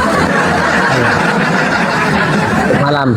Iya, saya tertarik ini karena ada mantan-mantan pendeta ini. Mungkin mantan-mantan pendeta ini bisa tampilkan mungkin videonya pada saat khotbah mungkin supaya menjadi bukti. Ya, Pak. Supaya nggak ngaku-ngaku mantan Om Dance pendeta. dulu, Om Dance dulu. Iya, Om Dance silakan. dulu. Aku data saya. Kalau aku ini fotonya aja boleh. Saya tunjukkan data saya. Kenapa sih ke pribadi? Kita diskusi aja. Mungkin video bisa. Sebentar dulu Pak. Iya kan, namanya kan. Pak Dance, sabar. Jadi apa urgensinya Anda? Apakah Anda juga mau mualaf setelah dibuktikan nanti? Iya. Nyadi-nyadi. Ya kan dari bawah kan gini Bang. Ya. Gini lah. Apalagi saya masuk ada Islam dua mantan 2000. ini. Kayaknya ada dua mantan ya. Dua mantan pendeta. Teman-teman, Jadi kita mau tahu nih videonya. Ya, kita diminta. Ya kan artinya seorang pendeta pada saat khotbah di gereja itu jemaatnya berapa orang? Ya gitu. Kalau jemaatnya paling kurang 50 orang ya, mustahil Pak Dance itu mualaf. Kecuali jemaatnya 5 orang sampai 10 orang ya wajar lah dia mualaf, wajar. Ya karena perpuluhannya dikit ya. Perpuluhannya. Iya. Besarkan saya teman-teman. Teman-teman besarkan saya.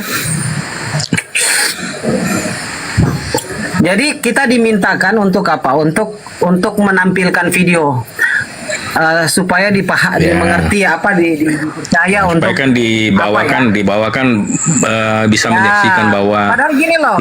ini jemaatnya banyak ini.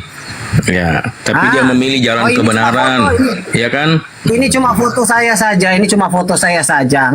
Gini loh, saya masuk Islam tahun 2009. Waktu itu saya bahkan belum punya HP Android. Aku baru punya HP Nokia 3315. Bagaimana saya mau pakai video? Ya kan setidak-tidaknya kan ada handycam gitu kan, setidak-tidaknya kan. Iya, harus handycam. Atau masuk di YouTube itu kan begitu, Bang ya. Gini loh, Bang. Ya kalau Pak Pendeta Dance mungkin dia masih punya video karena dia barusan kemarin masuk Islam, baru 1-2 tahun kemarin masuk Islam. Kalau saya 2009. Kalau video ya nggak apa-apa. Ada tapi di kaset itu ada di rumah ibu saya. Tapi kalau foto-foto bukti yang lain ada. Kalau ada percaya syukur, nggak percaya nggak masalah. Aku juga open cam dan ngaku mantan pendeta itu sudah sejak tahun 2014. Dan saya menantang orang-orang untuk melaporkan saya sebagai orang yang ngaku-ngaku atau pemberitaan hoax dengan open cam, tapi nggak ada yang melaporkan saya sampai sekarang. Kenapa? Karena orang-orang di belakang ini tahu kalau memang saya memang pendeta, ya orang yang satu-satunya pakai dasi ini adalah memang pendeta. Dan ada banyak foto-foto di mana aku sekolah pendeta dan ditamatkan, ditamatkan di angkatan yang saya sebutkan. Sekolah Alkitab saya jelas, saya tamat di sekolah Alkitab Merauke angkatan 10, angkatan 11. Tamat tahun 2006, tahun 2007 di sekolah Alkitab Merauke, sekolah Alkitab Gereja Pantekosta di Indonesia, Papua, Merauke. Di mana? Di Desa Wasur kilometer 17, Kecamatan Desa Wasur kilometer 17 arah Papua Nugini. Di mana itu? Desa Wasur kilometer 17 Oh, di Kecamatan Papua, ya? Mopalama Kabupaten Merauke Provinsi Papua, Bang, ya? Papua Selatan. Jelas. Papua Bang ya. Dan kalau Berarti iya, sama dengan Yahya Waloni ya, sama dengan Yahya Waloni berarti ya. Dan Yahya apakah Waloni kan juga di sana pernah jadi dosen. Ya, sabar Bang. Apakah setelah Yahya Wanoloni kemudian almarhum ini menunjukkan foto, ijazah, segala macam, apakah semua percaya? Enggak. Ya sudah dicek itu Bang sama Isra Soru Bang. Ternyata semua apa yang dia kemukakan. Sabar Bang ya. Sama kalau mau cek Ini kan kita TV diskusi atau santai video. Bang. Ini Bang Usama. Ya, kita diskusi Kalau mau santai cek ini, Bang. TV atau video, cek aja di YouTube. Bang Filipus ada. Sana ada. Enggak usah lah, enggak usah. Ada di YouTube ya. Ribet ya. Pendeta dan Cemumek ya, Ustadz abang saya ya, atau senior saya dan Cemumek juga ngaku-ngaku begitu ya. Jadi begini, kita banyak sekali disuguhkan oleh pendeta Yusuf Manubulu channel tentang kesaksian-kesaksian ustadz dari pondok pesantren, tapi sayangnya satu pun mereka yang mengaku murtadin itu tidak menyertakan pondok pesantren atau sekolah atau institut agama yang pernah mendidik mereka. Berbeda dengan kami menyebutkan angkatannya, pendeta yang mendidiknya, siapa direktur sekolah pendetanya. Kita sebutkan, saya pun begitu. Saya sebutkan satu persatu. Bahkan teman-teman saya yang sekarang masih aktif sebagai pendeta sempat nelpon saya, Bro Philip, kenapa nyebut begitu? Oh, saya diminta oleh umat kamu kok. Ya kalau Bro Philip memang udah masuk Islam, kita nggak persoalkan, kita percaya kok Bro memang mantan pendeta, kita kan satu kelas. Kata teman-teman saya yang ntar saya tunjukin, kata teman-teman saya yang kebetulan satu kelas dengan saya bilang begini, saya bilang, tapi umat-umat kamu di TikTok, di YouTube itu rata-rata tidak ada yang percaya dengan kesaksian kami. Sebetulnya kesaksian kami itu nggak penting gitu loh. Ya karena Islam nggak melihat itu. Nah ini teman-teman saya waktu masih, ya ini yang anak panah itu saya. Ya. Nah, teman-teman yang insya Allah dirahmati Allah Subhanahu Wa Taala, sebenarnya kesaksian kami di masa lalu itu sebenarnya tidak penting untuk umat Islam. Kenapa? Karena itu sebenarnya bukan prestasi. Ini bukan prestasi, tapi aib. Aib bahwa pernah menyekutukan Allah, pernah musyrik terhadap Allah, pernah menyembah sesuatu selain Allah. Tapi kenapa kami mau alaf kemudian menunjukkan foto-foto ini sampah sebenarnya ini. Nih, foto-foto sampah. Ya, walaupun ini foto penamatan ya, foto pentabisan, tapi bagi saya sampah. Cuma karena itu pun sudah kami tunjukkan berikut dengan dengan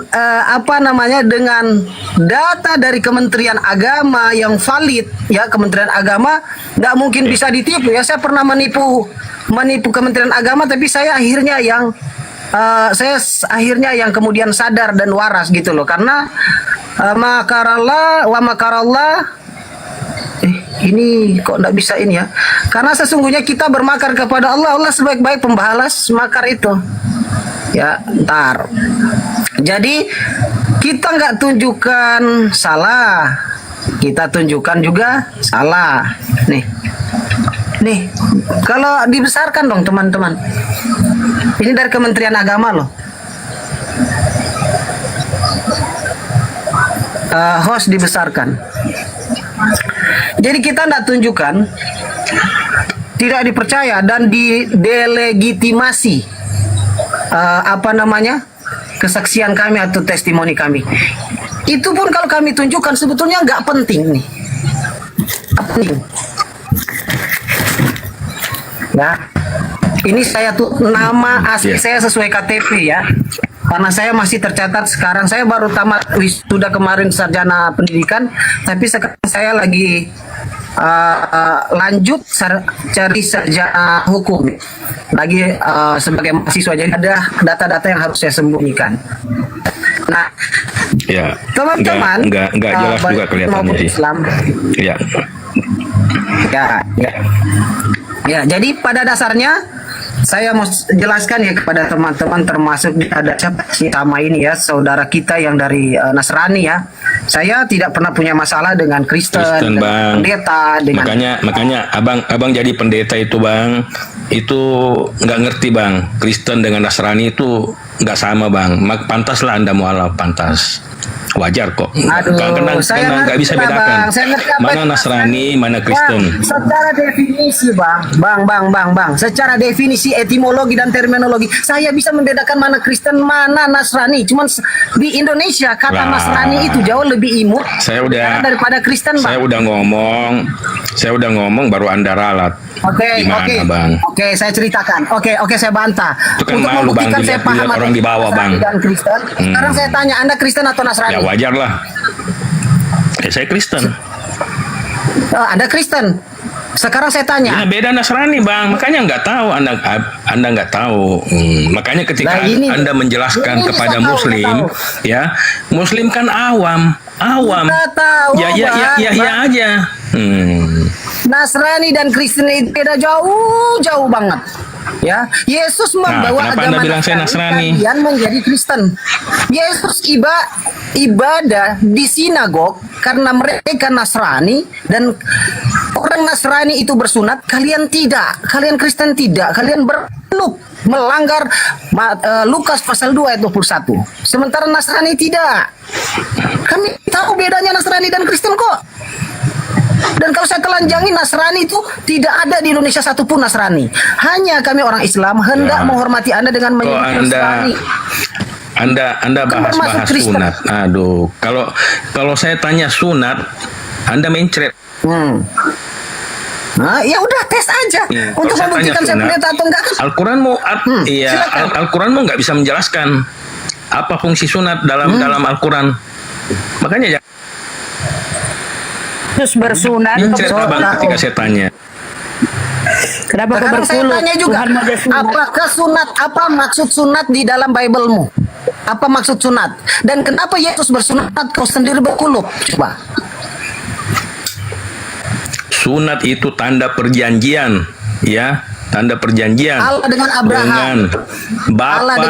Bapa dengan Abraham, dengan 17. umatnya. Itu. Betul. Terus? Sekarang Bang, dalam Kristen itu sudah dijelaskan, Bang, ya, dalam Bible, ya. Sekarang coba Abang di surat berapa, Bang, sunatnya, Bang, dalam Al-Quran? Coba Abang saya tunjukkan. tanya belum Ini selesai saya tanya, jelas, surah berapa? Di dalam Al-Quran tidak disebutkan sunat, hanya diperintahkan mengikuti milah Ibrahim, milatah Ibrahim, atau Katanya milah kan Ibrahim. gini. Mengikuti milah Ibrahim. Ibrahim dijelaskan secara mukah bahwa berkhitan. Maka apa-apa yang dilakukan oleh Ibrahim, tak ada satupun orang-orang yang mengikuti Rasulullah Muhammad SAW yang meniadakannya barang satu iota saja. Sekarang kau Kristen yang punya ke Yesus apa? Kenapa? Sekarang kenapa kau tidak bersunat? Paulus kan, sementara Yesus bersunat. Kalian lebih percaya Yesus. Kalian bukan Kristen, kalian Pauluster. Nah sekarang gini, Bang. Makanya ini Kau kan ditanya, diskusi, diskusi, Bang, ya. Oten, bego. Kau ditanya, Yesus yang kau Tuhan kan bersunat, kau tidak bersunat, kau berkuluk, kenapa? Jawab itu. Makanya gini, ya. Apa artinya? Sabar, tolong jangan di-mute. Apa artinya kau ditanya? Apa kau jelaskan lagi kau ditanya? Kenapa kau berkuluk? Sementara Tuhanmu disunat. Saya di-mute-kan, bagaimana Kau bisa saya menjawab? Kau jawab, Pir, kau jawab. Ya kalau gitu berikan kesempatan sama Kalau di-mute-kan lagi, mending saya turun ya. Karena Kenapa tidak sehat. Kenapa kau berkuluk? Jawab aja dulu itu Bang Osama, biar kita kondusif gitu. Silakan. Oke. Jadi kami Kristen itu, ya, itu lebih mengutamakan itu perbuatan, bukan sunatnya yang dinilai, Bang. Pertanyaannya kan bukan masalah perbuatan. Yesus sunat yang kau tuhankan, kenapa kau berkulup? Itu pertanyaannya. Jawab, karena saya berkulup karena ini, begitu. Karena saya berkulup karena mengikuti Paulus. Itu baru betul. Coba. Itu yang bersunat. Sabar dulu Bang. Yang diwajibkan itu bersunat bangsa pilihan daripada Bapa Elohim, ya. Terus? Sedangkan kenapa bangsa-bangsa lain ikut-ikutan bersunat? Memangnya dia juga umat pilihan? Sejak kapan bangsa lain menjadi umat pilihan? Tuhanmu bersunat, kenapa kau berkulup? Tahu nggak di dalam Bibelmu siapa itu Paulus? Paulus itu rasul bagi orang-orang berkulup. Nah, kau itu. Dan dia rasul bagi orang di luar Bani Israel. Kaulah dia di luar Bani Israel dan berkulup. Kaulah itu. Bunda permisi aja. Gini aja biar nggak panjang. Gini aja, Bang Osama. Saya nanya nih baik-baik. Tolong jangan dimute-mutekan lah. Ini jangan. Ya, saya juga tertib kok kalau ngomong, saya juga tertib. Ya, saya tanya nih baik-baik ke Bang Osama.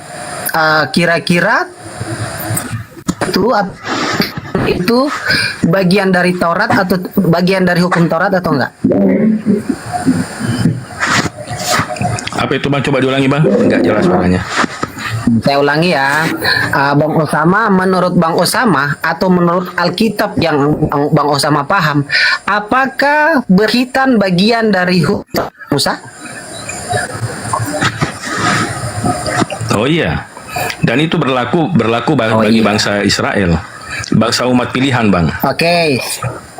Ya, sebagai tanda perjanjian. Abang baca. Kami ini orang Indonesia. Kami ini orang Indonesia, saya Bang ya. Tidak ada diwajibkan. Kami ini bangsa Indonesia waktu itu belum ada bangsa Indonesia, Bang.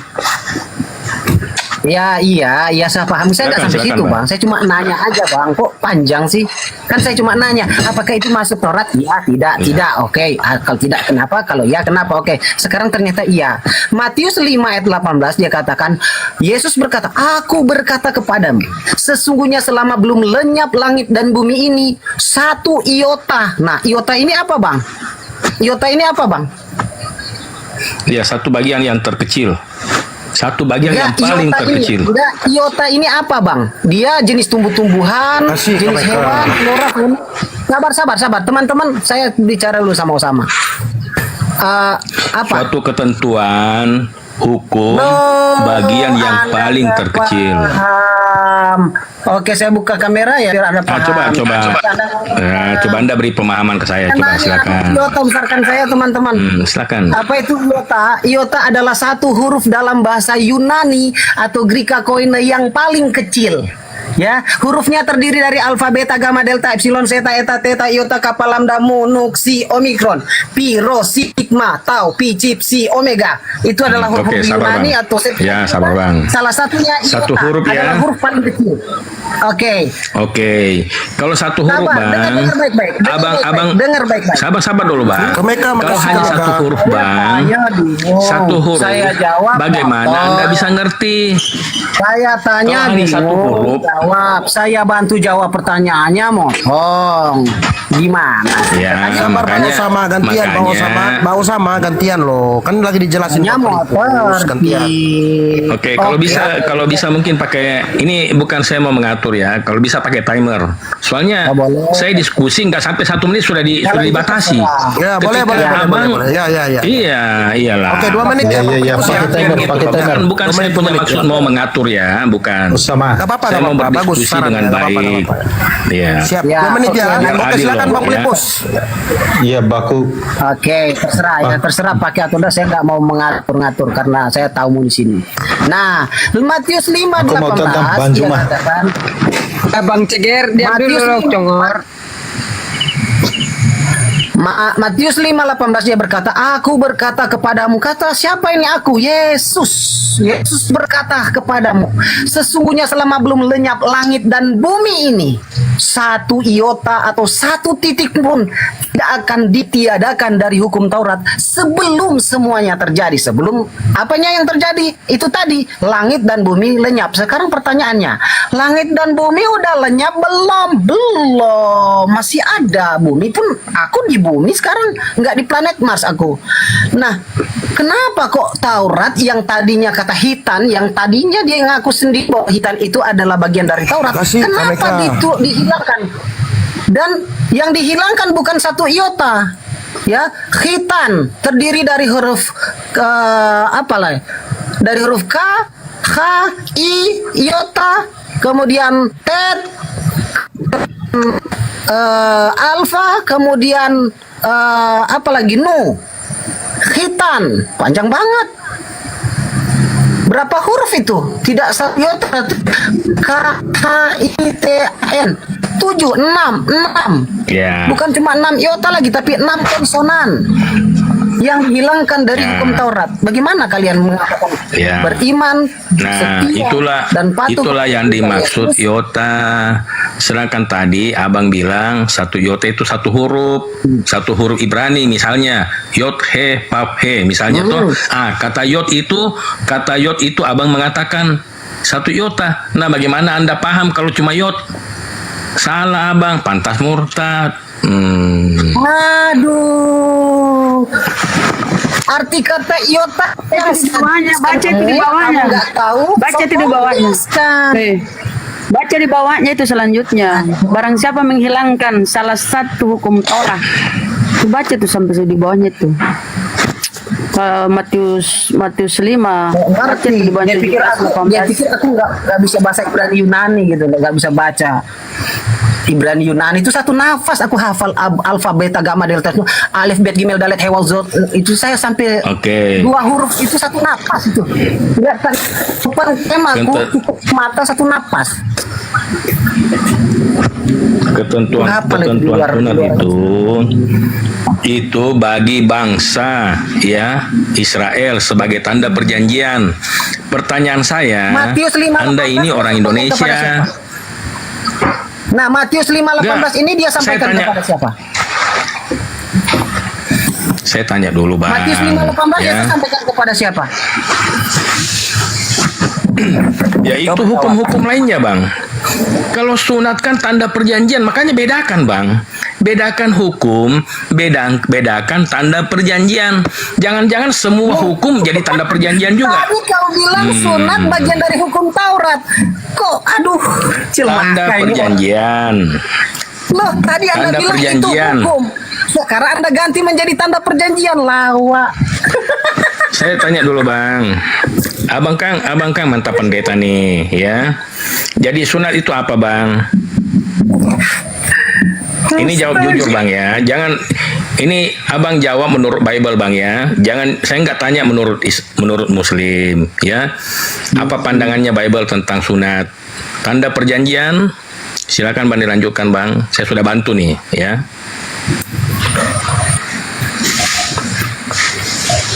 Monggo Bang. Kan kamu bilang tadi itu bukan hukum, bukan tanda perjanjian. Kau bilang hukum, bukan tanda. Jangan, Bang. Jangan lari kemana-mana dulu, Bang. Saya nggak bahas dulu hukum.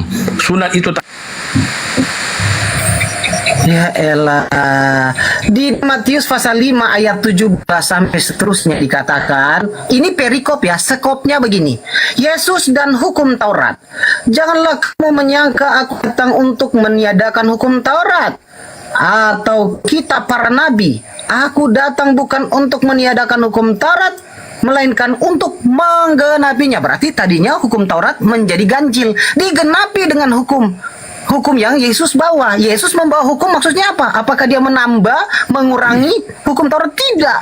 Dia menggenapi. Berarti yang tadinya, dulunya, yang disebut dengan zina itu adalah orang-orang yang bukan mahram, bukan suami istri, kedapatan, oleh orang sedang berdua-duaan itu disebut zina, itu definisi zina. Sekarang oleh Yesus, zina yang menurut Yesus bukan lagi yang ketemu, yang kedapatan berdua-duaan, bukan. Yang melihat body orang lewat itu sambil jilat-jilat bibir, itu udah bagian dari zina. Artinya diperberat lagi, bukan dikurangi, diperberat lagi makna dan definisi zina. Dulu makna dan definisi mencuri adalah seseorang kedapatan mengambil hak orang lain tanpa hak sendiri, tanpa tenaga sendiri, mengambil hak orang lain. Itu disebut dengan mencuri.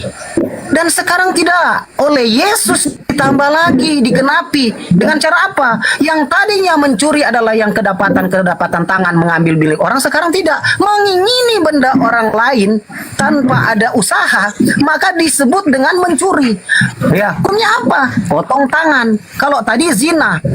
Dulu kalau di sebelum Yesus nanti kedapatan, ya kayak si Daud misalnya lagi jalan-jalan di atas suatu istana, melihat Batseba mandi, terus dikawininya itu si istri Uria, si Batseba itu, nah itu disebut zina. Kalau sekarang enggak lagi, ngelirik saja sudah disebut zina. Dan hukumannya apa? Dirajam, saudara-saudara. Nah, dari situ kita mengetahui yang dimaksud oleh Yesus menggenapi itu artinya membuat segala sesuatu itu makin berat. Nah, sekarang kita pergi ke hitan. Apakah hukum itu hukum atau adat istiadat atau sebuah perjanjian atau apa? Tidak. Oleh Osama ini dikatakan bahwa tadi hukum.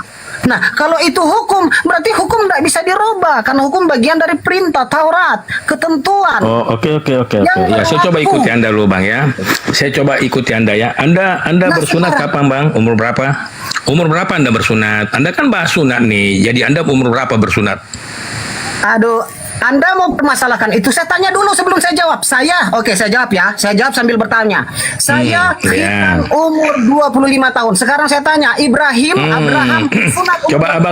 Coba Abang baca dalam Kejadian 17. Kejadian 17 ayat 12, Bang.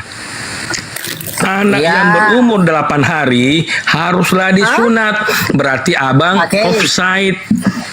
Sekarang saya mau bahas sunat baru nggak ngerti. Saya tanya, saya tanya bagi kamu, Abraham disunat berapa tahun menurut Alkitab? Menurut Alkitab, Abraham dihitan umur berapa tahun?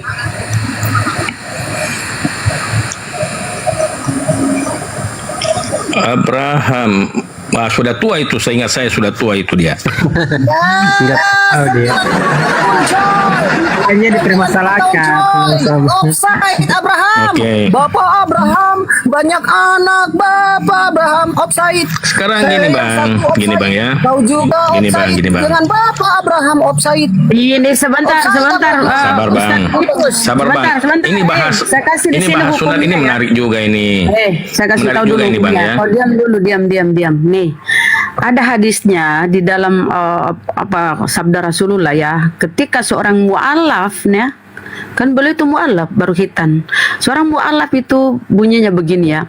Singkirkanlah perilaku kekufuran dan berkhitanlah, atau buanglah darimu rambut kekafiran dan berkhitanlah.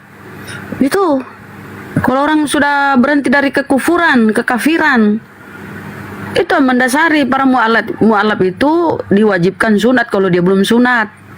Lanjut.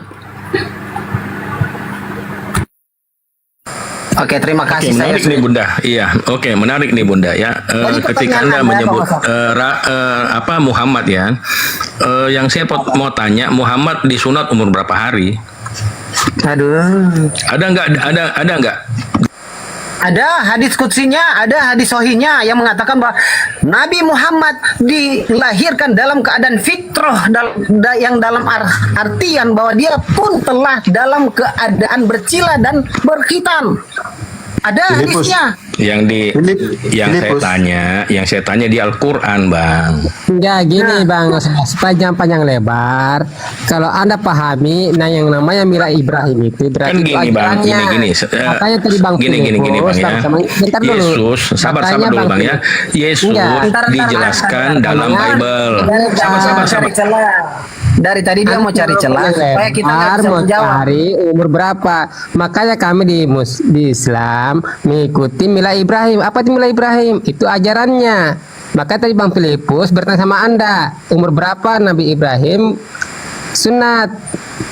Itu nggak bermasalah bagi kami. Karena kami Gini simpelnya, Allah berfirman dalam Al-Quran kan, ikutilah milah Ibrahim, agama Ibrahim. Dia hanif, berserah diri, lurus. Nabi Ibrahim itu bersunat 90 tahun.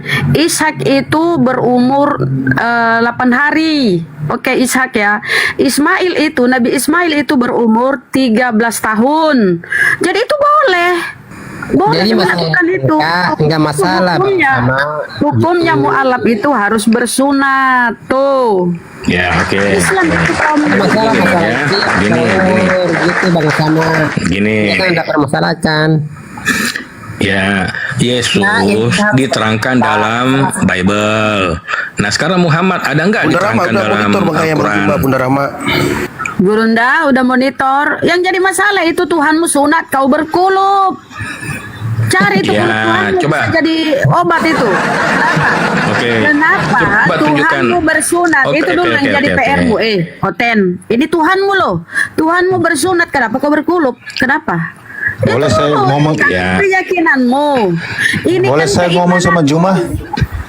Jangan dulu. Gurunda udah monitor. Boleh gak Itu saya terus ngomong sama si Juma? Jeb ini si Jeb ya teman-teman, si ngeyel. Saya tanya kok Jeb, kau Boleh saya berkulub? diskusi sama Juma? Bentar Bang Ceger, namanya aja Sabar, Ceger, sabar. Bang Tengor. Oke, baik. Sabar, kita tunggu dulu. Kita tunggu dulu guru kami monitor ya Bang ya. Tunggu. Ini si Anu mempersoalkan ya keyakinan orang Islam. Kau karesteng ya Iya. meyakini Yesus Tuhanmu. Yang mempersoalkan. Kenapa Tuhanmu bersunat, kau berkulub. Itu dulu. Tuhanmu kenapa Yang bersunat? kau mempersoalkan berkulub? sunatkan, yang sunatkan tadi kan Ya, sekarang kenapa kau permasalahkan sunat? Sementara kau tidak bersunat. Tuhanmu sunat. Kan botol kau. Kenapa itu kamu Tuhanmu? kan bilang- Kau kan ngaku Karisteng ini pengikut Kristus. Kalau kau pengikut, kau ikuti dong. Kalau perlu kau pun disalib. Ikuti dong dia. Sudah? Dia sunat. Sudah. Kenapa kau berkulub? Jawab Sudah. itu. Kalau tidak kau tendang. Oke, gantian ya. Sedikit Bunda, sedikit Gantian sabar. ya. Jadi kau tuh sabar. Anda ini ibarat orang yang naik motor ya nggak pakai helm. Terus kau lihat kau nggak pakai helm, kau tegur orang lain, woi pakai helm. Padahal kau sendiri nggak pakai helm itu loh. Nah, itulah maksud Gitu saya. tuh ya, maksudnya itu. Gitu. Kapan saya ngomong? Belakang. Saya, Bang. Sabar satu-satu. Silakan Osama. Kenapa Muhammad tidak bersunat, lantas kami disuruh bersunat? Ada hadisnya. Muhammad tidak bersunat, mana Sudah aku jawab ayatnya? tadi di dalam hadis riwayat Tabrani disampaikan bahwa salah satu keistimewaan daripada Nabi Muhammad. Waduh, diam nggak sih? Diam nggak sih kalau aku Oke, jelasin? ya, oke. Ya gini aja Sebentar simpelnya, kita Bang. jelaskan. Bang sama gini. Itu Oke, nah, saya Al-Quran paham. sudah jelas. Kami ikuti milah Ibrahim. Milah Filipus. Ibrahim itu milah itu namanya ajaran. Bang Filipus. Sudah jelas. Ngapain nggak? Bang Filipus. Mau cari-carimu ke Muhammad, Nabi Muhammad? Santai. Itu udah Bang jelas dalam Filipus. Al-Quran. Milah Ibrahim kami ikutin ajarannya. Biar dulu Salah satu Bang. apa? Ini biar Sunat. dikasih dalil dulu sama Ustadz Filipus. Silakan Ustadz. Ya. Sudah? Boleh saya tanggapi? Silakan Bang Filipus, silakan. Kapan saya ngomong? Nih hadisnya, saya tunjukkan hadisnya. Nih saya tunjukkan hadisnya. Nah, saya tunjukkan hadisnya ya. Ini jadi kalau kita diskusi tuh ilmiah ya, jangan congor ya. Sekarang nih hadisnya nih ya. Dari Anas bin Malik radhiyallahu an berkata, bersabda Rasulullah sallallahu alaihi wasallam, Allahumma shalli wa sallim alaihi. Termasuk bagian karomahku, kemuliaanku ya dari Allah, aku dilahirkan dalam keadaan telah dikhitan dan tidak seorang pun melihat auratku. Kalau Tuhanmu kan dipakein popok, dicebokin sama Maria, dilihatlah burungnya Tuhanmu itu sama manusia. Ini keistimewaan Nabi. Ini Nabi loh. Oh, sementara Tuhanmu itu, burungnya dipegang-pegang. Ya, sudah. Sudah boleh Hadis saya itu. tanggapi. Lu tanggapi Ya, nih, oke, kau bantah sudah lagi boleh hadis. tanggapi. Kau bantah lagi Saya nih. nggak bantah. Berarti hadis lebih tinggi dari Quran ya. Karena hadis Ya lebih bisa Allah, menjelaskan ya segala Allah. sesuatu. Hadis Iya kan itu. begitu. Kenapa sih kau itu bego kali? Hadis itu kan sabda Rasulullah, beliau yang mengalami. Beliau yang mengalami. Hadis itu adalah segala perkataan, perbuatan, bahkan Oke. diamnya Rasulullah itu adalah hadis. Nah, ini perkataan beliau. Di dalam Al-Quran Allah memerintahkan, ikutilah. Di mana? Ikutilah Oke. Nabi Abraham. Saya tanya gini ya, Bunda ya. Bunda, saya tanya Bunda ya. Justru Al-Quranmu menjelaskan. Udahlah, berhenti kau bertanya. Berimanlah Kau kepada ditanya dulu. Kau kitab-kitab ditanya dulu. sebelumnya. Udah panjang kau bertanya-tanya. Udah jelaskan pakai dalil ya. Ini dalil ini. Sekarang kau kenapa kau berkuluh? Ya, jangan-jangan dimimpikan. Gantian kita ngomongnya. Gantian kita ngomongnya. Mana dalilnya? Lah, kau bertanya dari tadi. Mana dalilnya? Kau dilarang bersunat oleh Yesus, oleh Tuhanmu. Mana? Mana kau dilarang bersunat? Mana? Perintah Cuma Tuhan kasih mana? dalil. Ini. Memang Al-Quran Ini. Bunda sudah bilang ke mereka. Nggak ada bahwa ini, nggak ada mereka ini. inilah yang Kapir. Kau menjelaskan, kau menjelaskan pakai hadis. Kau kutendang ke tong sampah kalau nggak menjawab. Di mana dalil Silakan. Tuhanmu melarang kau sunat? Mana? Mana dalilnya kau dilarang pakai sunat? ayat. Memangnya Al-Quran itu untuk Muhammad hanya kayak Bible menceritakan orang yang menulis gitu. Rasul Paulus kepada jemaat di datanya dia itu. Paulus kepada Dia kan ngaku Ustadz, dia kan ngaku pengikut Yesus. Ini bagaimana mau diskusi kalau di Mana? Udah kau turun kau kafir, kau makan ini nggak babi. fair ini, nggak fair ini. Turun kau, turun Ya, turun nggak kau apa-apa, makan nggak babi. apa-apa. Kasih tahu, dijelaskan, Ya, kasih tunjuk dalil Nggak fair. apa aja. Memang Nggak usah Al-Quran dinaikkan Allah teman-teman Subhanahu si wa Jeff Ta'ala. itu. Ngeyel dia si Jeff itu. Ya, dalam Al-Quran Nggak Allah fair, Subhanahu wa Ta'ala berfirman, "Summum bukmun umyun fahum la yarji'un." Mereka ini mau disampaikan, mereka punya telinga tapi tuli, mereka punya mulut tapi ya bisu, mereka diberi mata tapi tidak kemudian melihat. Ya, ini yang disebut dengan Al-Quran summum bukmun umyun fahum la yarji'un. Mau kasih tahu apapun gak akan mempan. Mereka akan minta satu lagi. Begitu ditaruh satu, oh berarti ini dengan ini. Tidak, mereka begitu sama. Saya tunjukkan foto tadi penamatan sekolah pendeta, enggak percaya saya. Yang saya berdiri di depan jemaat, enggak percaya saya. Saya tunjukkan lagi surat agama dari Kementerian Agama yang menyatakan saya pendeta, wah enggak percaya lagi. Mau dia percaya yang mana? Yang secara hukum di negara ini saja yang ditandatangani oleh kementerian saja mereka nggak percaya. Lalu mereka percaya siapa? Mereka percaya kepada tulisan orang yang tidak punya bin. Nabi Muhammad jelas, ya ayahnya siapa, kakeknya siapa, sampai ke Ismail jelas. Nah, yang tak punya bin itu Paulus, coba. Paulus kalau dia punya bapak. Siapa bapaknya Paulus? Kutunggu. Besok pagi 2:30 aku baptis lagi kalau ada yang bisa menjelaskan Paulus itu anak siapa. Rasulullah bin Abdullah bin Abdul Thalib bin Abdul Muthalib bin Wahasin bin Qusay bin Manaf bin segala macam. Tapi kalau Paulus bin siapa? Anaknya siapa? Aku akan masuk Kristen besok. Ya gini Bang Filipus, dikirain Al-Quran itu kitab histori Kitab Muhammad. seseorang.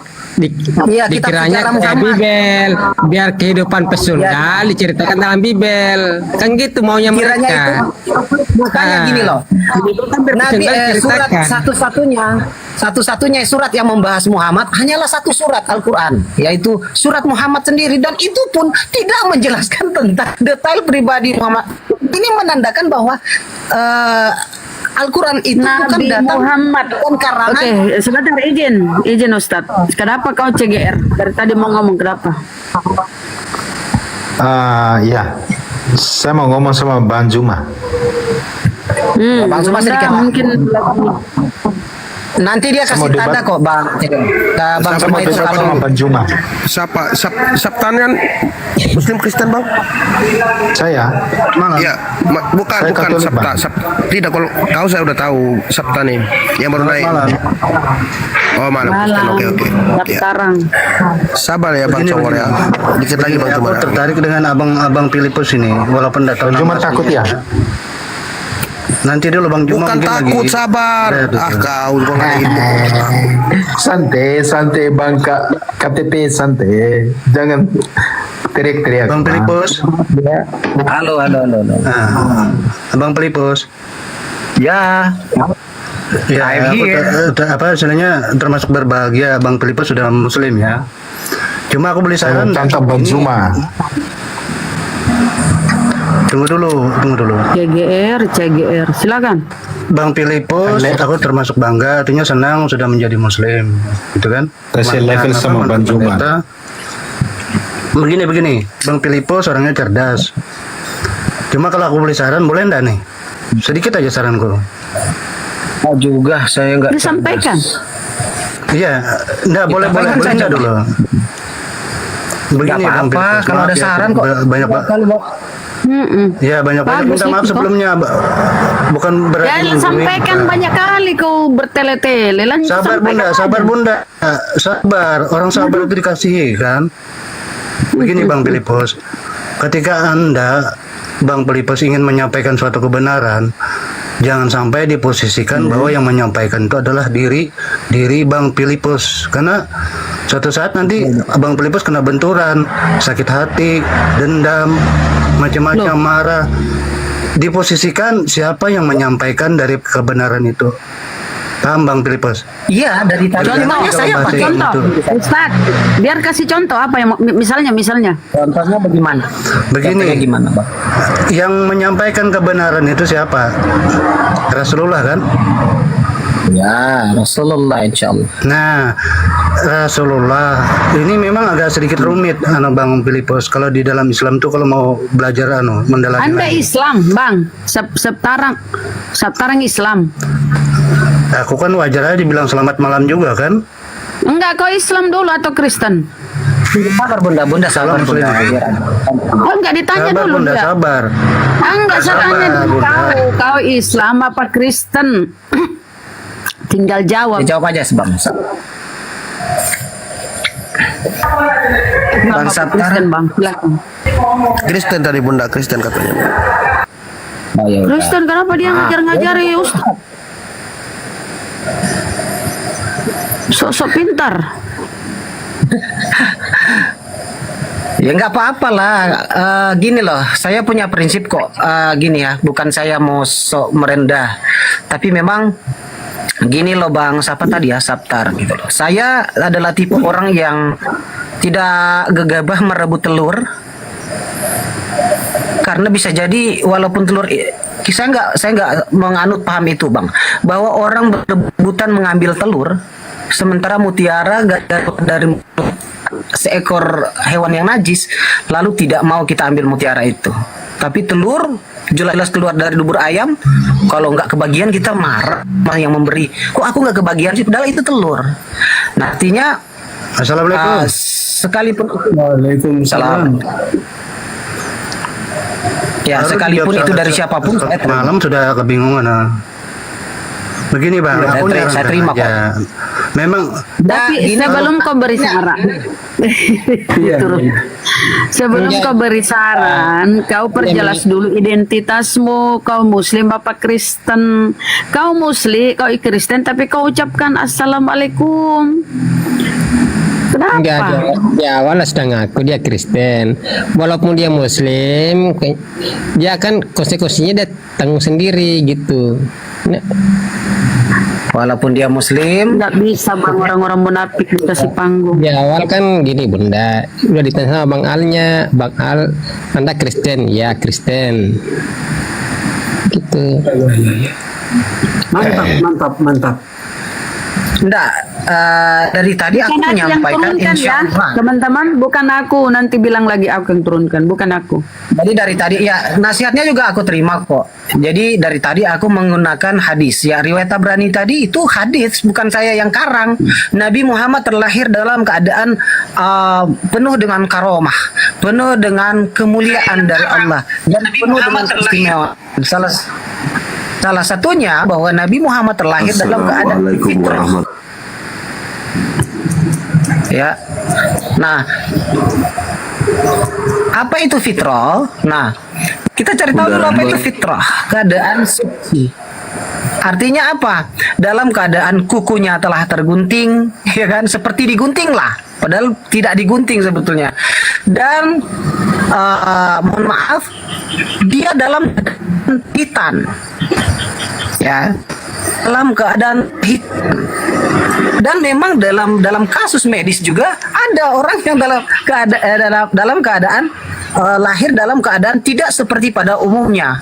Saya belum pernah mendengar dan melihat ada orang lahir terhitan selain Rasulullah. Tapi orang yang lahir dalam keadaan berbeda kelaminnya itu ada. Ya, ada orang yang kelainan, bukan kelainan ya, ada kelebihan gitu loh. Kelebihan misalnya kepanjangan apanya gitu loh ya, tertutup atau terbuka, atau ada yang seperti, mohon maaf, ada kejadian salah satu anggota TNI kita namanya Serda Manganang. Itu dia hidup selama beberapa tahun dengan kelamin yang dia tidak ketahui, yang dia tidak pahami. Artinya itu bukan kelainan, itu adalah sebuah kelebihan untuk mengukir cerita orang tersebut boleh hidup di atas bumi. Gitu loh.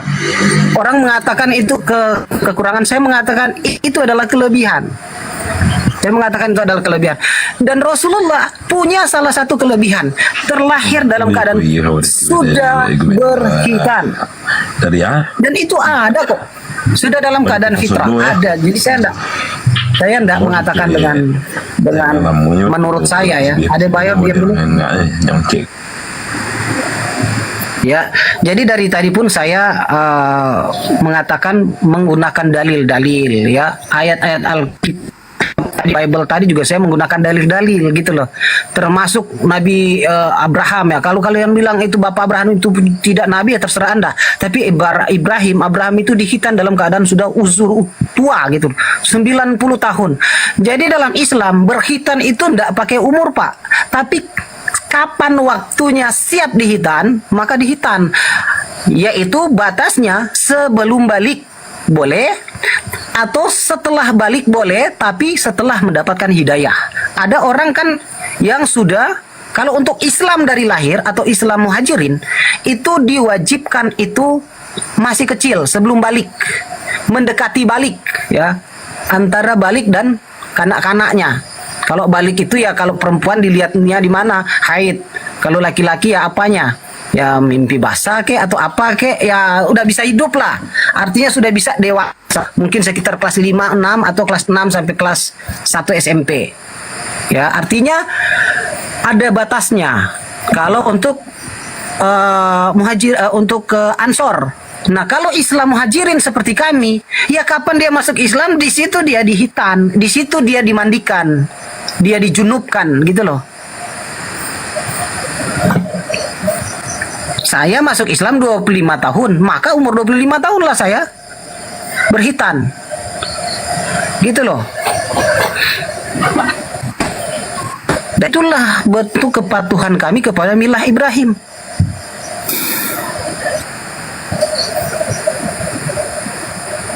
Nah, kalian di mana? Oh, katanya lagi kita mengikuti hitan itu kan untuk Israel lah. Kalian yang ngaku-ngaku Israel rohani. Tapi kami orang Kristen, orang selain orang Kristen, kami orang non Kristen, kami orang Islam. Tidak pernah mengaku-ngaku kami orang Ibrahim, cucu Ibrahim secara rohani, gitu loh. Nggak ada. Kami nggak pernah mengaku kami orang Arab rohani, nggak ada. Kami Bani Hasim rohani. Kami keturunan Nabi secara rohani, nggak ada kami bilang begitu. Ya. Nggak, kami mengaku-ngaku kami Israel rohani, kami Quraisy rohani, nggak ada. Kalian mengaku-ngaku Israel rohani tapi nggak mengikuti milah Israel jasmani. Lucu. Katanya cinta. Jika orang mencintai apa yang disukainya, yang disukai oleh orang yang dicintainya, pasti akan diikutinya. Yesus dihitan. Ya, jadi loh, kalian mencintai Yesus, tapi kalian tidak mengikuti apa yang Yesus lakukan. Betul. Yesus mengatakan gini, sampai hari kiamat. Ya, silakan. Betul Bang Pelipus.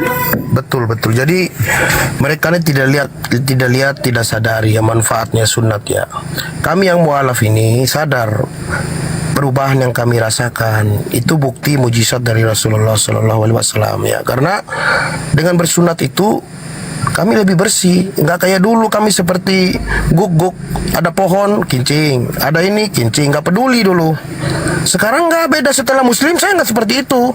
Itu bukti bahwa Islam bisa merubah kami dari sifat kami yang seperti binatang menjadi sifat seperti manusia.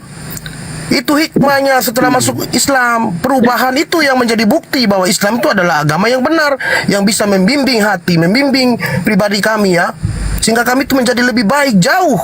Bahkan tidak ada sifat seperti binatang dulu. Kami kalau dulu kami di timur sini kalau udah kebelet sembarangan, mau pohon pisang, pohon ubi, pohon tomatnya orang baru tumbuh langsung mati karena kami kincing. Iya. Bahkan celana dalam kami baunya kayak apa. Sekarang enggak, bersih. Wangi malah celana kami itu. Karena apa? Karena kami Islam mengajarkan harus bersih. Begitu, bersihkan dulu diri kita semua, bahkan luar dalam. Jadi setelah itu kita sholat itu lebih kusyuk gitu loh. Islam itu benar-benar indah. Mereka tidak lihat hikmahnya, perubahan yang kami rasakan. Mereka nggak tahu itu loh Kristen itu. Makanya kasihan sekali mereka tuh. Bang Al, 25 tahun loh saya cebok cuma pas berak aja. Setiap pipis selama 25 tahun itu saya pipis nggak pernah cebok. Nanti di Islam aku kenal ternyata pipis juga harus cebok dan jongkok. Masya Allah. Itu Islam lah yang merubah kami. Makanya saya selalu berkumandang, kenapa Islam ini bisa merubah saya? Apa sih? Ternyata benar. Itulah yang saya katakan mujizat dari Rasulullah SAW. Beliau bisa merubah ya pribadi kami yang begitu buruk dulu, bahkan lebih buruk dari binatang, tahu? Tapi sekarang kami beradab. Makanya kalau saya bilang orang mualaf itu ibarat orang dari hewan menjadi manusia. Tapi kalau orang yang murtad, dia dari manusia menjadi binatang, bahkan lebih hina dari binatang. Karena akalnya sudah mati. Udah dimatikan akalnya gitu loh. Udah nggak dipakai, asal beriman aja. Ya, pertanggungjawabannya seperti itu Bang Al dan juga teman-teman Kristen juga ya. Artinya bahwa ketika kami mencintai Nabi Shallallahu Alaihi Wasallam, kami pun mengikuti apa-apa yang dilakukan, baik sunnah surah, sirah maupun syariahnya Rasulullah Shallallahu Alaihi Wasallam. Nah, beda dengan kalian, katanya mencintai Yesus, tetapi tidak mengikuti apa yang Yesus lakukan. Di dalam Yohanes 2 ayat 6, ya, dia katakan kamu harus hidup seperti mana Yesus hidup. Coba kalian baca Yohanes 2 ayat 6. Nah, coba aku buka ya. Yohanes pasal 2 ayat 6. Nah, sebutkan ayat, yang lain nyebut nomor. Kalau saya sebutnya ayat aja untuk menghormati. Walaupun dalam hati saya nggak setuju kalau itu disebut ayat. Ya. Yohanes 2 nomor 6 atau ayat 6. Nih, coba dengar baik-baik nih.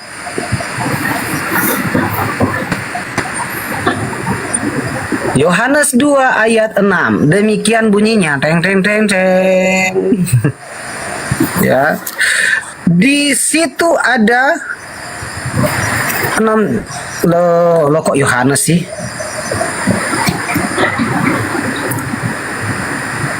Ya. Di dalam Yohanes 2 ayat 6. 1 Yohanes 2 ayat 6, ya. Bentar, aku cari ya.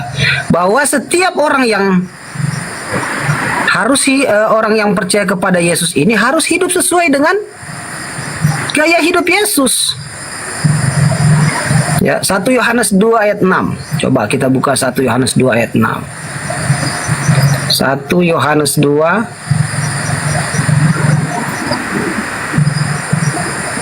ayat 6. Anda buka dalam 1 Yohanes 2 ayat 6. Siapapun yang mengklaim dirinya berada di dalam Kristus, ia wajib hidup dengan cara yang sama seperti Kristus menjalani hidupnya. Lah, Anda katanya mengikut Kristus. Kok Islam yang mengikuti cara hidup Yesus? Piye toh? Ya kan? Bacalah 1 Yohanes 2 ayat 6. Saya kasih ayat buat kalian nih orang-orang Kristen yang merasa Kristen. Saya bukan apa ya, kalau mudah-mudahan semua paham ya.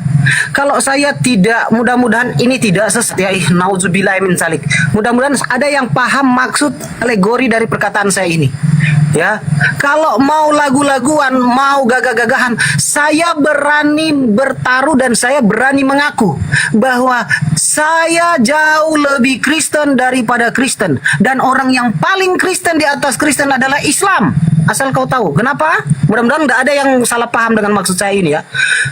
Orang yang jauh lebih Kristen daripada Kristen adalah Islam. Kenapa? Islam menjalankan seluruh perintah-perintah dan seluruh tingkah laku, gaya hidup, bahkan dari pakaian, bentuk wajah, bentuk sunnah, ujung kepala sampai ujung kaki yang dilakukan oleh Rasul Isa alaihi salatu wassalam.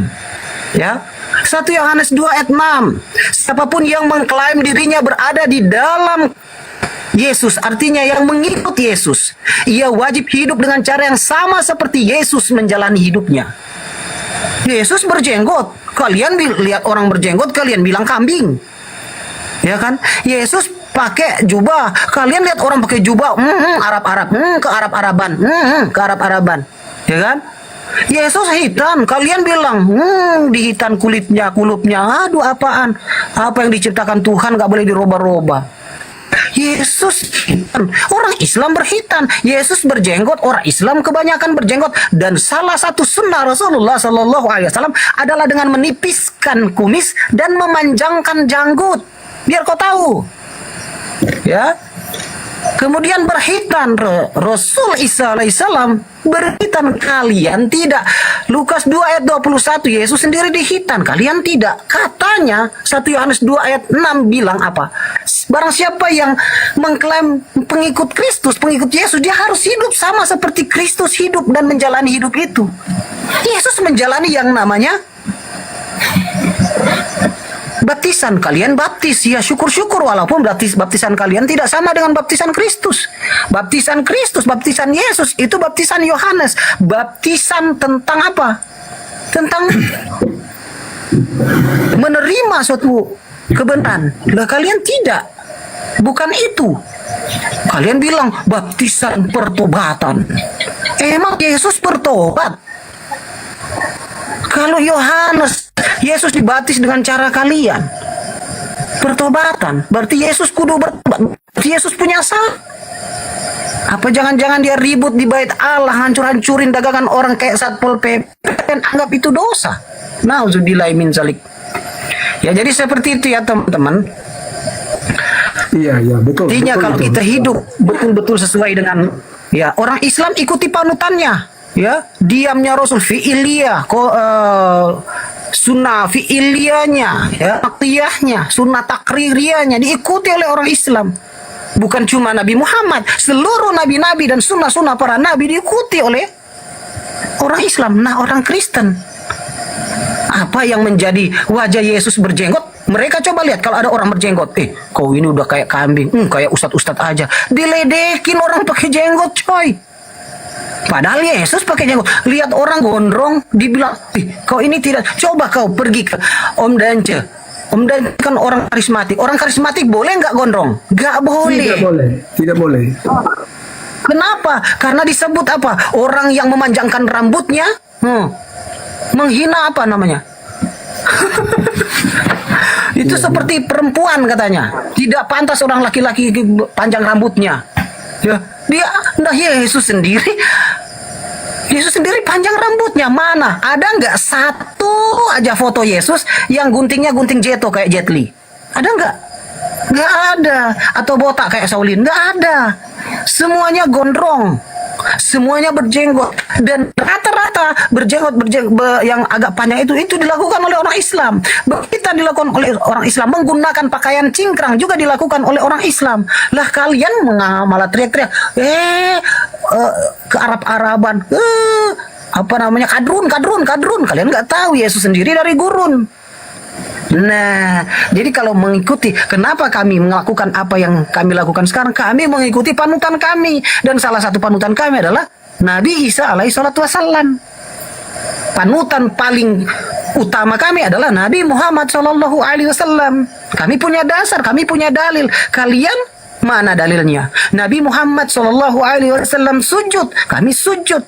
Nabi Muhammad sallallahu alaihi wasallam ya suruh kami berwudu, kami wudu. Beribadah hari Jumat, beribadah 5 kali sehari semalam. Nabi Muhammad SAW nyuruh, kami ikuti. Kami lakukan seperti mana yang dilakukan oleh Nabi Muhammad SAW. Lah kalian, Yesus ke sinagoga, kalian ke gereja. Yesus hari Sabat, kalian hari Minggu. Hello. Yesus khitan, kalian kulub. Hello. What is the meaning? Please tell me. Nggak tahu apa maksudnya. Katanya paling Kristen gitu loh.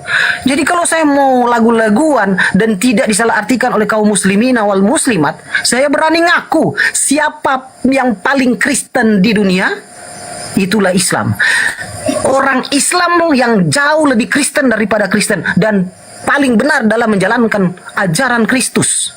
Dan bahkan bukan hanya ajaran Kristus, dari Adam sampai Nabi Muhammad SAW diikuti semua tanpa ada satupun yang dilewati. Nah kalian katanya Kristen, apa yang dilakukan Kristus nihil, giliran dilakukan orang lain dicela. Nabi Muhammad lahir dalam keadaan berhitan, gak percaya. Yesus dilahirkan Pak Ayah, percaya. Cuma Nabi Muhammad SAW itu cuma dilahirkan dalam keadaan berhitan. Itu terlalu kecil buat Tuhan dibandingkan dengan mujizat-mujizat kelahiran yang lain. Melkisedek lahir tanpa ayah tanpa ibu, Adam lahir tanpa ayah tanpa ibu, Hawa lahir tanpa ibu tapi punya ayah, Yesus lahir punya ibu tanpa ayah, dan lain-lain. Banyak lagi tokoh-tokoh Alkitab yang kelahirannya ajaib. Lalu Nabi Muhammad lahir dengan sedikit ajaib aja, cuma bukan ajaib sih. Ya kondisi medis yang lumrah yang masih bisa dijelaskan oleh medis, dijelaskan oleh teori embriologis bisa menjelaskan itu. Ini dianggap wow, mustahil, ngeles, bingung saya jadi kalian bingung. Maka apa yang dikatakan oleh Allah Subhanahu wa taala dalam Al-Qur'an, summum bukmun umyun fahum la yarji'un. Kalian itulah. Kalian punya telinga, dikasih dengar, enggak pura-pura dengar, pura-pura tuli. Kalian dikasih mata, dikasih lihat bukti-buktinya, kalian pura-pura buta, kalian enggak lihat. Kalian punya otak, diberi pengertian dengan rentetan bukti dan alat bukti, kalian enggak akan yakin, kalian tetap menolaknya. Masya Allah. Demikian ya teman-teman. Oke, dan nasihat dari orang Kristen tadi saya tanggapi. Alhamdulillah saya tidak pernah berkata tanpa dalil Al-Quran maupun Bible. Ada. Kenapa? Karena kalau bicara Bible, saya punya hak menjelaskan. Saya tamatan sekolah pendeta Merauke, angkatan 10, angkatan 11, lulus tahun 2006, tahun 2007. Direktur sekolah pendeta saya, pendeta Jeffrey Rengkong MTH. Faham? Rekam dan sebarkan. Aku juga lagi rekam di YouTube ini. Ya, nonton di Filipus Christian Channel YouTube. Aku rekam ini biar bisa dilaporin. Ya, tamatan angkatan 10, angkatan 11, sekolah Alkitab Merauke, Wasur Merauke aku. Ya, soal ajaran agama Islam, alhamdulillah aku lulus sarjana pendidikan agama Islam di salah satu institut agama Islam di kota saya. Jadi sarjana Islam juga saya. Walaupun sekarang lagi mahasiswa sih. Nambah lagi biar nggak on. Ya, jadi seperti itu teman-teman. Saya nggak pernah bicara kalau nggak menggunakan dalil-dalil dari Al-Kutub, ya, bukan Alkitab ya, Al-Kutub. Al-Kutub itu sudah termasuk semua yang dibukukan, termasuk Al-Quran.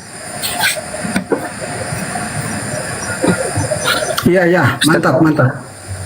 Ustadz Dance udah tunjukin dulu ya kan? Ya kapan itu? Ustadz Dance nunjukin pada nunjukin video apa foto lalu yang khotbah sama menginjil di luar negeri itu Om Dance. Ya. Itu kan saya rekam di YouTube. Oten di YouTube saya protes. Wah, bikinan kan bisa di AI. AI katanya. Yang foto-foto tadi AI enggak? So boleh nggak baca cerita? AI begitu. Bang Filipus, so boleh nggak baca cerita? Oke, lanjut lain. Ya, sama izin, Abah Lance, silakan Ana. Ya, Oke, boleh diperbesarkan. Ya, saya menunjukkan ya ini waktu saya wisuda S2 Magister Teologi. Oke, saya akan menyampaikan sesuatu ya, Yesus menurut Bible, tapi saya menunjukkan data bahwa saya pernah ya di wisuda dari Sekolah Tinggi Agama Kristen Antarabangsa ya ini. Nah, sebetulnya ini saya sudah tunjukkan berkali-kali ya ini. Ya, S2. Ya, saya menempuh pendidikan ya dari ya taman kanak-kanak, SD, SMP, SMA, lalu juga ya diploma di Universitas Erlangga Surabaya, lalu S1 di SS Temakos, dan S2 ini ya Sekolah Tinggi Agama Kristen Antarabangsa ya ini.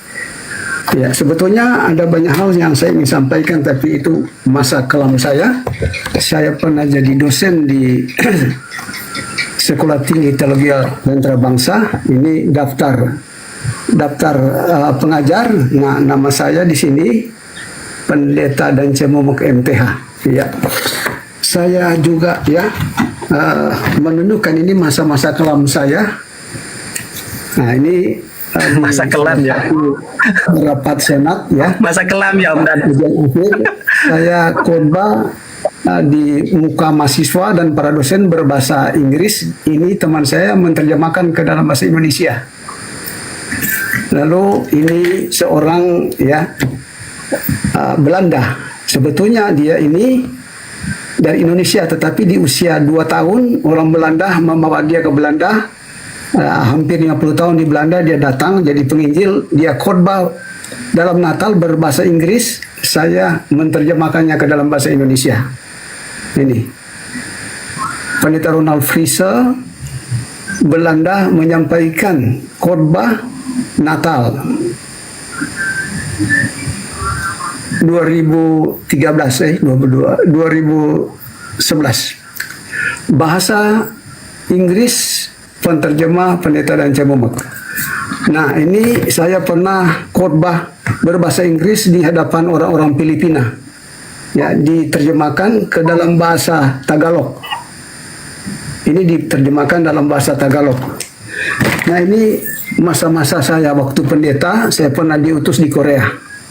Ini dihadiri oleh ya 13.000 couples. Artinya ya dihadiri oleh 26.000 orang. Nah, ini ya sudah nggak kelihatan orang kan terlalu banyak. Nah, kebetulan saya ada di depan ini. Ini di sebentar. Oh, maaf, ini ada di Filipina. Nah, ini Filipina. Oke, yang ini di Korea. Ya. Yang ini waktu saya di Korea, ya ini bersama dengan tokoh negarawan, Pastor dan Cemomok, dengan with former vice presiden, ya, dengan seorang mantan wakil presiden Bosnia, ya, dengan Brigadier General Robert Santiago from Filipina. Ya, ini di Seoul, Korea. Waktu itu saya diundang spesial utusan pendeta Indonesia untuk mendoakan ya Korea Utara dan Korea Selatan, dan serta mendoakan ya seminar internasional yang dihadiri oleh tokoh-tokoh negara dan perguruan negeri. Ya, di sini juga ya waktu saya menghadiri ASEAN Leadership Conference Thailand, di Bangkok. Ya, ini Rev dan Cemomok ya STH. Waktu itu saya masih sarjana teologi ya, memberikan kata-kata sambutan. Ya, ini ya saya memberikan kata sambutan di Bangkok, Thailand.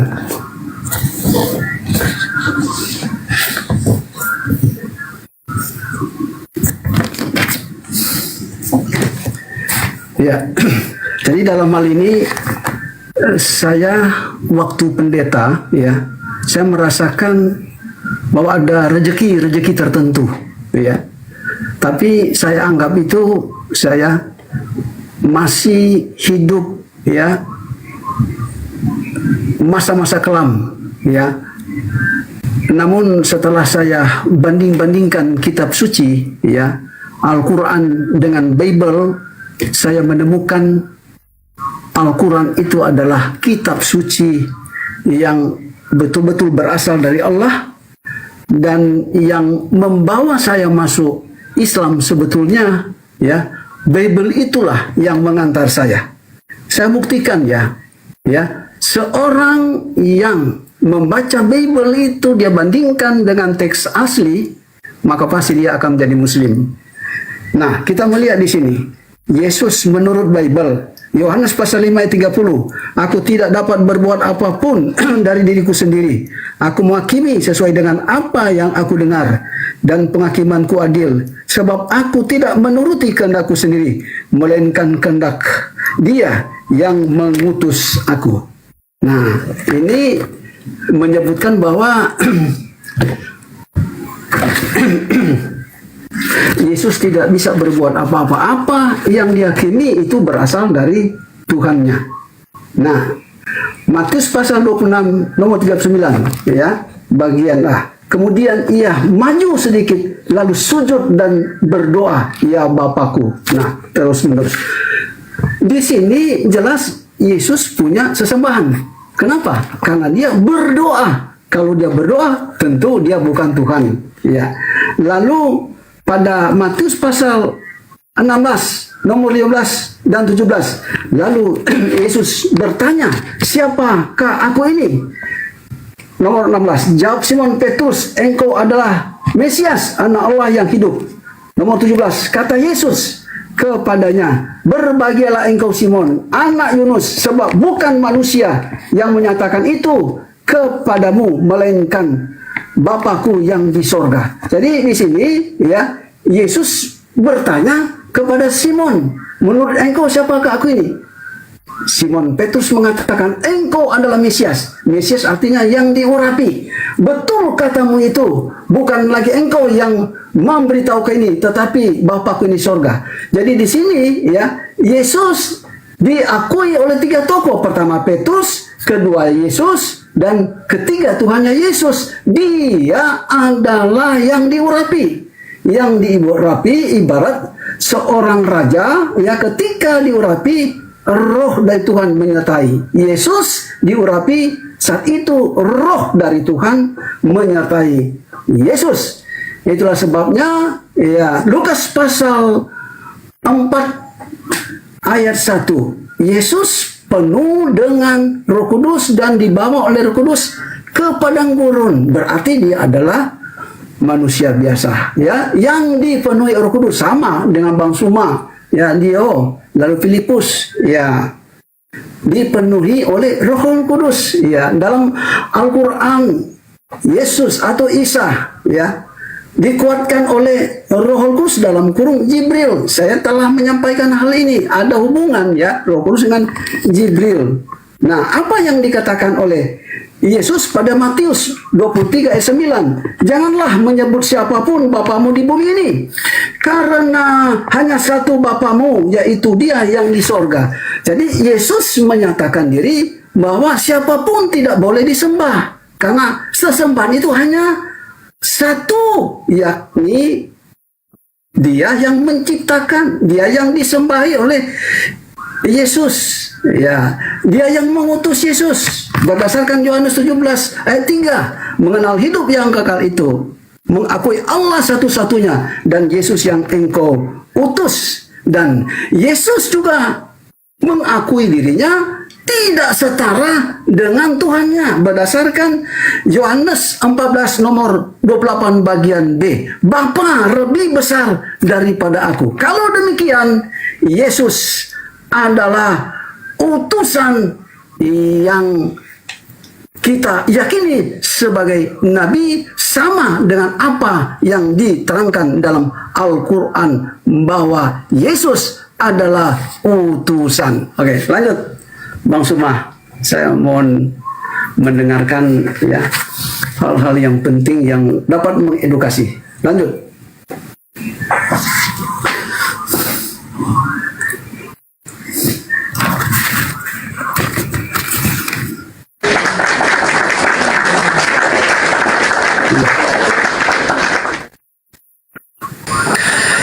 Jangan harap Om Dance, paparan Om Dance tadi, video, foto, bukti-bukti, data itu dipercaya oleh OTN. Saya yakin, saya dari tahun 2014 menantang mereka melaporkan, nggak berani mereka melaporkan karena mereka tahu memang saya asli lulusan sekolah Alkitab Merauke.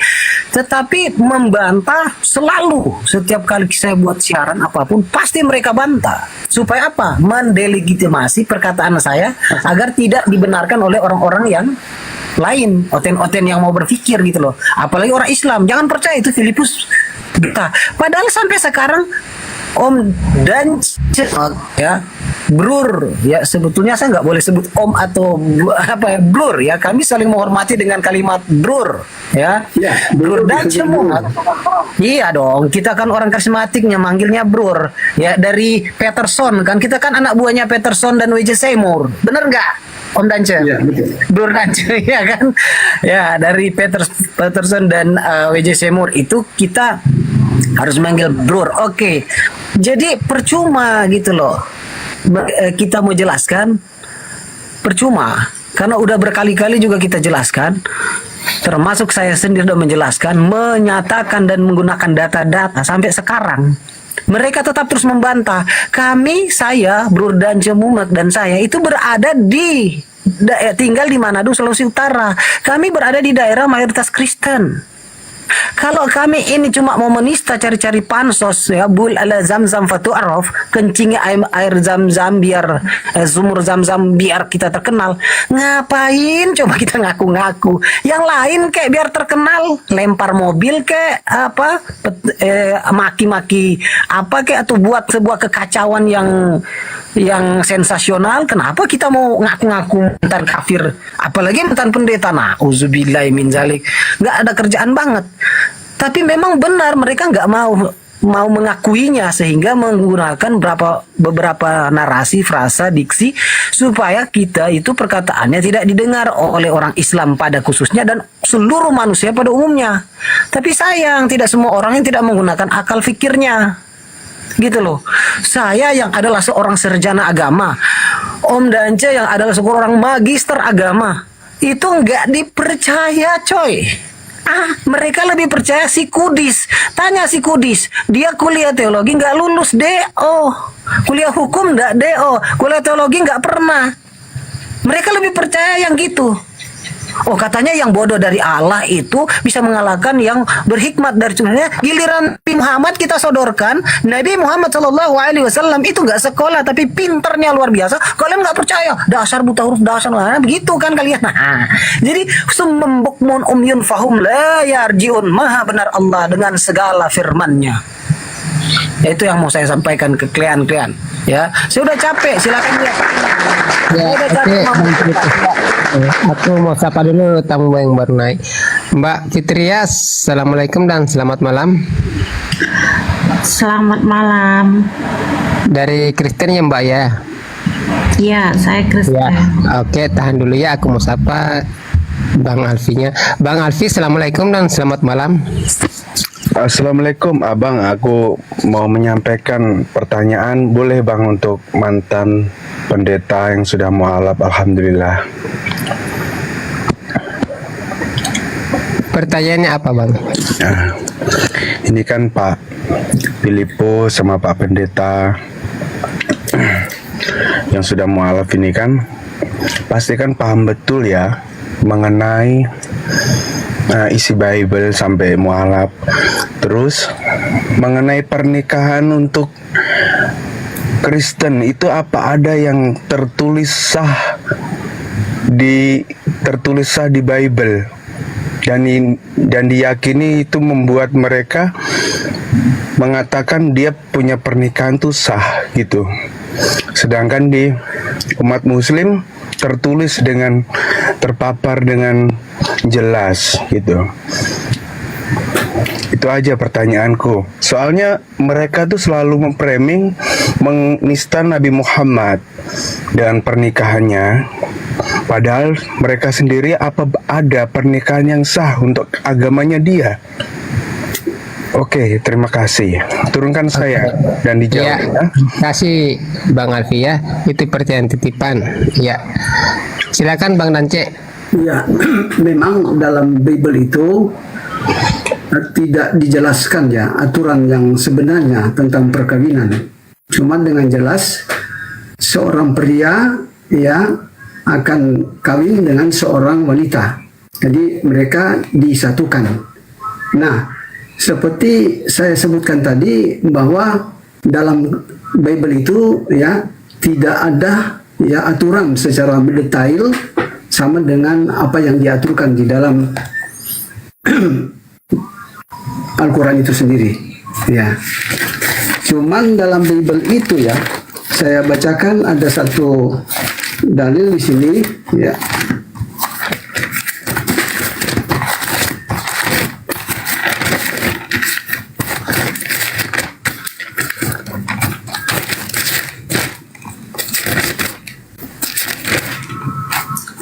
Ya, Roma 13 ayat 1 dan 2. Tiap orang harus tunduk kepada para penguasa yang di atasnya, sebab tidak ada seorang penguasa yang tidak berasal dari Allah. Para penguasa yang ada ditetapkan oleh Allah. Nah, di sini penguasa di sini terjemah lain pemerintah. Sebab itu siapa yang melawan penguasa, ia melawan ketetapan Allah. Dan siapa yang melawan akan mendatangkan hukuman atas dirinya. Jadi yang mengatur perkawinan itu justru pemerintah. Ya. Jadi berdasarkan ayat ini pemerintah adalah wakil Allah. Ya, persyaratan ya usia berapa kawin ya itu diatur dalam undang-undang pemerintah. Dalam Bible itu ya tidak semedetail dengan Al-Quran.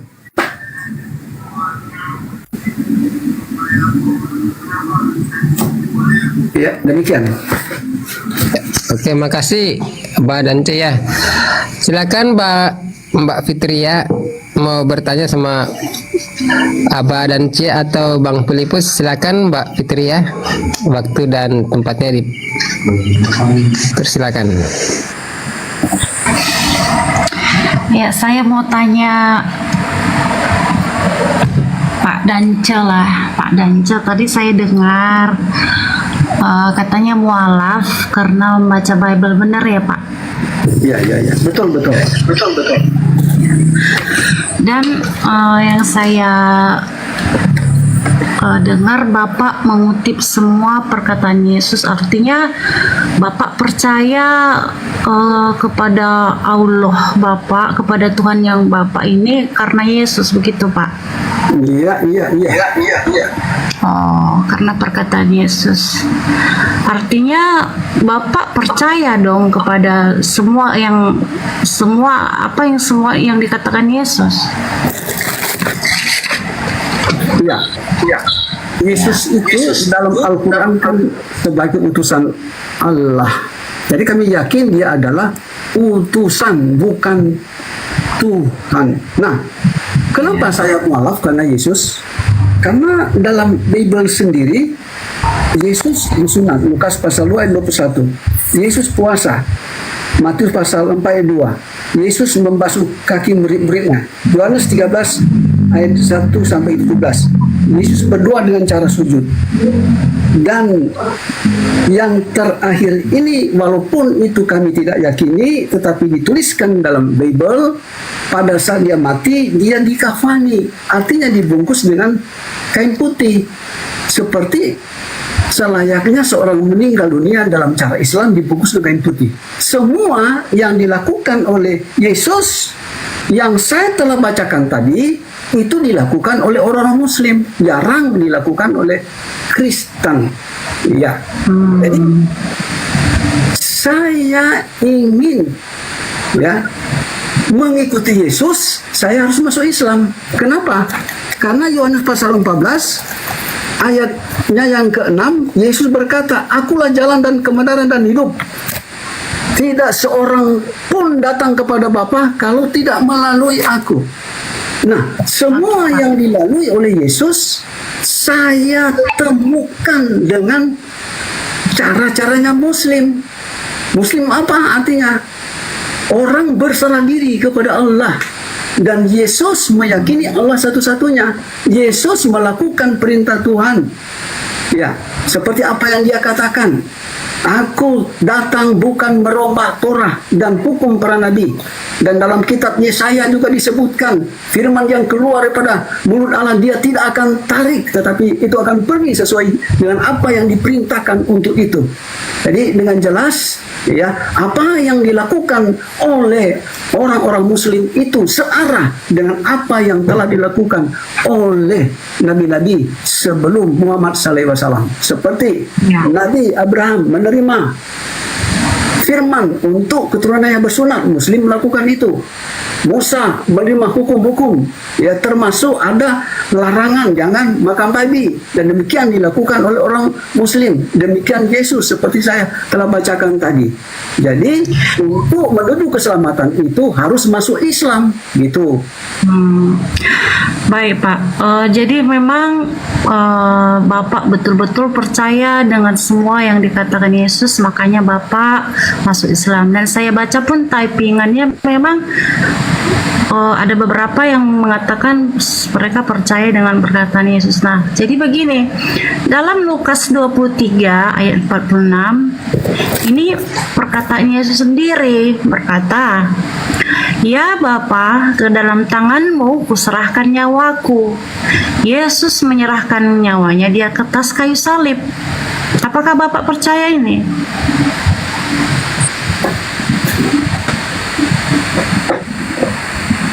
Ya, kita percaya berdasarkan Bible. Ya, Bapak percaya berarti Yesus disalib? Iya, fakta gitu. Tetapi apa yang dikatakan oleh Al-Quran ada yang diserupakan. Dan sepenuh ya penyalipan itu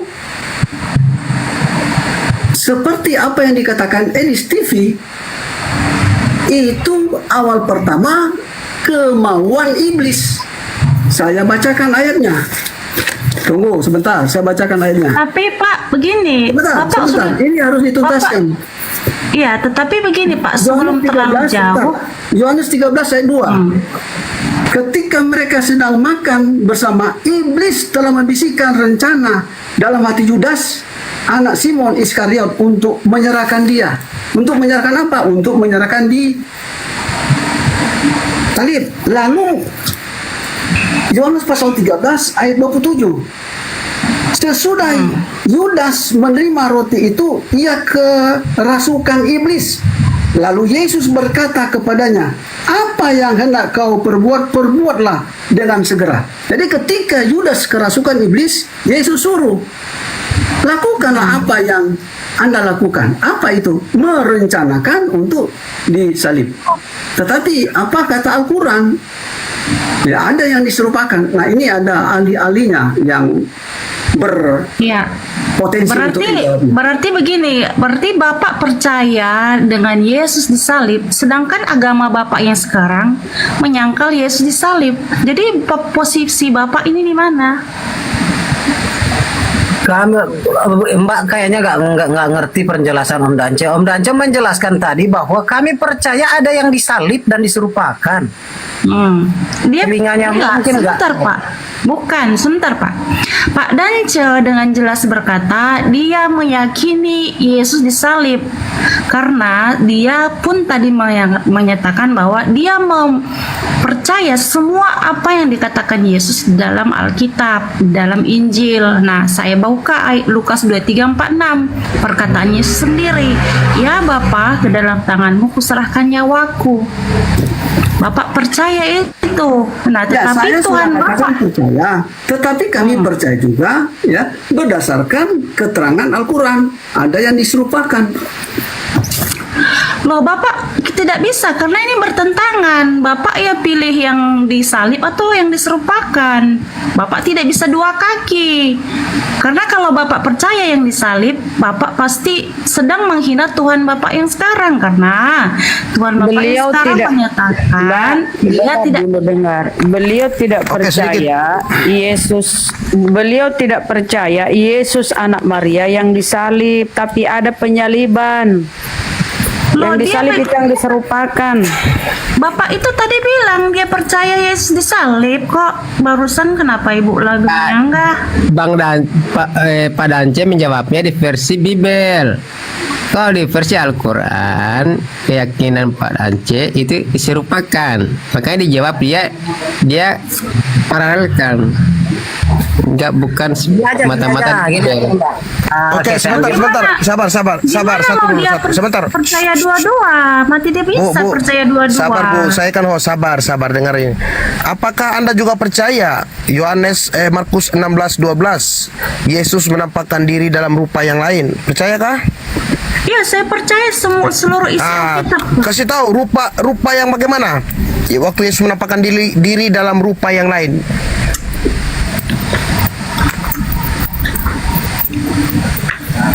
Gimana tadi Pak? Markus berapa? Markus 16:12. Yesus menampakkan diri dalam rupa yang lain. Kok bisa Yesus berubah-ubah begitu ya? Ya karena dia anak. Ya. Rupanya apa? Coba dikasih tahu dulu. Rupa siapa dia ini, Ruth? Jangan lebar Pak, jangan melebar. Saya bertanya kepada Pak Dance, di mana posisi dia ini? Karena dia bilang dia percaya Yesus disalib, sedangkan agamanya yang sekarang menyangkal penyaliban. Lalu di mana yang dia percayakah? Tidak mungkin. Tidak menyangkal penyaliban, Bu. Kami percaya ada penyaliban, tapi yang disalib itu bukan Yesus. Gitu loh, harus paham ya. Silakan. Datanya di mana? Datanya di mana Yesus itu tidak disalibkan? Karena dong, saya tadi sama Pak Fitri.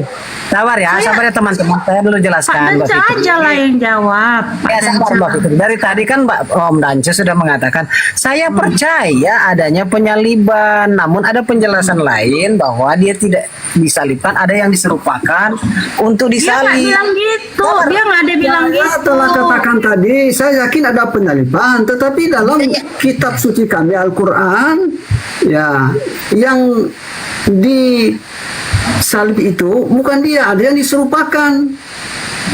Loh, tadi Bapak bilang percaya dengan Filipus. Tadi Bapak bilang percaya semua yang dikatakan Yesus. Yesus bilang, gini aja lah Mbak. Ke dalam tanganmu kuserahkan nyawaku. Oke. Itu perkataan Yakin Yesus, Pak Pak. Fitria yakin itu adalah perkataan Yesus? Ya, itu tulisan merah, itu tulisan merah dalam Alkitab. Di dalam ayat berapa, Pak? Kitab apa ayat berapa? Lukas 23:46. Lukas 23 ayat 46. Nah, kalau Markus sendiri, kenapa kamu yang jawab? Kenapa Pak Dance aja lah yang saya kan tanya sama dia. Di Lukas juga ditulis di dalam Lukas 22 ayat 52 sampai 53, ada juga ya paralelnya di Matius 26 ayat 56, ada juga di Markus 14 ayat 50. Mbak baca sendiri di situ, Mbak. Semua murid-murid itu lari ketakutan. Jadi tidak ada yang menyaksikan dia disalib. Ya, Petrus kan menguntit mengikuti dia. Ya apa ya? Oke, gini loh. Oke, saya bacakan Markus 14:50. Waktu Petrus itu menyangkal Yesus 3 kali, betul? Iya, betul. Nah, karena dia lihat bukan Yesus itu yang ditangkap. Gitu, kau harus paham alur ceritanya. Bahkan murid-muridnya aja mengira dia hantu. Kemudian waktu Petrus lari ke kubur, waktu memegang kain kafan itu dia berkata, apa sebenarnya yang terjadi? Dia nggak percaya kalau memang Yesus itu udah menubuatkan. Kan sebelumnya waktu perjamuan kudus, Yesus berkata, anak manusia harus diserahkan, ya, ditangkap, menderita dan mati dan bangkit pada hari yang ketiga. Dia telah mengatakan kepada murid-muridnya. Lalu kenapa mereka tidak percaya? Mereka kaget kalau ada yang bawa Yesus itu dari kubur itu bangkit, gitu loh. Lukas Baca Bible-nya, Kak. Silakan Bang Filipus, silakan. Kenapa dikeroyok Pak Dance? Kenapa nggak jawab? Sudah dia jawab, beliau orang tua, jadi nggak mau mungkin berbantah-bantah yang dia sudah katakan Anda tolak, dia nggak mungkin maksa gitu loh supaya Anda percaya. Lalu- Markus 14 yang ayat 50. Sebentar Bang, sebentar. Lalu perkataan ya Bapa ke dalam tanganmu kuserahkan nyawaku, itu perkataan Yesus loh Pak Dance. Itu menurutmu, belum dibahas sampai ke original teks. Kalau dibahas original teks nggak ada ayat itu, biar kau tahu. Mau aku tunjukkan.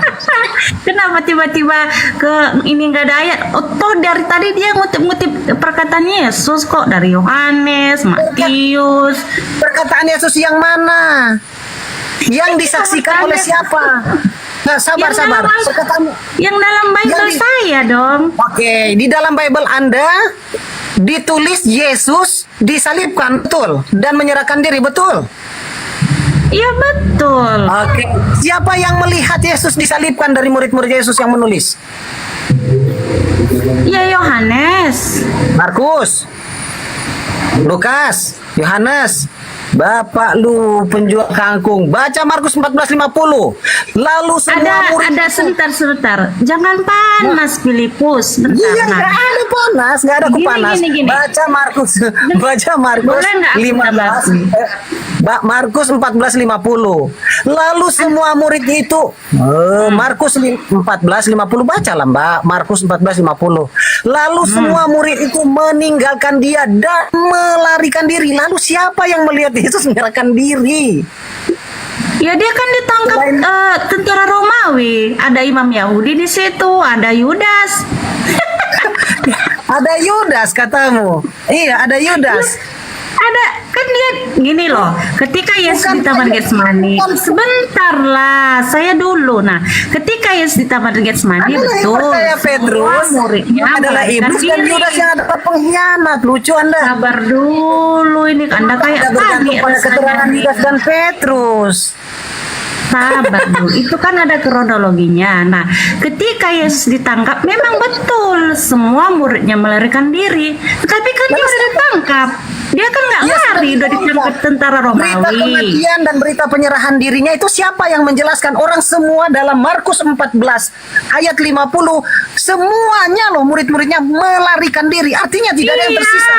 Saya nggak bantah itu, makanya dengar, saya tidak membantah. Semua muridnya lari, tetapi kan dia sudah ditangkap tentara Romawi dan digiring ke Mahkamah Agama. Nah, siapa yang berani menjamin kalau tidak ada yang diserupakan atau tidak ada yang dibebaskan pada saat itu? Siapa juga yang berani menjawab? Sabar. Siapa? Jangan ketawa, Mbak. Saya berani ketawain Anda mati-matian loh malam ini. Bagaimana Anda yakin kalau Yesus itu menyerahkan diri dan berita kematian Yesus itu benar, sementara Anda mendapatkan informasi dari tentara Romawi dan dari Yudas serta dari Petrus yang adalah pengkhianat dan pembunuh? Ngapain orang-orang? Inilah akal Anda nggak bermain. Makanya saya jelaskan Oke, boleh aku ngomong sebentar ya. Begini Filipus, ya Pak Dance yang terhormat. Peristiwa penyaliban Yesus ini kan viral pada masanya. Bukan terjadi di gua gelap atau di tempat yang sepi. Nah, yang mengambil andil dalam penyaliban ini ada tentara Romawi, ada Pontius Pilatus, wali negeri Romawi pada masa itu, ada Herodes, ada imam Yahudi, imam besar bernama Kayafas, ada Yusuf Arimatea yang menurunkan mayatnya, ada Simon orang Kirene yang membantu Yesus memikul salib, ada Maria ibu Yesus, ada Maria Magdalena, ada Maria istri Klopas. Ada banyak sekali yang mengambil andil dalam penyaliban itu. Nah, walaupun murid-muridnya berlari ketika dia ditangkap, kan dia udah ditangkap sama tentara Romawi, tidak lepas lagi. Nah, lalu dibawa ke persidangan, dari persidangan ke Pilatus, kok dioper ke Herodes, balik lagi ke Pilatus, lalu digiring ke Golgota. Nah, baru sebentar Pak, lalu si Petrus ini kan dia kan menguntit dari belakang, dia diam-diam, makanya dia menyangkal Yesus 3 kali. ketika orang-orang mengenal dia kan menyangkal, dia melihat dari jauh. Nah, lalu ketika Yesus disalib, sudah tergantung dia ke atas kayu salib. Ada Yohanes murid Mana Yesus. ayatnya Petrus itu menguntit dalam penyaliban. Sebelum penyaliban dia menguntit-nguntit sampai ayam berkokok 3 kali baru dia sadar. Iya, Dan yang setelah itu mereka semua lari. Aduh, kalian ini Aduh, yang lari, yang ketika lari itu di Taman Getsemani. Aduh, Filipus kamu betul. Makanya kamu mualaf. Kamu tak bisa membaca. Aduh, Bang Kalau gini, coba, oke, sabar yang lain, sabar. Aku dulu. Ya, Ibrani 5 ayat 7. Ya, Yesus mempersembahkan doa dengan permohonan dengan ratap tangis dan keluhan kepada Allah yang dapat menyelamatkannya dari maut, dan karena kesalehannya ia didengarkan. Berarti doanya dikabulkan. Kau cocokologi itu. Kau cocok-cocokin. Itu beda konteks. Beda konteks. Dengar baik-baik. Aduh, Yesus Filipus, berdoa kamu dengan ini. ratap tangis. Dengar dulu. Yesus berdoa dengan ratap tangis dan doanya didengarkan karena kesalehannya. Di mana dan kapan Yesus berdoa sampai beratap tangis? Coba, di mana? Kalau bukan di Taman Getsemani. Aku pikir Yesus hanya berdoa di Taman Getsemani. Satu-satunya yang buat Yesus menangis dalam doa itu, dalam kisah 4 Injil, Matius, Markus, Lukas, Yohanes, cuma ada satu kisah yang menyatakan Yesus doa sambil nangis, yaitu di Taman Getsemani. Doa agar dilepaskan dari bahaya penyaliban. Dan itu yang ditulis oleh Ibrani. Aduh, Ibrani 5 ayat 7. Ya. Lalu apakah kitab Ibrani menyangkal Yesus disalibkan? Tanya kau Filipus. Saya mau tanya justru ke kitab saya tanya, kamu kan bawa kitab Ibrani yang sebenarnya saya sudah memberikan begitu banyak fakta. Kamu lari ke Ibrani. Nah, pertanyaan saya, apakah kitab Ibrani menyangkal Yesus disalibkan? Oke, saya baca ya. Ibrani 5 ayat 7. Yesus mempersembahkan doa dan permohonan dengan ratap tangis. Sebutkan satu ayat di dalam Matius, Markus, Lukas, Yohanes. Yesus berdoa dengan ratap tangis kecuali di Taman Getsemani. Coba sebutkan ayatnya. Aku tunggu sampai besok. Oke, kau kan baca di ayat 7. Ayatnya mana? Iya, ini sebentar. Kamu kan baca Ibrani 7. Ibrani 5 ayat 7. Saya baca ulang ya.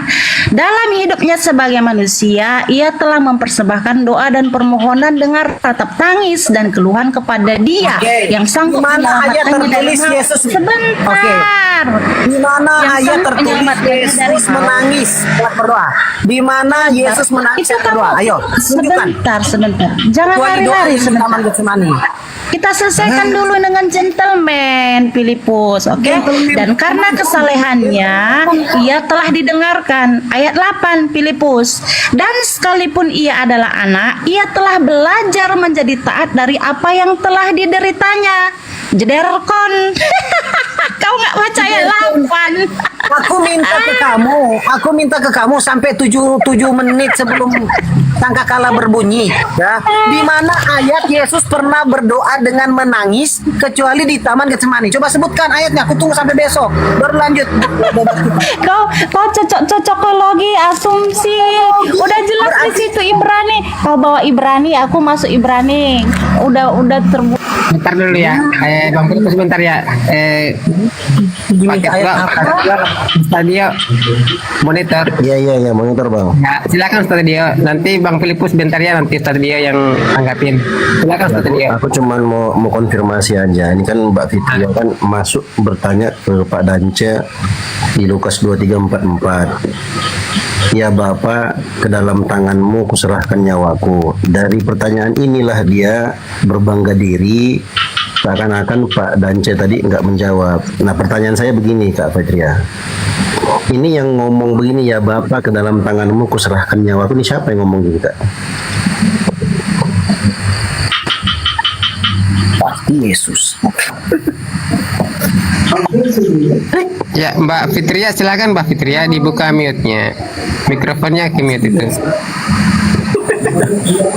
Iya, jadi gini ya, sebelum saya jawab Pak Dio, tadi Filipus kan bawa Ibrani. Ibrani tidak menyangkal, sebentar Kak, sabar. Ibrani tidak menyangkal Yesus disalibkan, oke? Filipus, datamu sudah menusuk jantungmu sendiri, oke? Aku Sekarang mengambil pertanyaan Pak Ibrani 5 Dio. ayat 7 hanya untuk membuka pikiranmu bahwa Yesus tidak pernah berdoa sambil menangis kecuali di Taman Getsemani. Doa Ya, lalu apa kau yang nggak membuat baca ayat Yesus 8? menangis sampai bertitik-titik Kau nggak baca peluh ayat sampai 8? bertitik peluh seperti darah, yaitu di Taman Getsemani ketika mau ditangkap. Satu-satunya Yesus berdoa sambil menangis dengan ratap tangis ya di situ. Artinya 8? doanya didengarkan. Lalu kemudian di ayat selanjutnya dibantah lagi seolah-olah doanya Ayat tidak 8? didengarkan. Mati dia. Ayat 8? Ayat 8? Iya, di ayat selanjutnya taat. seolah-olah dibantah lagi. Dua Dia ayat taat ayat 7 dengan- dan 8 itu sudah saling membantah. Yang satu mengatakan dia selamat dari maut, yang satunya lagi bilang dia mati sampai dikalahkan maut. Lucu. Berarti Filipus Tuhan Kristen nggak punya pendirian ya? Saling Nggak punya bantah-bantahan. pendirian. Di Ibrani 5 ayat 7 dikatakan geli Yesus banget lolos dari dengan maut. kamu. Ya, Di sekarang Ibrani udah clear 5 itu. ayat 8 Yesus tidak lolos dari maut. Lucu. Oke, itu udah clear karena Tuhan Kristen bantah-bantahan maumu. nggak punya pendirian. Itu kan Sekarang maumu, dia faktanya jawab disalibkan. pertanyaan dari Ustadz Dio. Itu perkataan siapa? Dalil yang Anda bawakan. Silakan. Nah. Ya, itu adalah perkataan dari Yesus sendiri. Oke. Lalu kau tanya kan, siapa yang tulis emangnya, gitu kan? Siap. Ya, kita kunci jawabannya ya. Itu perkataan Yesus ya. Kita baca dari awal ayatnya. Lalu Yesus berseru dengan suara nyaring. Ini yang ngomong begini siapa, Kak? Ya penulis kitab itu, Lukas. Oke, Lukas ketemu dengan Yesus nggak? Tidak. Tetapi sejaman dengan Yesus. Kalau Muhammad kan abad 7, kalau Lukas masih sejaman mulai Yesus. menghujat, lari ke Muhammad. Kok menghujat? Gimana menghujatnya? Bukankah dulu. Di mana Lukas ketemu Yesus tuh di mana? Kok dia bisa tahu Yesus ngomong begitu? Dari mana? dari dia kan ayat 1 dia menyelidiki dengan seksama. Oh, penyelidikan teman-teman. Penyelidikan. Iya, daripada Gedor ya, tembus kan, kena jantungmu kan. Makanya kau jangan kebanyakan makan uang om agak. Gini, oke. Oke, sabar, aku tanggapi. Kita bermartabat, oke, debatnya. Oke, bermartabat. Nah, Sebutkan ya. dulu di mana datang dalilnya Lukas ketemu dengan Yesus itu di mana dalilnya? Ya, saya kan bilang tadi, tidak Lukas tidak Jangan gugup jawabnya, jangan gugup, santai aja. Di mana saya ulangi pertanyaan saya, di mana dalilnya data di Bibelmu atau di data manapun, di kulit pisang kayak di surat kabar kayak di mana datanya Lukas bertemu dengan Yesus di mana? Ya, oke. Kamu tenang, oke? Ya. Nah, di dalam Alkitab tidak dijelaskan atau tidak dituliskan bahwa Yesus pernah berjumpa atau berdialog dengan Lukas, oke? Nah, tetapi terus dia tahu dari mana kalau tidak pernah ketemu Yesus? Dia tahu dari mana Yesus ngomong iya, begitu? sabar, jangan panas. Oke, nah, tetapi dia masih mampus kau kan? Mampus. Jawab dulu sebelum kau jauh menjelaskan. Bisa nggak aku jawab? Jawab dulu datanya di mana. Kalau Lukas, kalau kau tidak mampu bawakan data. Sebentar. Gantian kita. Sebentar. Kalau kau tidak mampu tunjukkan kepada gantian dulu. Nah, kalau kau katakan nggak ada. Nggak ada. Baik, sebentar. Kalau kau katakan tidak ada, kenapa? Gantian. Kenapa kau paksa saya? Kan saya bilang tidak ada. Tadi kau paksa Pak Dance, sekarang kau dipaksa kau nggak mau. Sekarang kita gantian. Kalau kau saya nggak ada paksa Pak Dance. Sabar. Gantian kita, Oke, kau gantian. tidur kayaknya tadi di Gantian. bawah ya. Mana ada aku tidur dari awal Bang Zuma berbicara sampai mute sampai sekarang aku simak. Saya nggak ada pembicaraan di sini. paksa Pak Dance. Dengarkan. Kalau kau sudah akui Lukas tidak ketemu dengan Yesus, bagaimana kau bisa meyakini Yesus ngomong begitu? Lukas nggak pernah ketemu Yesus. Apa validasinya kalau Yesus pernah ngomong gitu? Apa validasinya? Jawab. Nah, buka yang keras. Sampai sobek itu bibirmu. Kau tenang dulu, jangan panik, oke? jeder. Kan saya bilang tidak ada tertulis dalam Alkitab bahwa Yesus pernah berdialog atau bertemu dengan Lukas secara langsung. Selesai sudah. Tetapi Selesai. Udah. kenapa selesai. takut? Takut Selesai saya sudah. menjelaskan lebih dalam. Selesai. Tidak perlu kau jelaskan panjang lebar karena sudah mentok. Tidak ada datanya. Lukas ketemu dengan Yesus berarti apa yang disampaikan oleh Lukas itu perlu dipertanyakan. Ya Bapak, Oke, dalam tanganmu sabar kuserahkan dulu. nyawaku. Nggak ada Tidak Yesus ngomong begitu segampang karena itu, Lukas. saudara. Sebentar. Oke. Lukas tidak pernah ketemu dengan Yesus. Sebutkan validasinya, baru kami bisa menerima argumentasimu. Ngapain kau pergi menjelaskan panjang lebar kalau dasarnya aja nggak ada? Jangan nipu-nipu. Kalau Lukas pengereja, Bos. ini adalah murid ke-70. Dia masuk ke dalam murid ke-70. Murid ke-70. Dan murid ke-70. Lukas ini adalah murid Paulus. Murid Paulus seperjalanan Paulus. Yang mana datanya kalau Lukas pemula ke-70, Agatha? Jangan kau ngawur, Agatha. Iya, Izin. main kroyok. Main kroyok. Izin. Ngarang bukan keroyok, memalukan kau. Dari mana datanya Lukas berjalan 70 Main kroyok. Terus Bang Filipus. Tunggu datanya sampai besok. Biarin aja Main dulu. kroyok. Main kroyok. Ya udah biar Ustaz Dio ya, silakan Ustaz Dio ya, kita biarkan dulu. Yang lain diam dulu. Izin saya membacakan ini. Nanti dia framing lagi keroyo nanti. Matius. Ya, aku bentar. Saya perempuan loh, kalian laki-laki semua. Aku closing dulu bentar. Bentar, Izin, Bang. Pak Dance. Aku closing dulu. Bang Dante, bentar. Sebentar. Aku closing dulu teman-teman. Aku izin ini mau istirahat juga. Aku closing karena si Fitria alias Agatha ini perempuan teman-teman. Jangan dikeroyok. Nanti dia bilang aku dikeroyok. Aku kan Iya, perempuan. satu perempuan Sebentar. bikin kalian panik. Sabarlah. Saya bukan gimana sih? Agatha. Sabar dulu ya udah Fitria. Sebentar sabar. Kalau kau sudah menjawab tadi, kau sudah iakan bahwa Lukas tak pernah ketemu dengan Yesus, gugur. Klaimmu di awal tadi kau katakan, ya Bapa ke dalam tanganmu kuserahkan nyawaku, itu adalah ucapan Yesus, itu gugur. Kenapa? Kau tidak mampu mendatangkan data yang memvalidasi Lukas pernah ketemu dengan Yesus sehingga kita bisa percaya apa yang dikatakan oleh Lukas ini. Kalau kau mampu datangkan validasinya, baru kami bisa percaya, baru kita lanjut. Karena kau tak mampu. Dia bilang, Assalamualaikum. Bang Dio, dia bilang Lukas katanya 70 murid. Jangankan Lukas, ya. Paulus adalah gurunya Lukas aja. Paulus yang adalah gurunya, ini tidak Ya. pernah ketemu Yesus, apalagi Ya, Lukas yang izinnya. hanyalah murid Paulus.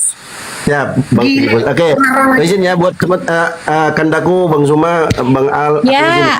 Fitria, sebentar. Tapi habis ini kau jangan DM aku. Ya, Bang Dio, Ustaz Dio. Ya, makasih. Aku paling ganteng di Jabodetabek. Jangan DM aku ya. Aku udah punya istri. Terima kasih teman-teman. Assalamualaikum warahmatullahi Ya, wabarakatuh. siapa juga? Yo, waalaikumsalam warahmatullahi wabarakatuh. Ya, selain ada Lukas, ada Matius, Markus, Yohanes. Nah gini, kalian kan bilang, oke, Lukas tidak ketemu, berarti gagal semua peristiwa penyalipan. Emang segampang itu? Ya, ada bukti yang lain. Terlalu banyak bukti.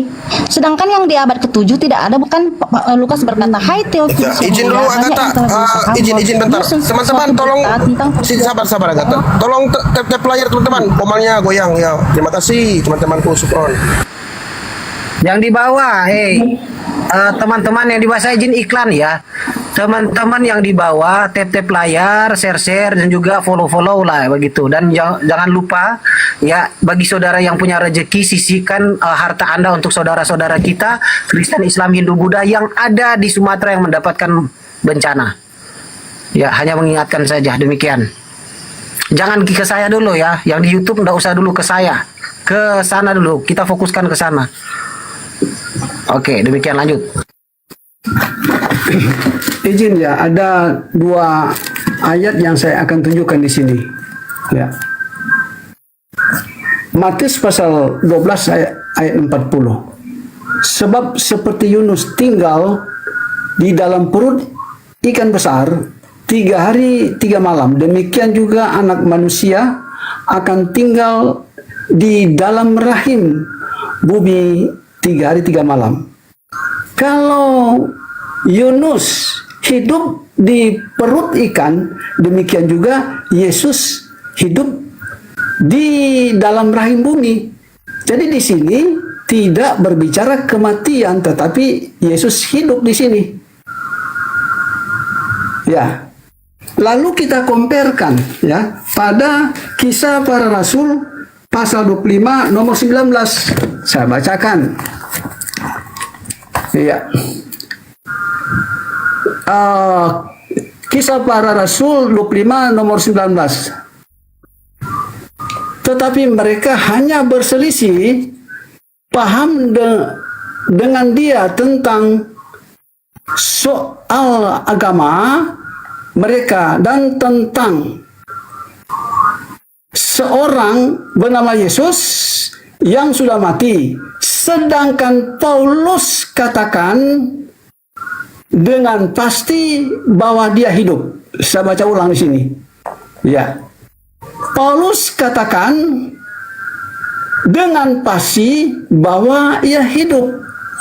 Sementara ada perselisihan tentang Yesus, ya, disebutkan sudah mati, tetapi Rasul Paulus, Rasul besar, mengatakan dia tidak mati. Dia hidup. Ini berbicara Yesus hidup.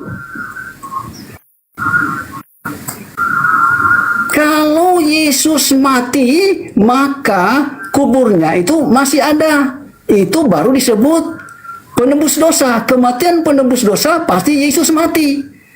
Tapi karena Yesus hidup, maka benarlah Al-Quran itu mengatakan Yesus tidak mati. Sekarang dia hidup. Oke, silakan tambahkan. Ya, Pak, gini Pak, Bapak hanya berasumsi dan mencocok-cocokkan ayat satu dengan ayat yang lain. Ini Mbak Fitri, mohon maaf, itu Pak Dance bukan asumsi, tapi yang dibacakan itu sesuai diksi yang tertulis di ayat yang dibawakan. Jadi itu bukan asumsi. Jangan Anda maksud saya gini Pak, maksud saya begini, dia kan apa ya istilahnya, saya bilang hanya mencocok-cocokkan. Harusnya Anda nyimak apa yang disampaikan. Dia barusan nggak berasumsi, tapi dibacakan ayat yang ada di Bible Anda sesuai diksi ya. Iya, menyimpulkan. Itu bukan mencocokkan, tetapi membacakan sesuai dengan yang tertulis. Lah, Bapak bacakan iya, Bapak kan baca tadi dalam itu dalam 1 Korintus ya. Nah, tetapi kan keempat Injil secara kronologis, secara sistematis mencatatkan kronologi penyalipan. Bapak hanya baca 1 ayat di Ibrani, sedangkan itu pun bukan tentang penyalipan, tetapi itu adalah soal kebangkitan. Ada keempat Injil yang mencatat peristiwa penyalipan itu, Pak. Kalau kita kayak baca cerita itu, ceritanya jelas di bawah pemerintahan siapa, ditangkapnya kapan, siapa yang lihat, siapa yang mengkhianati, itu kan jelas sudah keempat Injil. Lalu kamu kenapa membantahnya hanya dengan 1 ayat ke 1 Korintus, dan itu pun tidak soal penyalipan, tetapi soal bukan 1 Korintus, itu pada Kisah Para Rasul dan Kitab Matius. Ya, Kisah Para Rasul itu pun tentang kebangkitan, Pak, bukan tentang penyalipan. Coba mana Bapak yang baca tadi? Kisah Para Rasul.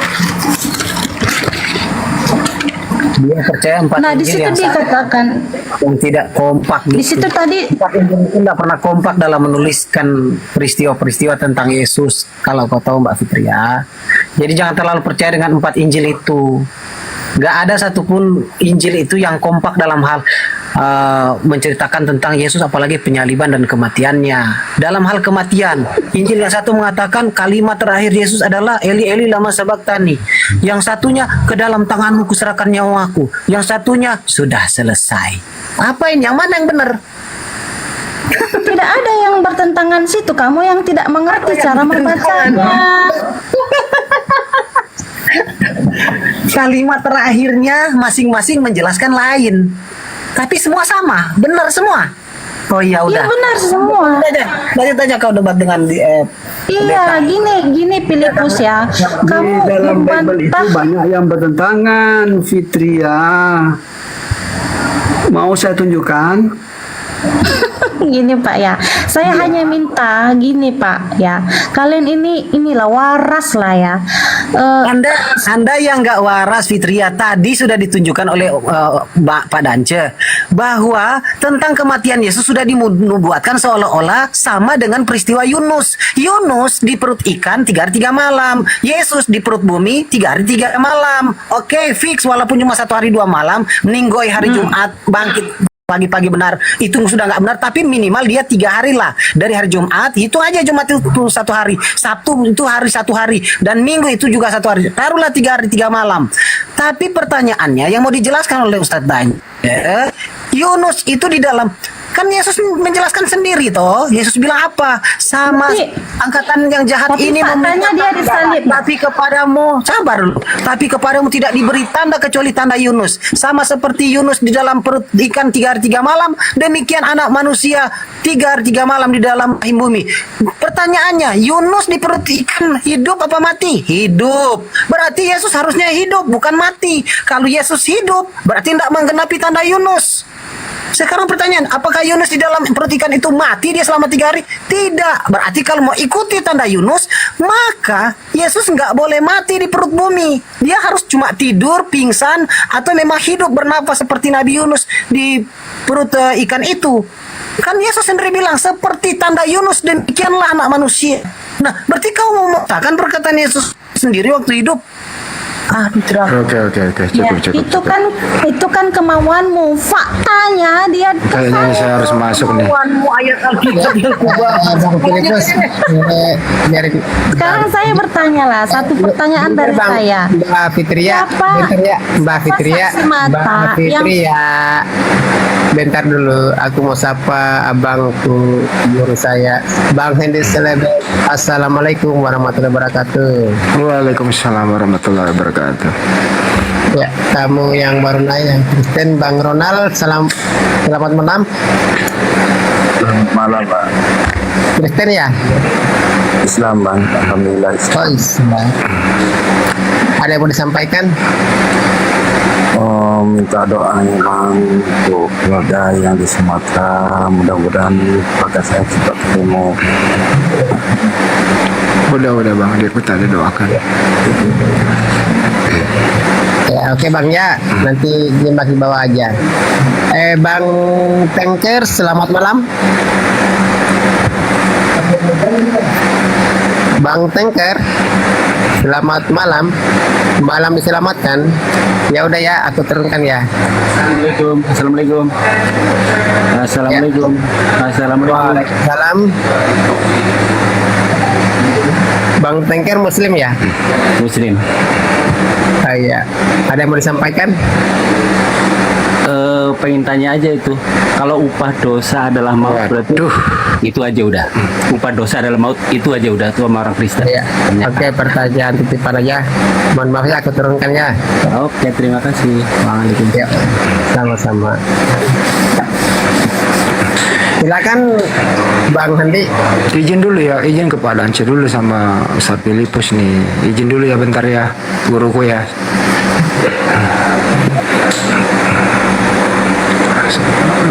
Ibu siapa sih Ibu Fitria? Gini loh Ibu Fitria. Kita ini kan diskusi. Kita sepakat memang ada kok yang mati di salib itu. Semua orang setuju di sini. Umat Islam setuju ada yang disalib. Umat Islam semua yang menonton di sini setuju nggak ada yang disalib? Setuju nggak semua nih? Setuju. Mari kita cek siapakah yang disalib itu. Sibilisis. Kami umat Islam memuliakan semua para nabi yang pernah ada di muka bumi ini, termasuk anaknya Maria itu diberi nama Yunani Yesus, padahal nama aslinya kan Yesua atau Iso, bahasa serumpun menjadi Isa. Kita muliakan dia, anak Maria itu. Jadi jangan sangka kami umat Islam itu menista, enggak. Kami umat Islam sangat-sangat memuliakan anaknya Maria. Saking kita muliakan dia, tidak ada di benak umat Islam itu kalau anak Maria itu mati terkutuk. Pertama, dia orang soleh, tanpa dosa, dikaruniai oleh Tuhan, dilindungi oleh Tuhan yang mengutus dia. Artinya apa?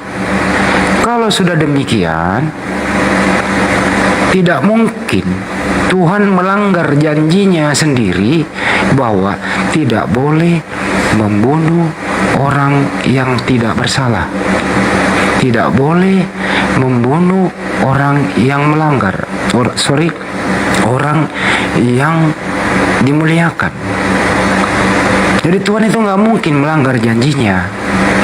Dan di Bible Anda sendiri, Yesus itu dikaruniai oleh Tuhan yang mengutus dia, Ibu Fitria. Ya, kalau begitu Bu Fitria mohon bicara dulu. Apakah Ibu Fitria setuju dengan kami kalau kita memuliakan anak Maria? Apakah Ibu setuju atau sepakat kita muliakan anak Maria? Silakan Ibu Fitria bicara. Ya, baik Pak.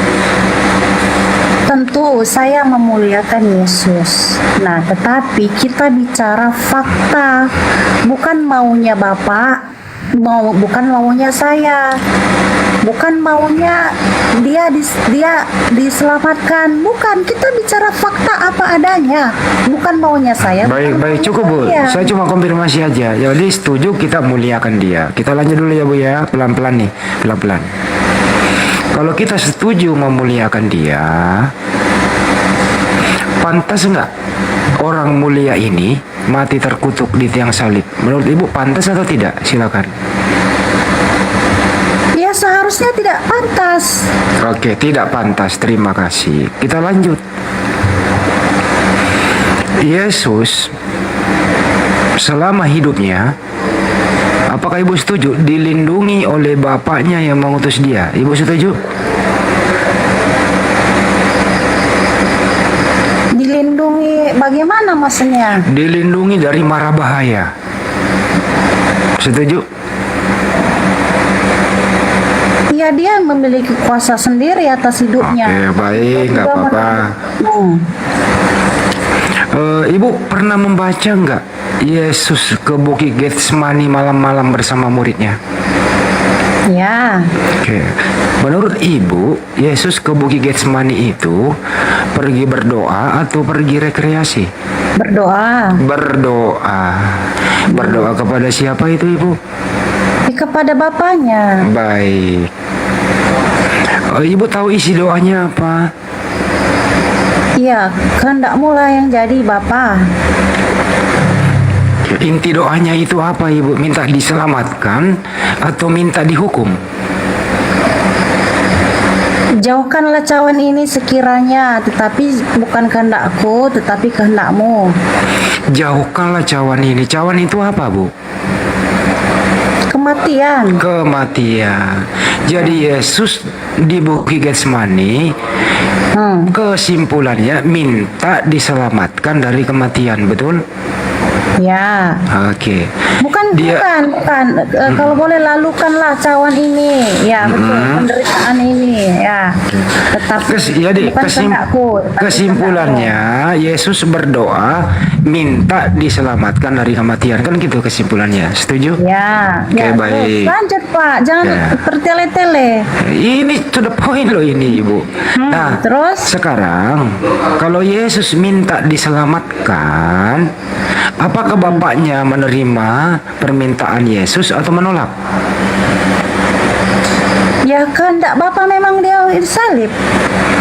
Saya ulang kembali. Yesus itu isi doanya minta disalib atau minta tidak disalib? Minta dilalukan cawan itu. Saya ulang kembali Bu ya. Yang baru naik tolong di mute dong Pak. Lu lagi ngomong kok. Diam dulu aja ya Pak. Berisik Pak. Saya ulang kembali ya.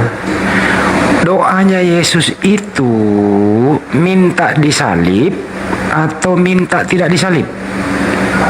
Tidak ada di situ. Dia bilang lalukan cawan ini. Itu kalimatnya, jangan diganti-ganti. Oke, kalau begitu saya permudah. Isi doanya Yesus itu minta dia mati atau minta dia tidak mati? Minta dilalukan cawan ini. Cawan itu apa tadi kan Bu? Kematian toh? Iya, kematian. Oke. Isi doanya Yesus itu minta dia hidup supaya tidak mati atau minta dia mati? Minta dia dilalukan cawannya. Berarti minta dilalukan cawannya, minta tidak mati, betul? Ya. Oke, baik. Jadi kesimpulannya agak berisik ini yang baru naik, tolong di-mute dulu.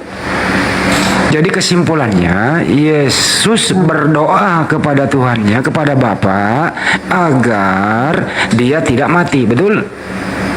Iya, itu kan. Baik, cukup. Pertanyaan ini, apakah Bapak, dengerin dulu pertanyaannya, dengarkan dulu. Nggak, jangan dipotong doanya. Lalu tapi apa katanya? Bukan kehendakku, melainkan kehendak Bapa. Iya, pertanyaannya adalah, apakah kehendak Bapa ini berkat doanya Yesus, kehendak Bapa ini ingin Yesus mati atau Yesus ingin hidup? Ya kehendak Bapa, dia disalib. Yakin? Yesus kan dia bilang bukan kehendakku tetapi kehendak Bapa. Jadi menurut Anda kehendak Bapa, dengerin, menurut Anda kehendak Bapa memang Yesus harus mati gitu? Iya, dia harus. Baik, nggak apa-apa, gue ikutin. Artinya Bapak mempersilahkan tentara Romawi membunuh orang yang mulia ini. Ya, campur tangan orang Romawi. Oke, jadi Bapak di surga ini mempersilahkan kepada tentara Romawi membunuh orang yang mulia yang namanya Yesus, begitu? Ya, itu memang dibuat para nabi. Dia akan menanggung semua penderitaan. Saya belum ngomong tujuannya, Bu, saya belum ngomong tujuannya, nanti dulu, step by step. Katanya jangan berbelit-belit. Ibu yang berbelit-belit loh. Jadi kesimpulan Ibu, Bapak di surga ya membiarkan Yesus yang mulia ini dibunuh oleh tentara Romawi di tiang salib, begitu? Iya, oleh karena. Oke, baik. Oh iya. Dosa manusia. Jangan bertele-tele, Bu. Katanya jangan bertele-tele. Kalau udah jawab iya gitu loh. Habis Yesus berdoa, lalu apa Pak? Saya ulang kembali nih Bu, Ibu jawab aja. Bapak di surga membiarkan Yesus yang mulia ini dieksekusi oleh tentara Romawi. Betul? Ya. Oke, berarti Bapak mengiyakan. Artinya Bapak membolehkan membunuh orang yang tidak bersalah, betul? Dia adalah korban dari. Saya ulang kembali Bu, jangan bertele-tele. Bapak di surga membolehkan membunuh Yesus yang tidak bersalah, betul apa betul? Ya, betul. Baik. Tapi Bapak pernah mengeluarkan perintah dilarang membunuh orang yang tidak bersalah. Yang mana yang benar? Ya, Yesus ini kan korban penebus dosa. Saya nggak nanya itu korban, saya nggak nanya itu. Ya, ini nggak bisa. Ini kan berhubungan karena Yesus berkata apa? Nah, jangan berbelit-belit dong. Jangan berbelit-belit. Alkitab, harus baca Alkitab itu ya, Hendy ya. Harus secara komprehensif. Kamu nggak boleh loh. Kalau doa Yesus harus dia diselamatkan, loh berarti Bapak harusnya menyelamatkan, tidak seperti itu. Oke, iya tadi udah sepakat bahwa Bapak. Sebentar dulu. Iya, gantian dong. Tadi Bapak, Anda mau ngomong Bapak mempersilahkan, membolehkan membunuh orang yang tidak bersalah. Oke, terus di sisi lain ada datanya tidak boleh membunuh orang yang tidak bersalah. Yang mana yang benar?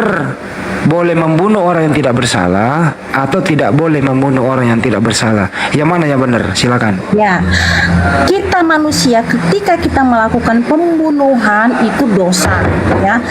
Perintah Tuhan tetap melarang orang membunuh, itu adalah dosa. Nah, tadi Anda mengatakan boleh. Sabar dulu, sabar. Anda tadi mengatakan boleh, gimana Allah, sih? Dia ini kan Allah yang mempunyai kuasa. Dia memiliki otoritas penuh atas nyawa manusia. Dia juga memiliki kasih yang dia mengorbankan anaknya. Bedakan kamu melakukan kejahatan dengan Allah yang mengorbankan anaknya kepada manusia berdosa. Kesimpulannya, Bu, jangan bertele-tele. Kesimpulannya, dengerin dulu. Kesimpulannya, dengerin gantian dong. Kesimpulannya, Ulangan 23 nomor 7 dilarang membunuh orang yang tidak bersalah. Tapi Anda mengatakan tadi boleh membunuh orang yang tidak bersalah. Kesimpulannya, yang benar yang mana? Boleh atau tidak? Ya, konteksnya apa? Dia kan Allah pencipta langit dan bumi. Dia memiliki otoritas atas seluruh nyawa manusia. Makanya dalam perjanjian, jangan ngambang lah kayak warna kuning kalau lagi banjir. Dengerin dulu. Sabar dulu. Kamu kan bertanya. Biarkan saya Ya, menjelaskan. tapi ini saya ulang dulu ya. Di Ulangan 23 nomor 7 tidak boleh membunuh orang yang tidak bersalah. Itu perintah Tuhan. Ya, sesama manusia kita Ya. dilarang membunuh. Membunuh Oke. itu jelas dosa. Dosa, baik. Ya. Tapi Anda tadi mengatakan, dengerin gantian, satu lagi yang belum. mengorbankan anaknya dalam konteks menebus dosa. Jangan disamakan antara Dengerin dulu. Saya ulang ya. Dengarkan baik-baik, ini baru Anda yang ngomong. Ini ada yang kontradiksi nih. Nggak tahu Tuhan nih kok kontradiksi gitu loh. Ulangan 23 nomor 7 dilarang membunuh orang yang tidak bersalah. Tapi kamu tadi setuju bahwa Tuhanlah yang membolehkan membunuh orang yang tidak bersalah. Pertanyaannya yang mana yang benar? A. Boleh membunuh orang yang tidak bersalah. B. Tidak boleh membunuh orang yang tidak bersalah. Jawab. Ini bukan matematika pakai A dan B. Ini Alkitab yang dibaca bukan secara parsial, tapi kontekstual. Kalau saya manusia, saya membunuh, itu artinya saya berdosa dan itu dilarang oleh Allah. Alkitab itu dosa, ya. Tetapi ini Allah karena kasihnya mengorbankan anaknya untuk menembus dosa. Nah, tapi kan poin kita bukan ini tadi. Poin kita adalah peristiwa penyalipan. Kamu kan bawa angkat ke Oke, saya lagi yang ngomong ya, gantian ya. Sebentar, Saya lagi ya. belum selesai, sebentar. Kamu kan bawa konteks Yesus di Taman Getsemani. Kamu harus baca ayat selanjutnya. Setelah dia berdoa, dia diapai? Oke, baik, lanjut ya. Jawab dulu, setelah dia berdoa demikian, dia diapain dia? Setelah dia berdoa, malaikat turun memberikan dia kekuatan karena dia ketakutan. Ya, habis setelah itu ayat selanjutnya? Ayat selanjutnya dijawab oleh Ibrani 5 nomor 7 karena kesolehannya. Jangan ketawa dong, dengerin. Karena dengerin dulu saya. Makanya aku bilang kalian ini demi Kamu boleh bicara, gantian bicara dong. Habis ini kamu lagi gitu loh. Aku buka data di sini. Ya, Bu, silakan buka. Karena ya, kamu siapkan data, saya bicara dulu ya. Karena kesolehannya, doanya didengarkan dan dia diselamatkan dari maut.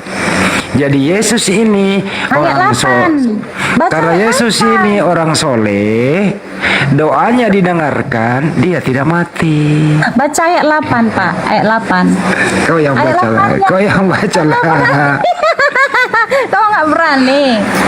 Nah, silakan baca aja, silakan baca. Baca lah, perlu kamu yang buka ayat. Loh, kok saya yang baca, kamu kok suruh baca? Kamu lagi yang baca lah, silakan aja baca. Kenapa kau nggak baca sama dengan peristiwa Yesus di Taman Getsemani? Kamu nggak mau baca ayat selanjutnya? Ya, bacalah. Juga Ibrani, kamu baca satu ayat tidak mau turun ke ayat selanjutnya. Ya udah baca aja, nggak apa-apa, baca aja silakan. Nggak ada yang larang baca kok. Setelah Taman Getsemani itu, ketika Yesus selesai berdoa, dia didatangi oleh Yudas. Dia dicium oleh Yudas sebagai kode kepada tentara Romawi bahwa benar itu adalah Yesus. Artinya tidak salah tangkap, oke? Karena Yudas mengenal Yesus. Nah, setelah itu kan dia ditangkap, dia tidak lepas lagi. Itu kronologinya. Lah, lalu yang di dalam Ibrani, kamu kan baca satu ayat, kamu tidak baca ayat 8 yang mengatakan dia taat dengan apa yang dideritanya, dia menderita di atas kayu salib. Begitu membaca Alkitab. Oke, baik. Kalian gantian dong. Sorry. Gantian. Kalian ini terlihat gantian lah. orang yang Yesus itu diselamatkan dari maut atau tidak? Di Ibrani 5 nomor 7.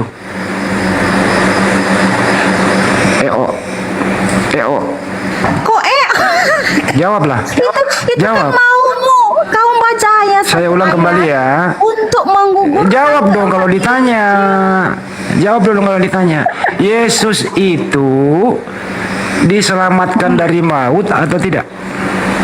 Iya, makanya dia bangkit dari kepada. Saya nggak ngomong bangkit, kucluk. Saya ulang kembali. Apakah Yesus di Ibrani 5 nomor 7 diselamatkan dari maut atau tidak? Jawab. Ya, dia bangkit dari. Saya nggak nanya bangkit, monyet. Saya nggak nanya bangkit. Panas. Saya nggak nanya bangkit gitu loh. Panas nih. Dengerin ya. Di Ibrani 5 nomor 7, apakah Yesus diselamatkan dari maut? A. Diselamatkan. B. Tidak. Dijawab dong. Tuhan Yesus, panas, ada yang panas ternyata. Dijawab dulu, dijawab itu. Nah, saya ulang kembali nih teman-teman ya. Apakah Yesus turun ke tagot dia si monyet nih, monyet betina nih. Monyet betina data dilawan-lawan. Keluar aslinya. Data dilawan. Data dilawan. Data dilawan. Nggak minta Sherlock. Minta Sherlock nggak? Data dilawan. Oten ngapain sih? Udah punya istri, Oten itu selalu memaksakan seolah-olah biar Yesus itu pokoknya harus terkutuk gitu loh. Nggak boleh nggak terkutuk. Itu faktanya. Udah katanya mau turun ke pohon. Udahlah, turun ke pohon lah, kembali ke pohon lah. Panas ya. Yang lain lah. Ditanya apa jawab apa. Ibrani 5 nomor 7, apakah Yesus diselamatkan dari maut? Dia jawab bangkit. Dasar nyemot. Jawaban gak nyambung. Kamu ketar-ketir. Dasar gak nyambung. Mengalami kematian dan dia bangkit dan saya nggak nanya bangkit, bukan ditanya bangkitnya. Ngerti gak sih artinya maut? Maut itu mati. Nah, ditanya baik-baik, apakah Yesus di Ibrani 5 nomor 7 itu diselamatkan dari maut atau mati? Dia jawab bangkit. Dasar nyemot. Kagak nyambung coy. Kasihan kamu, kasihan. Dasar nyemot. Saya boleh tanya nggak? Siapa katanya mau turun? Udah turun sono, turunin. Dia bangga itu punya Tuhan dibunuh. Turunin Os. Nggak nyambung ini betina nyemot ini. Harusnya mana? Saya turunin. Siapa yang kamu bilang kan? Turunin ini nyemot. Turunin. Udah, aman. Nggak usah lagi diskusi sama orang kayak gitu. Data dilawan. Jelas kok di Ibrani 5:7. Karena kesolehannya, doanya didengarkan, diselamatkan dari maut. Artinya diselamatkan dari kematian. Saya tanya sama dia, apakah Yesus diselamatkan dari maut? Apa jawabannya? Bangkit. Nyambung nggak tuh? Dasar nyemot. Dia bangga punya Tuhannya disalib, dia bangga dia. Ingin kali anak Maria disalib. Padahal Assalamualaikum semuanya. Waalaikumsalam warahmatullahi wabarakatuh. Saya teruskan dulu ya Bang ya. Siap.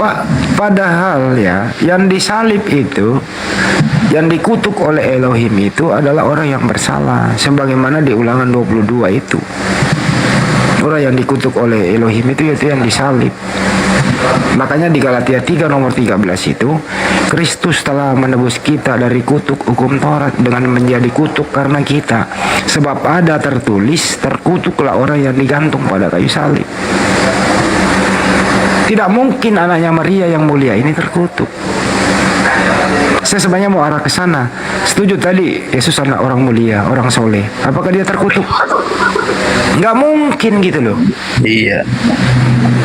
Ya udahlah, nggak apa-apa sih. Yang namanya juga Oten yang betina ini, memang ya lawannya adalah datanya sendiri. Ingin sekali anak Maria dikutuk, ingin sekali anak Maria disalib.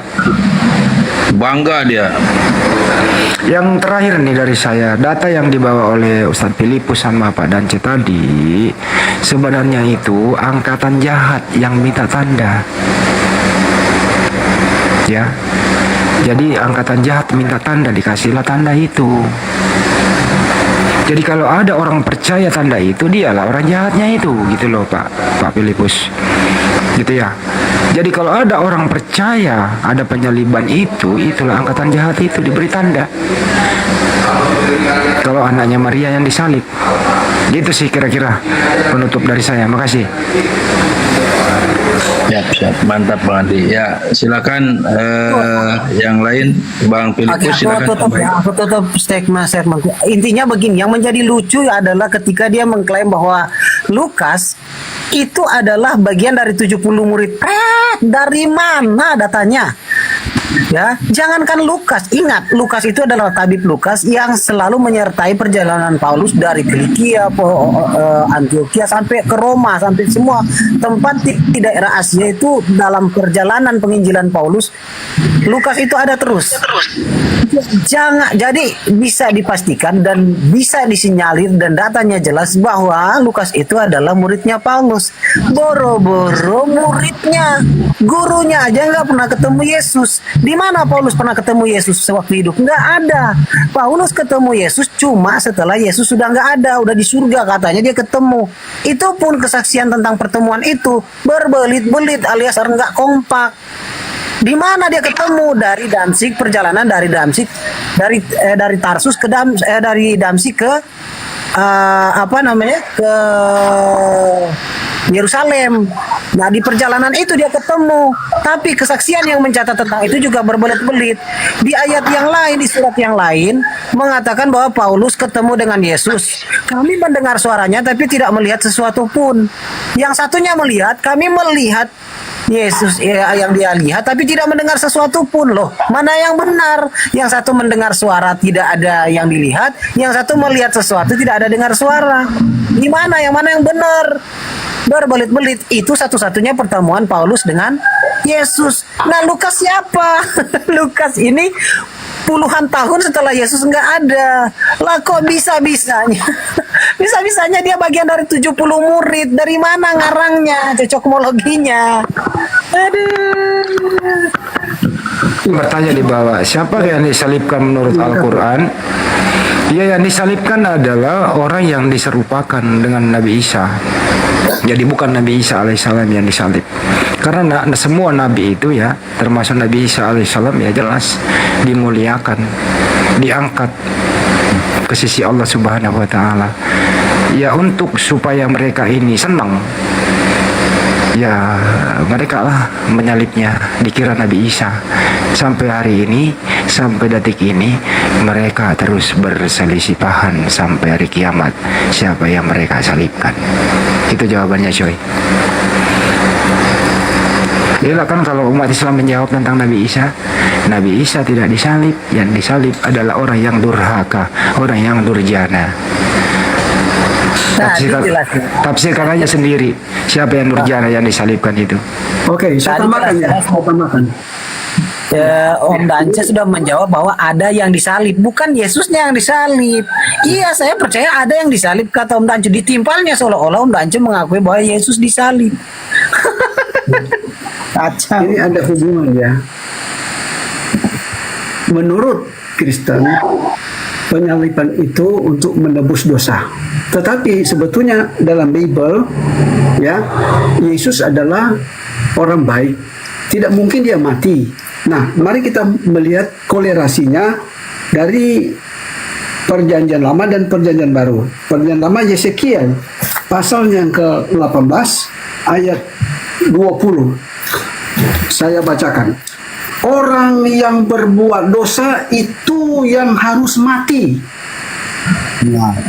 Anak tidak akan turut menanggung kesalahan ayahnya, dan ayah tidak akan turut menanggung kesalahan anaknya. Orang benar akan menerima berkat kebenaran, dan kefasikan orang fasik akan tertanggung atasnya. Jelaskan, Yesus Kristus adalah orang benar, nabi dan utusan. Tidak mungkin dia mati karena menanggung dosa manusia. Oke. Mari kita comparekan dengan apa yang dikatakan oleh Yesus, ya. Matius pasal 16 nomor 27 bagian B. Ya. Pada waktu itu ia akan membalas setiap orang menurut perbuatannya. Ya, jadi ini perkataan Yesus. Ya, coba kita baca dari keseluruhan. Ya, ayat 27 ini. Sebab anak manusia, siapa anak manusia? Anak manusia itu Yesus. Anak manusia akan datang dalam kemuliaan Bapanya, diiringi malaikat-malaikatnya. Pada waktu ia akan membalas setiap orang menurut perbuatannya. Jadi membalas menurut perbuatannya. Di sini mengungkapkan jika orang bersalah akan dihukum menurut perbuatannya. Jika orang melakukan kebaikan akan diberikan pahala. Nah, kita bandingkan dengan Wahyu, ya. Wahyu. Kita Wahyu pasal 20 nomor 12 bagian B. Dan dibuka juga sebuah kitab lain, yaitu kitab kehidupan, dan orang mati dihakimi menurut perbuatan mereka. Jadi dihakimi menurut perbuatan mereka. Jadi di sini Bible sendiri membantah adanya penebusan dosa. Oke, lanjut. Oke, terima kasih Pak Dance jawabannya. Ya, ada tamu nih. Selamat malam Pak LP. Selamat malam Pak LP. Assalamualaikum kalau muslim. Pak LP, selamat malam. Aduh, nggak ada jawaban. Gimana nih Pak Andi?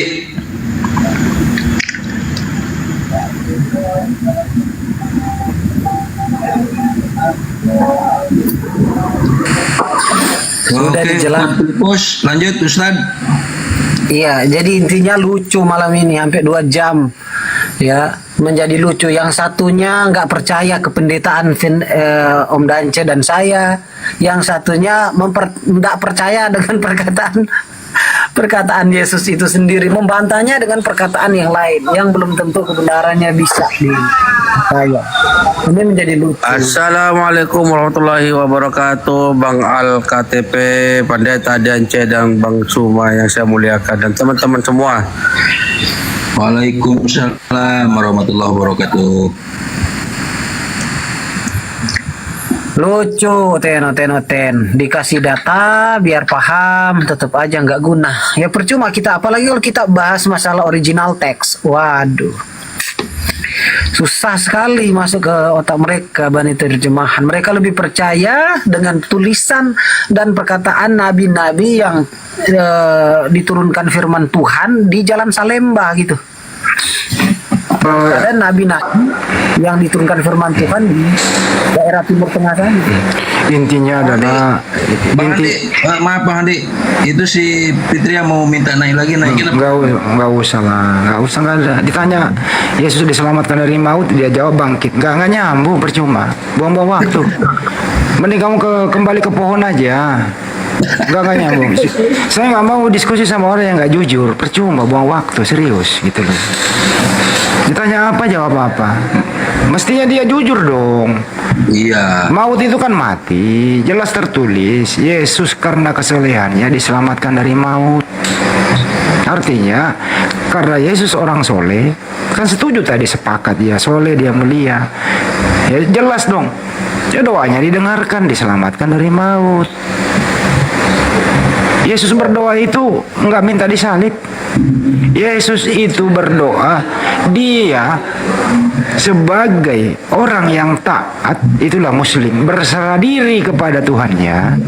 Apapun yang terjadi terhadap diriku ini di muka bumi ini ya Tuhan, saya serahkan semua kepadamu.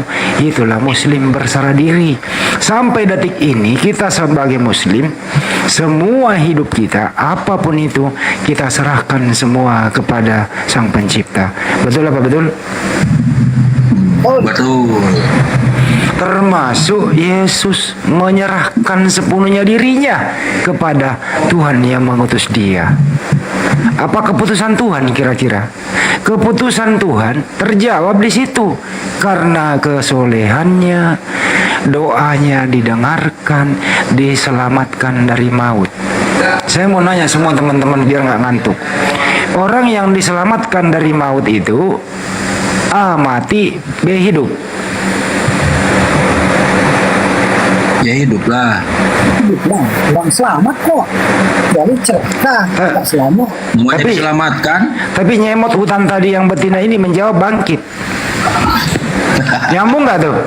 Nyambung nggak tuh? Dia bilang hidup setengah mati, bukan hidup total. Harusnya putus.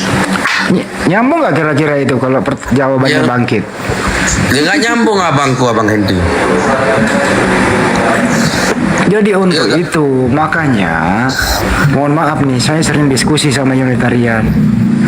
Saya bahkan ketemu sama orangnya, masih hidup sekarang. Saya diskusi soal ini doang, data ini. Apa yang terjadi? Maaf Bang Andi, saya kalah dan saya mau syahadat. Syahadat dia.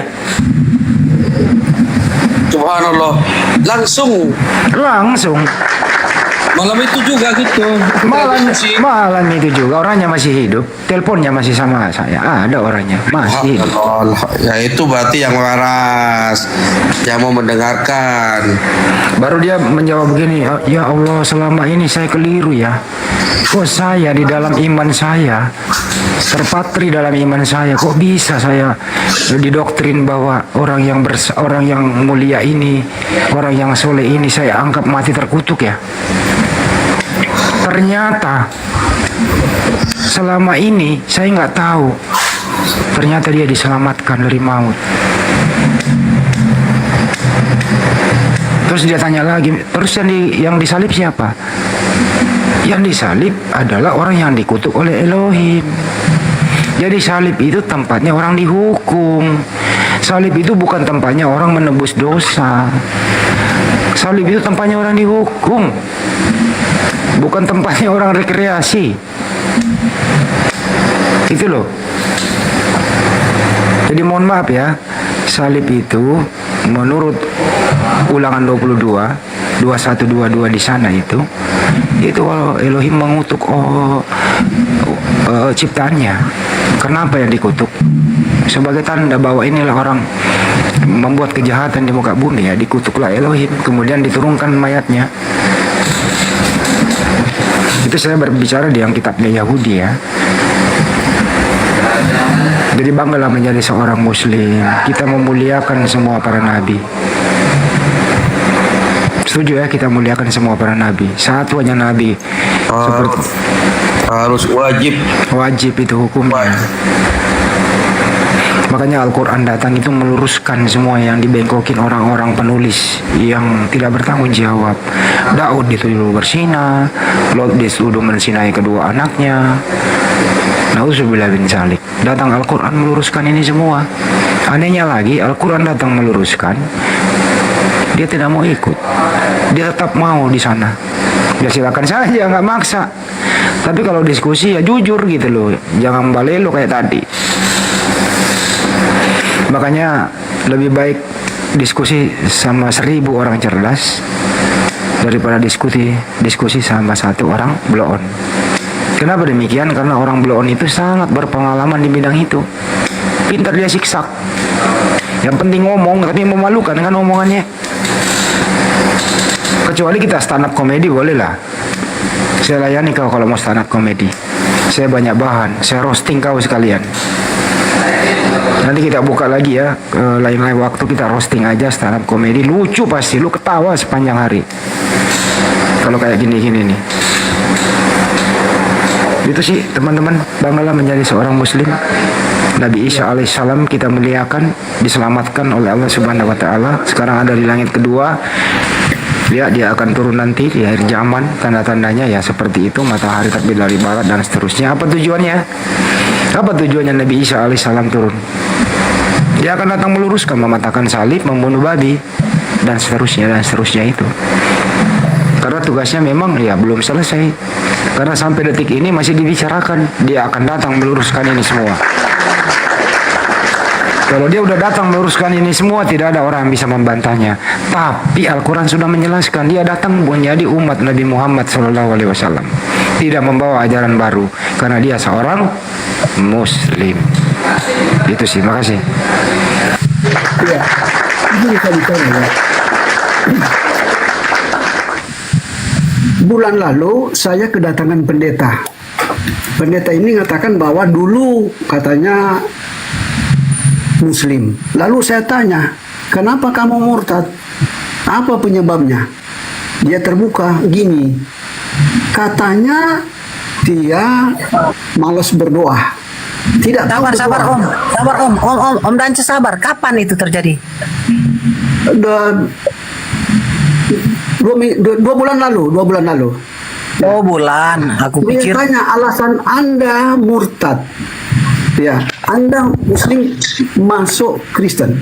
Katanya karena dia tidak tahu bahasa Arab dan tidak tahu berdoa. Orang tuanya itu Muslim.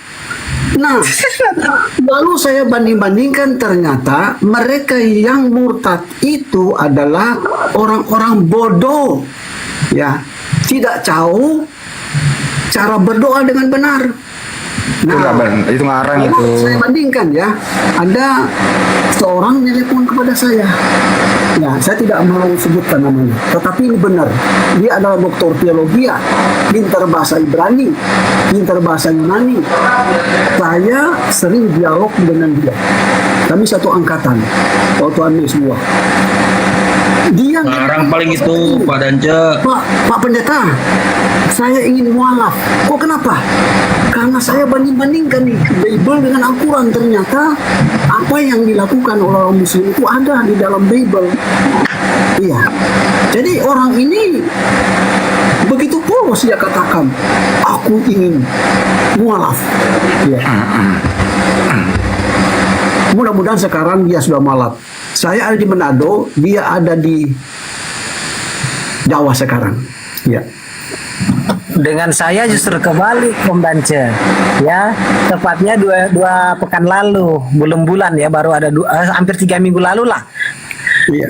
Ada orang yang memang telepon saya untuk face to face. Kita sampai makan di salah satu es ya, apa namanya, kedai es di sini yang viral di kota ini. Apa namanya, dia mau ketemu saya, dia dapat nomor WA saya dari YouTube ya, karena di YouTube ada nomor WA saya. Dia ketemu dan dia ngakunya murtadin dan sekarang sudah jadi gembala, apa namanya, pengerja lah, sudah jadi pengerja di salah satu gereja, calon gembala lah pokoknya dia, ya sudah vikaris lah. Kalau orang Lutheran bilang itu vikaris, kalau kita bilang pengerja ya, atau magang. Dia udah lulus dari sekolah Alkitab, Om Dance. Nah, dia ngakunya dia ustadz justru. Nah, pas saya tes, tepat kau kalau langsung saya tanya, oh iya ya Ustadz ya, dari pondok pesantren Ustadz, mana? ya. Dia sebutkan dia ngakunya, oh saya dari daerah Jawa, di ini waduh, di tempat yang kebetulan saya cuma pernah lewat, nggak pernah mampir, nggak tahu menau, karena kita juga nggak bisa memastikan kalau dia ngaku pondok pesantren di Jawa. Orang di Jawa aja satu kampung itu sampai 3-4 pesantren, sampai 5-6 pesantren kok. Satu kampung itu di daerah terpencil sampai 5-6 pesantren dalam satu desa. Jadi wajar, saya juga nggak tahu. Begitu saya iseng-iseng mau saya tanya nih, dia nggak tahu kalau saya ini apa namanya dari pesantren. Kayaknya dia nggak ikuti betul apa namanya kesaksian saya di beberapa podcast atau di YouTube ya, atau di siaran-siaran. Nggak tahu dia cuma tahu aku mualaf aja mantan pendeta. Dia nggak tahu kalau aku juga masuk di pesantren. Nah pas aku tes dia selesai, loh katanya kamu dari pesantren, nggak bisa ngaji. Ternyata dia nggak bisa ngaji. Ya udah gini aja, yang paling rendah, sampai yang paling rendah aku nanya tasrif dulu ke dia. Aku nanya tasrif, kau tahu tasrif ini? Aku lihat kamu kemampuan tasrif gimana. Loh, aku nggak bisa baca, itu tulisan gundul. Saya nggak. Loh, kalau dari pesantren kan kita belajar kitab kuning kan kitabnya gundul. Gimana sih? Kitabnya nggak ada harokah. Gimana sih? Saya aja cuma sehari 2 hari bisa baca ini loh, walaupun pelan kayak lintah. Kecuali saya yang punya harokah agak laju, agak cepat aku baca. Nah, begitu aku bahas-bahas, bahkan dia nggak bisa membedakan mana apa. Dia nggak hafal najis itu apa. Terbagi menjadi 3, mukhaffafah, mutawasita, mughalazo. Dia nggak tahu. Saya bilang kalau najis mughalazo itu apa? Dia nggak ngerti. Terakhir paling rendah. Penipu. Paling rendah sekali aku tes dia. Apa yang ku tes? Ku tunjukkan satu ayat Al-Fatihah. Ayat pertama nggak bisa baca, ternyata cuma bohong-bohong. Ya elah lo ngaku, tapi memang dia mantan Islam. Dia tunjukkan ke saya satu video, dia bersaksi dia mantan Islam, bahkan ustadz. Ya aduh, di gerejanya udah ngaku mantan ustadz, nggak bisa ngaji di depan saya, gimana? Jadi memang parah, teng-teng oteng, bedalah antara kita lauten. Oke. Ada tamu dulu sebentar, maaf. Selamat malam Bang Paik. Selamat malam Bang. Muslim apa Kristen? Kalau Muslim, assalamualaikum. Waalaikumsalam warahmatullahi wabarakatuh. Saya Muslim Bang. Salam kenal dari Bandung Bang. Ya siap. Bang Izin Busra, nyimak, Bang. Bang Busra, monitor. Jadi saya mau nanggapi tadi Om Danca itu ya, bahwa dia murtad karena tidak pernah diajari berdoa. Dulu kita sekolah ya, sampai sekarang ini anak-anak PAUD itu sampai TK itu udah diajarin berdoa loh, doa makan, doa mendoakan orang tua. Itu masih kecil ya, bohong aja dia itu. Berarti dia bukan Muslim itu Om Dance. Di PAUD itu udah diajarin anak kecil berdoa loh itu, sampai hafal gitu. Anak kecil coba suruh hafal doa makan, semua anak kecil tahu itu. Yang penting dia pernah sekolah di TK. Setuju nggak teman-teman? Anak kecil loh. Setuju, anak saya aja baru TK 0 besar sudah hafal Al-Fatihah, sudah 10 surat malah hafal. Berarti dia bohong itu. Saya pamit dulu ya, ada Bang Busra monitor di atas. Assalamualaikum warahmatullahi wabarakatuh. Makasih ya Bang Titanic. Titanic. Waalaikumsalam warahmatullahi wabarakatuh. Terima kasih. Assalamualaikum. Jadi intinya mereka mau menyaingi kita mualaf, tapi tidak akan pernah sama, beda jauh.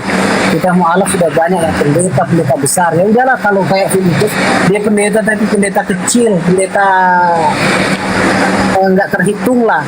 Tapi di luar negeri pendeta-pendeta besar yang punya ribuan jemaat itu masuk Islam. Dan bedanya kita itu masuk Islam dalam keadaan memahami ajaran Islam sekaligus memahami ajaran Kristen. Kalau orang murtad tidak memahami ajaran tujuan dan tidak pula memahami ajaran yang ditinggalkan. Kalau ngaku-ngaku banyak, ya. Suatu pendeta kemarin itu katanya dia mantan Islam. Masa Al-Fatihah nggak hafal? Berapa tahun masuk Islam? Baru ngaku. Ada itu di YouTube-nya Mandu Bulu banyak sekali kan murtadin. Ada yang mengaku anak kiai lah, pernah nyantri lah, dites suruh baca Al-Quran. Nauzubillah min dzalik. Lagu India dia bawakan. Aku nggak nyangka aja kalau di Universitas Manobulu kan itu settingan semua. Aku nggak nyangka aja ada orang yang nelpon dan mau ketemu saya, kebetulan masih hampir sedaerah dengan saya, dekat dengan daerah saya. Dan memang dia sih Islam, ada foto-fotonya waktu kecil gitu. Dia hari Idul Fitri dan di rumahnya betul ada. Dan memang betul, cuma masalahnya dia Islam KTP gitu loh. Islam KTP nggak ngerti apa-apa. Al-Fatihah aja dia nggak, cuma basmalah sama ayat pertama Alhamdulillahirabbil alamin dia nggak bisa baca. Ya elah, pantas aja lu murtad. Nah kalau saya, jangankan aku 8 tahun masih Islam, aku sudah 16 tahun aja masih hafal berapa apa kami satu Apa yang nafas berisik kan? Ada baru naik itu. Beda lah kita. Dance malah magister teologi. Kalau saya cuma pendeta kecil, pendeta biasa, cuma lulusan sekolah pendeta biasa. Tamtama lah aku dibandingkan Om Dance. Om Dance itu bisa dibilang tarunanya. Kalau saya mungkin tamtamanya. Tamtama garis lurus, bukan tamtama lah garis bengkok. Intinya adalah ketahuan ke orang itu. Tapi memang gini loh, orang yang murtad itu kecerdasannya hilang. Jadi itu juga harus dipahami. Dicabut kecerdasannya orang yang murtad itu. Justru kebalikan, orang yang mualaf itu kecerdasannya bertambah 1000 kali lipat. Benar, itu fakta itu.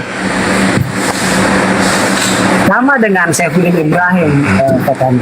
Saya pernah awal-awal itu, aduh panas banget. Aduh ternyata dia memang betul bisa baca Al-Qurannya dan segala macam. Dia kiai segala macam. Setelah saya ketemu dengan Mas Davi, Davi itu kan anaknya, dia kan punya anak 3, Fikri, Davi sama siapa yang satunya? Pokoknya yang anak yang ketiga yang Kadafi, Saddam Hussein. Sadam sama Kadafi sama yang satu yang nggak tahu. Fikri ya. Fikri yang tua, Sadam yang kedua, Davi yang terakhir. Nah Mas Davi ini kan pernah satu atap dengan saya tinggalnya sama Ustadz Insan Moko Ginta. Saya tinggal makan sepiring, tidur sebantal dengan dia.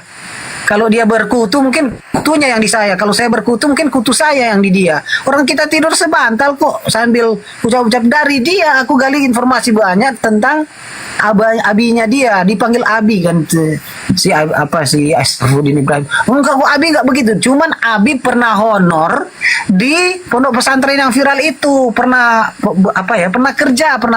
bekerja di situ sebagai guru. Nah kalau bekerja di Kementerian Agama atau di sekolah-sekolah Islam itu tidak perlu kiai atau apa. Kalau dia mata pelajaran umum itu bisa orang lain. Bahkan di madrasah kami, di madrasah dekat kami ya, tapi bukan yang di tempat saya.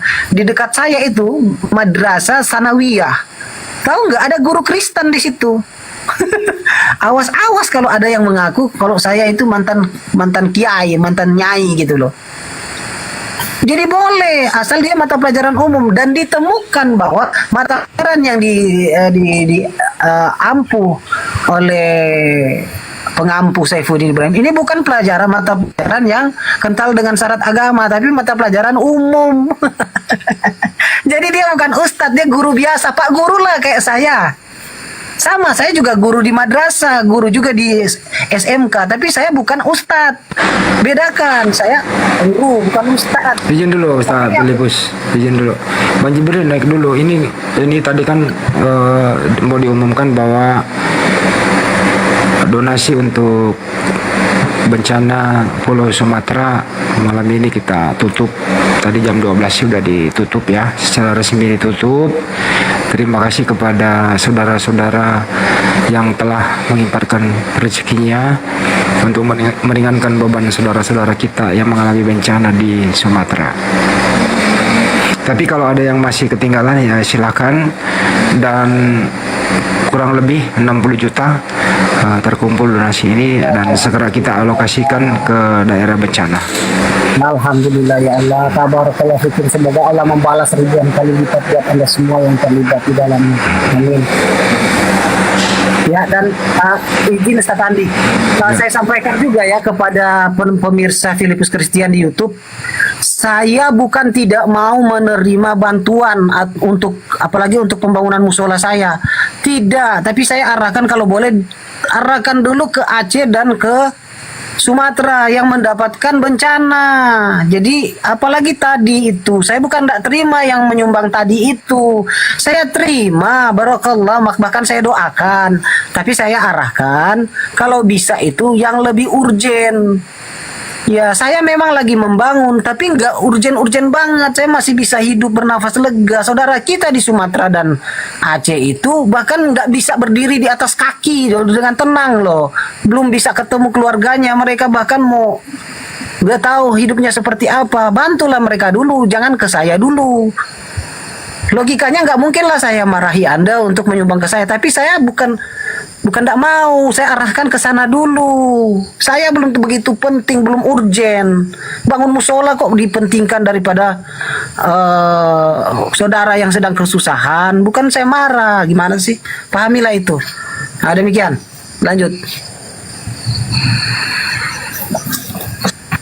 Ini minta lagi ini rekening saya. Nggak perlu, nggak perlu. Izin dulu ya tadi, saya mau tutup sekalian ya. Oke teman-teman semuanya, kaum muslim dan muslimat di mana saja Anda berada, sekian dulu live kali ini. Kami juga dari sini ada 4 personil akan mau berangkat ke Garut mengisi kajian kristologi di sana. Dan teman-teman semuanya yang telah beratensi, semoga rezeki Anda dilipat gandakan, dimudahkan segala urusannya. Insya Allah amanah Anda akan kami sampaikan kepada yang berhak menerimanya. Terima kasih. Dengan resmi donasi untuk Pulau Sumatera dan Aceh kami tutup. Dan kita lanjut kepada pergerakan api dengan rekening yang sama. Terima kasih. Mohon maaf atas segala hilap. Wabillahi taufiq wal hidayah. Assalamualaikum warahmatullahi wabarakatuh. Ya, izin saya menyampaikan sesuatu. Gini ya, saya terbuka saja ya. Sebelum saya mualaf, jauh sebelumnya saya mualaf, saya sudah mempelajari Al-Quran itu sendiri. Saya belajar bahasa Arab, dan saya sebelum mualaf saya telah baca Al-Quran itu dari juz 1 sampai 30. Ya, kenapa? Karena waktu itu saya adalah selain dosen mata kuliah bahasa Inggris, ada beberapa ya sekolah tinggi, bahkan juga mengajar bahasa Ibrani dengan bahasa Yunani. Nah, saya kalau mengajar Islamologi, saya menyampaikan kepada para mahasiswa-mahasiswa saya bahwa Islam itu benar. Karena saya melihat ada teman saya, ya, seorang pakar Islamologi, dia mengajar tetapi mencari-cari kesalahan Muslim. Ya, saya pernah dialog dengan dia. Saya pernah tegur dia. Sebetulnya mengajar itu mesti netral. Ya, ini kesaksian saja. Waktu saya mengajar di salah satu STT di Manado, Islamologi, ya. Lalu ada seorang mahasiswa bilang begini, Pak Pendeta, kalau mengaji pandangan Bapak, berarti Bapak Pendeta telah bela-bela Islam. Bapak mengungkapkan Islam itu benar. Kalau begitu, saya mualaf saja kalau begitu. Ternyata Islam benar. Nah itu, ya terus terang, ada mahasiswa yang menyatakan diri mualaf. Dan ada beberapa teman saya sudah menyatakan diri mualaf. Ya, karena saya sebelum masuk Islam, saya sudah menyiarkan bahwa Islam itu benar, berasal dari Allah. Ya, jauh sebelumnya saya mualaf, mungkin 3 tahun sebelum saya mualaf, saya sudah berdoa, sholat, ya, 5 kali sehari. Karena saya sudah pelajari, ya, semangat sekali saya. Gitu.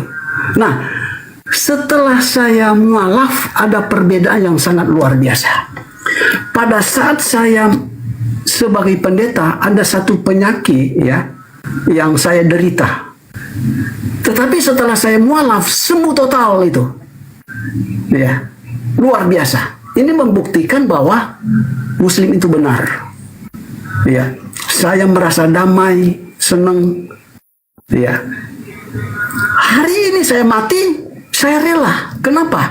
Karena saya sudah ada kepastian. Pasti kalau saya tutup mata, saya buka mata pada jalan yang benar. Nah, ini suatu keyakinan saya.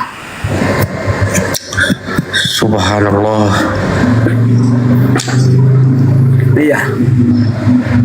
Dan ini adalah polemiknya begini, pro kontra. Selama saya sebagai pendeta, ya, saya sudah paham betul Al-Quran itu berasal dari Allah. Akhirnya ada teman-teman saya mengatakan, Pak Pendeta Dance Mumek, kamu telah dikuasai iblis. Masa agama itu kamu katakan benar? Kamu bukan lagi sebagai pendeta, tetapi kamu sudah menjadi pendakwahnya Muslim. Ya, ada beberapa pendeta mengatakan demikian. Namun saya tetap terus. Ya, saya terus terang berbicara terbuka. Saya pernah dijadwalkan korban di salah satu kebaktian yang banyak jemaat.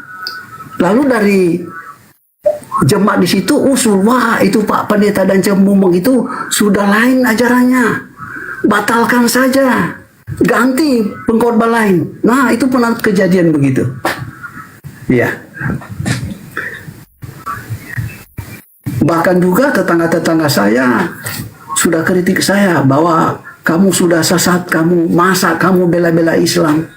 Tapi saya tetap tegar. Ini sebelum kesaksian saya benar, belum. Sebelum saya menjadi Muslim, saya telah menjadi pembela Muslim. Ya. Luar biasa. Saya masih ingat ya, waktu saya hendak mau Muslim, saya pernah debat dengan Bang Suma. Ada satu inspirasi yang membawa saya, sehingga tidak ada keraguan untuk masuk Islam. Ini tinggal kenangan saja. Ya. Lalu jawaban Pak Pendeta Dance itu setelah ada pertanyaan kenapa Anda membela Islam, apa jawabannya Pak Dance? Saya baca Bible. Saya katakan, Pak Pendeta, ini Bible. Yesus sendiri sebagai utusan. Yesus sendiri mengatakan bahwa Allah satu-satunya, bukan tiga. Berdasarkan Yohanes 17 ayat 3.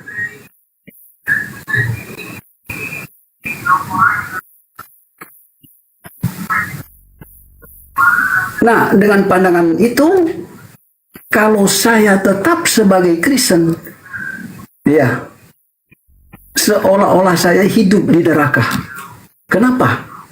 Karena ada sesuatu di dalam hati mendorong di dalam hati saya ini, mesti move on. Buktinya, Islam berkembang. Sesuatu yang berkembang itu pasti berasal dari Allah. Selanjutnya,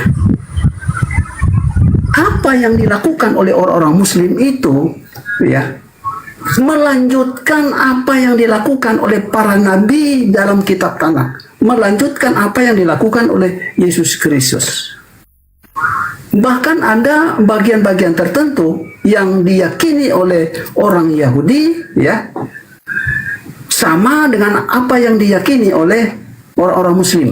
Ada beberapa rabi juga mengakui bahwa, ya, Elohim itu adalah Allah. Ya, di Manado ini multi keyakinannya banyak. Ya, ada Yahudi Mesianik. Ya, ada tempat ibadah yang berkiblat ke Yerusalem, banyak.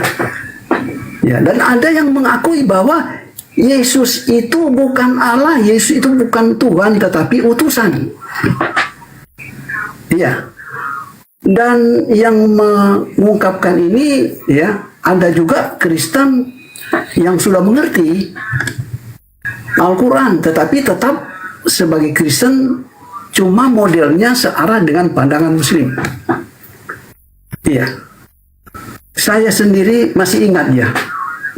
Saya masih ingat. Waktu saya SD, saya pernah bertanya kepada ayah saya. Memang betul ayah saya tidak pernah menjadi Muslim. Sampai sekarang, ya, saya masih ingat apa yang dia sampaikan pada saya. Saya bertanya begini pada ayah saya, Pak, menurut Papa, di mana Nabi Muhammad sekarang? Dia jawab begini, beliau berada di tempat yang paling mulia. Itu jawabannya.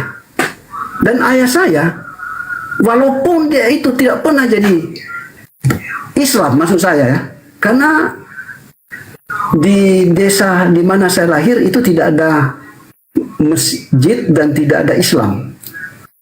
Ya. Dan dia meyakini bahwa Yesus itu bukanlah Allah, bukanlah Tuhan. Itu ayah saya itu. Walaupun dia tidak pernah kenal Islam, tetapi dia yakin Yesus itu anak utusan. Yesus itu bukan Allah. Ya. Walaupun ayah saya itu ya tidak seorang penginjil, tidaklah seorang penginjil yang sukses, ya. Seorang biasa-biasa saja. Tidak seorang Kristen yang baik, hanya seorang biasa saja.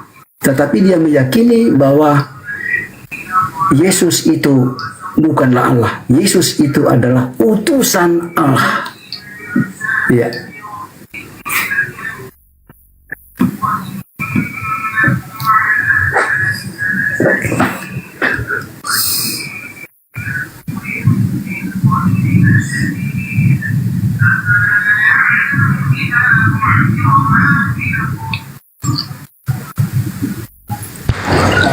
Terima kasih Bang Dance, terima kasih.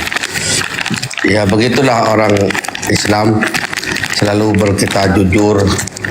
Kalau orang-orang Kristen ngakunya dalam kesaksian itu ngakunya anak ustadz lah, ngakunya anak pesantren, ngakunya cucu kiai, itu seringkali kita dengar. Tapi kebuktiannya disuruh baca Al-Quran, mereka kelagapan, bahkan tidak mungkin bisa baca. Jadi kesaksian itu memang sengaja dibuat-buat seolah-olah agama mereka itu hebat.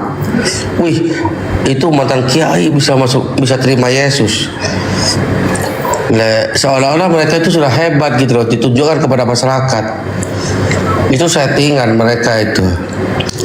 Karena perbuatan pendusta itu perilaku mereka. Kalau kita umat Muslim nggak mungkin.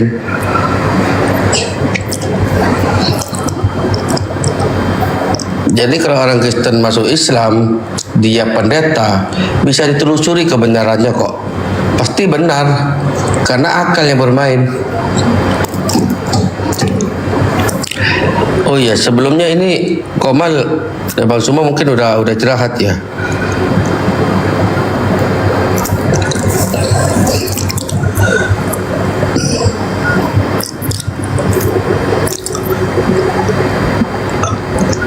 Silakan Bang Dance.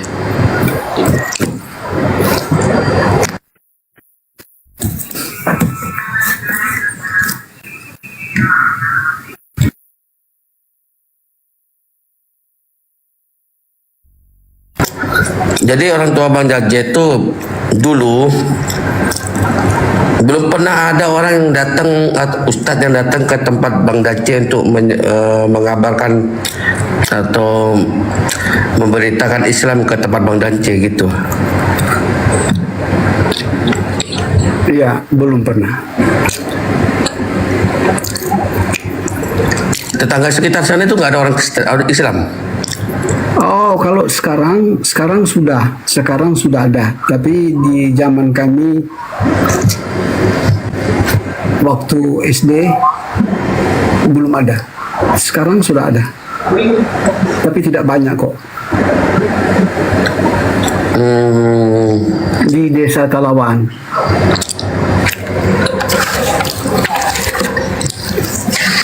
Jadi benar-benar gak kenal Islam ya? Ya.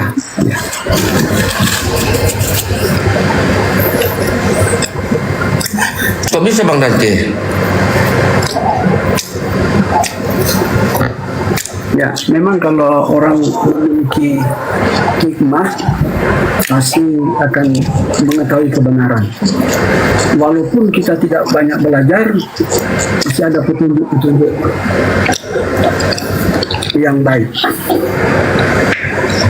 Iya. Saya sendiri sebetulnya berada di salah satu gereja yang di luar negeri, United Pentecostal itu sebelum saya mualaf. Kalau di Indonesia, gereja Pantekosta Serikat di Indonesia.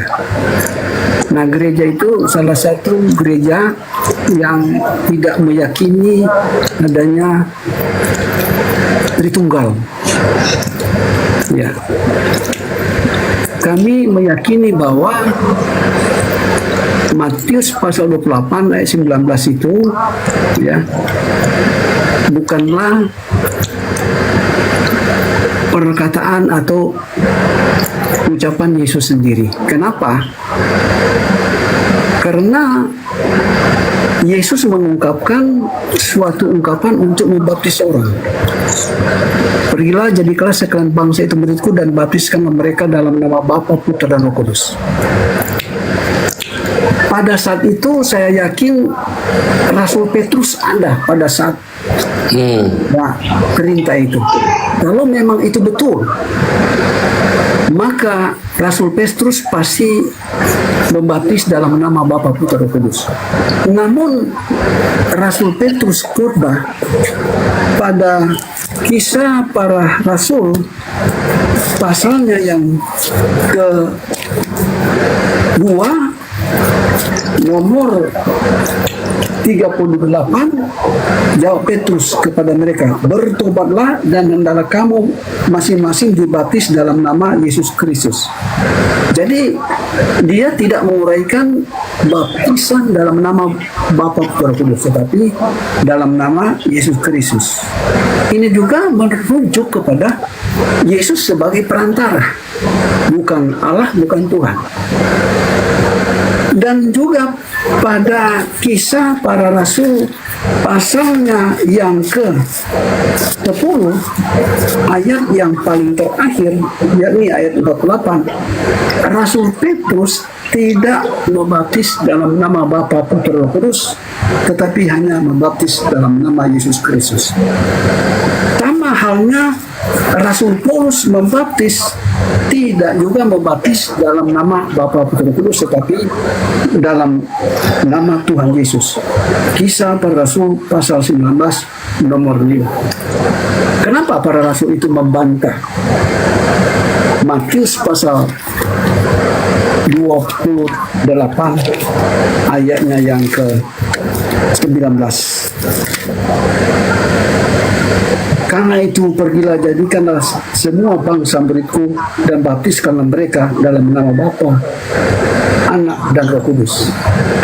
Kalau ini benar-benar perkataan Yesus, pasti murid-muridnya membaptis orang-orang yang percaya dalam nama Bapa, Putra dan Roh Kudus. Tetapi hanya membaptis dalam nama Yesus yang menunjukkan bahwa Yesus adalah perantara. Ya, antara Allah dan jemaat.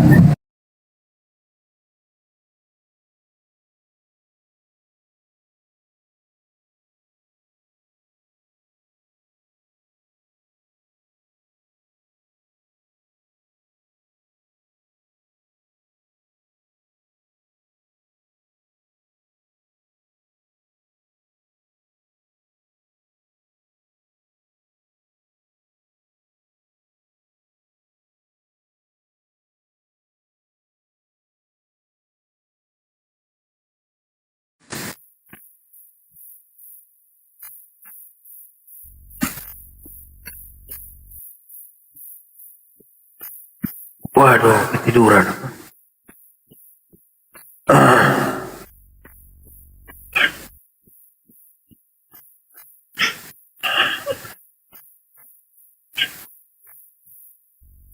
Ya kita pamit ya teman-teman ya. Assalamualaikum warahmatullahi wabarakatuh.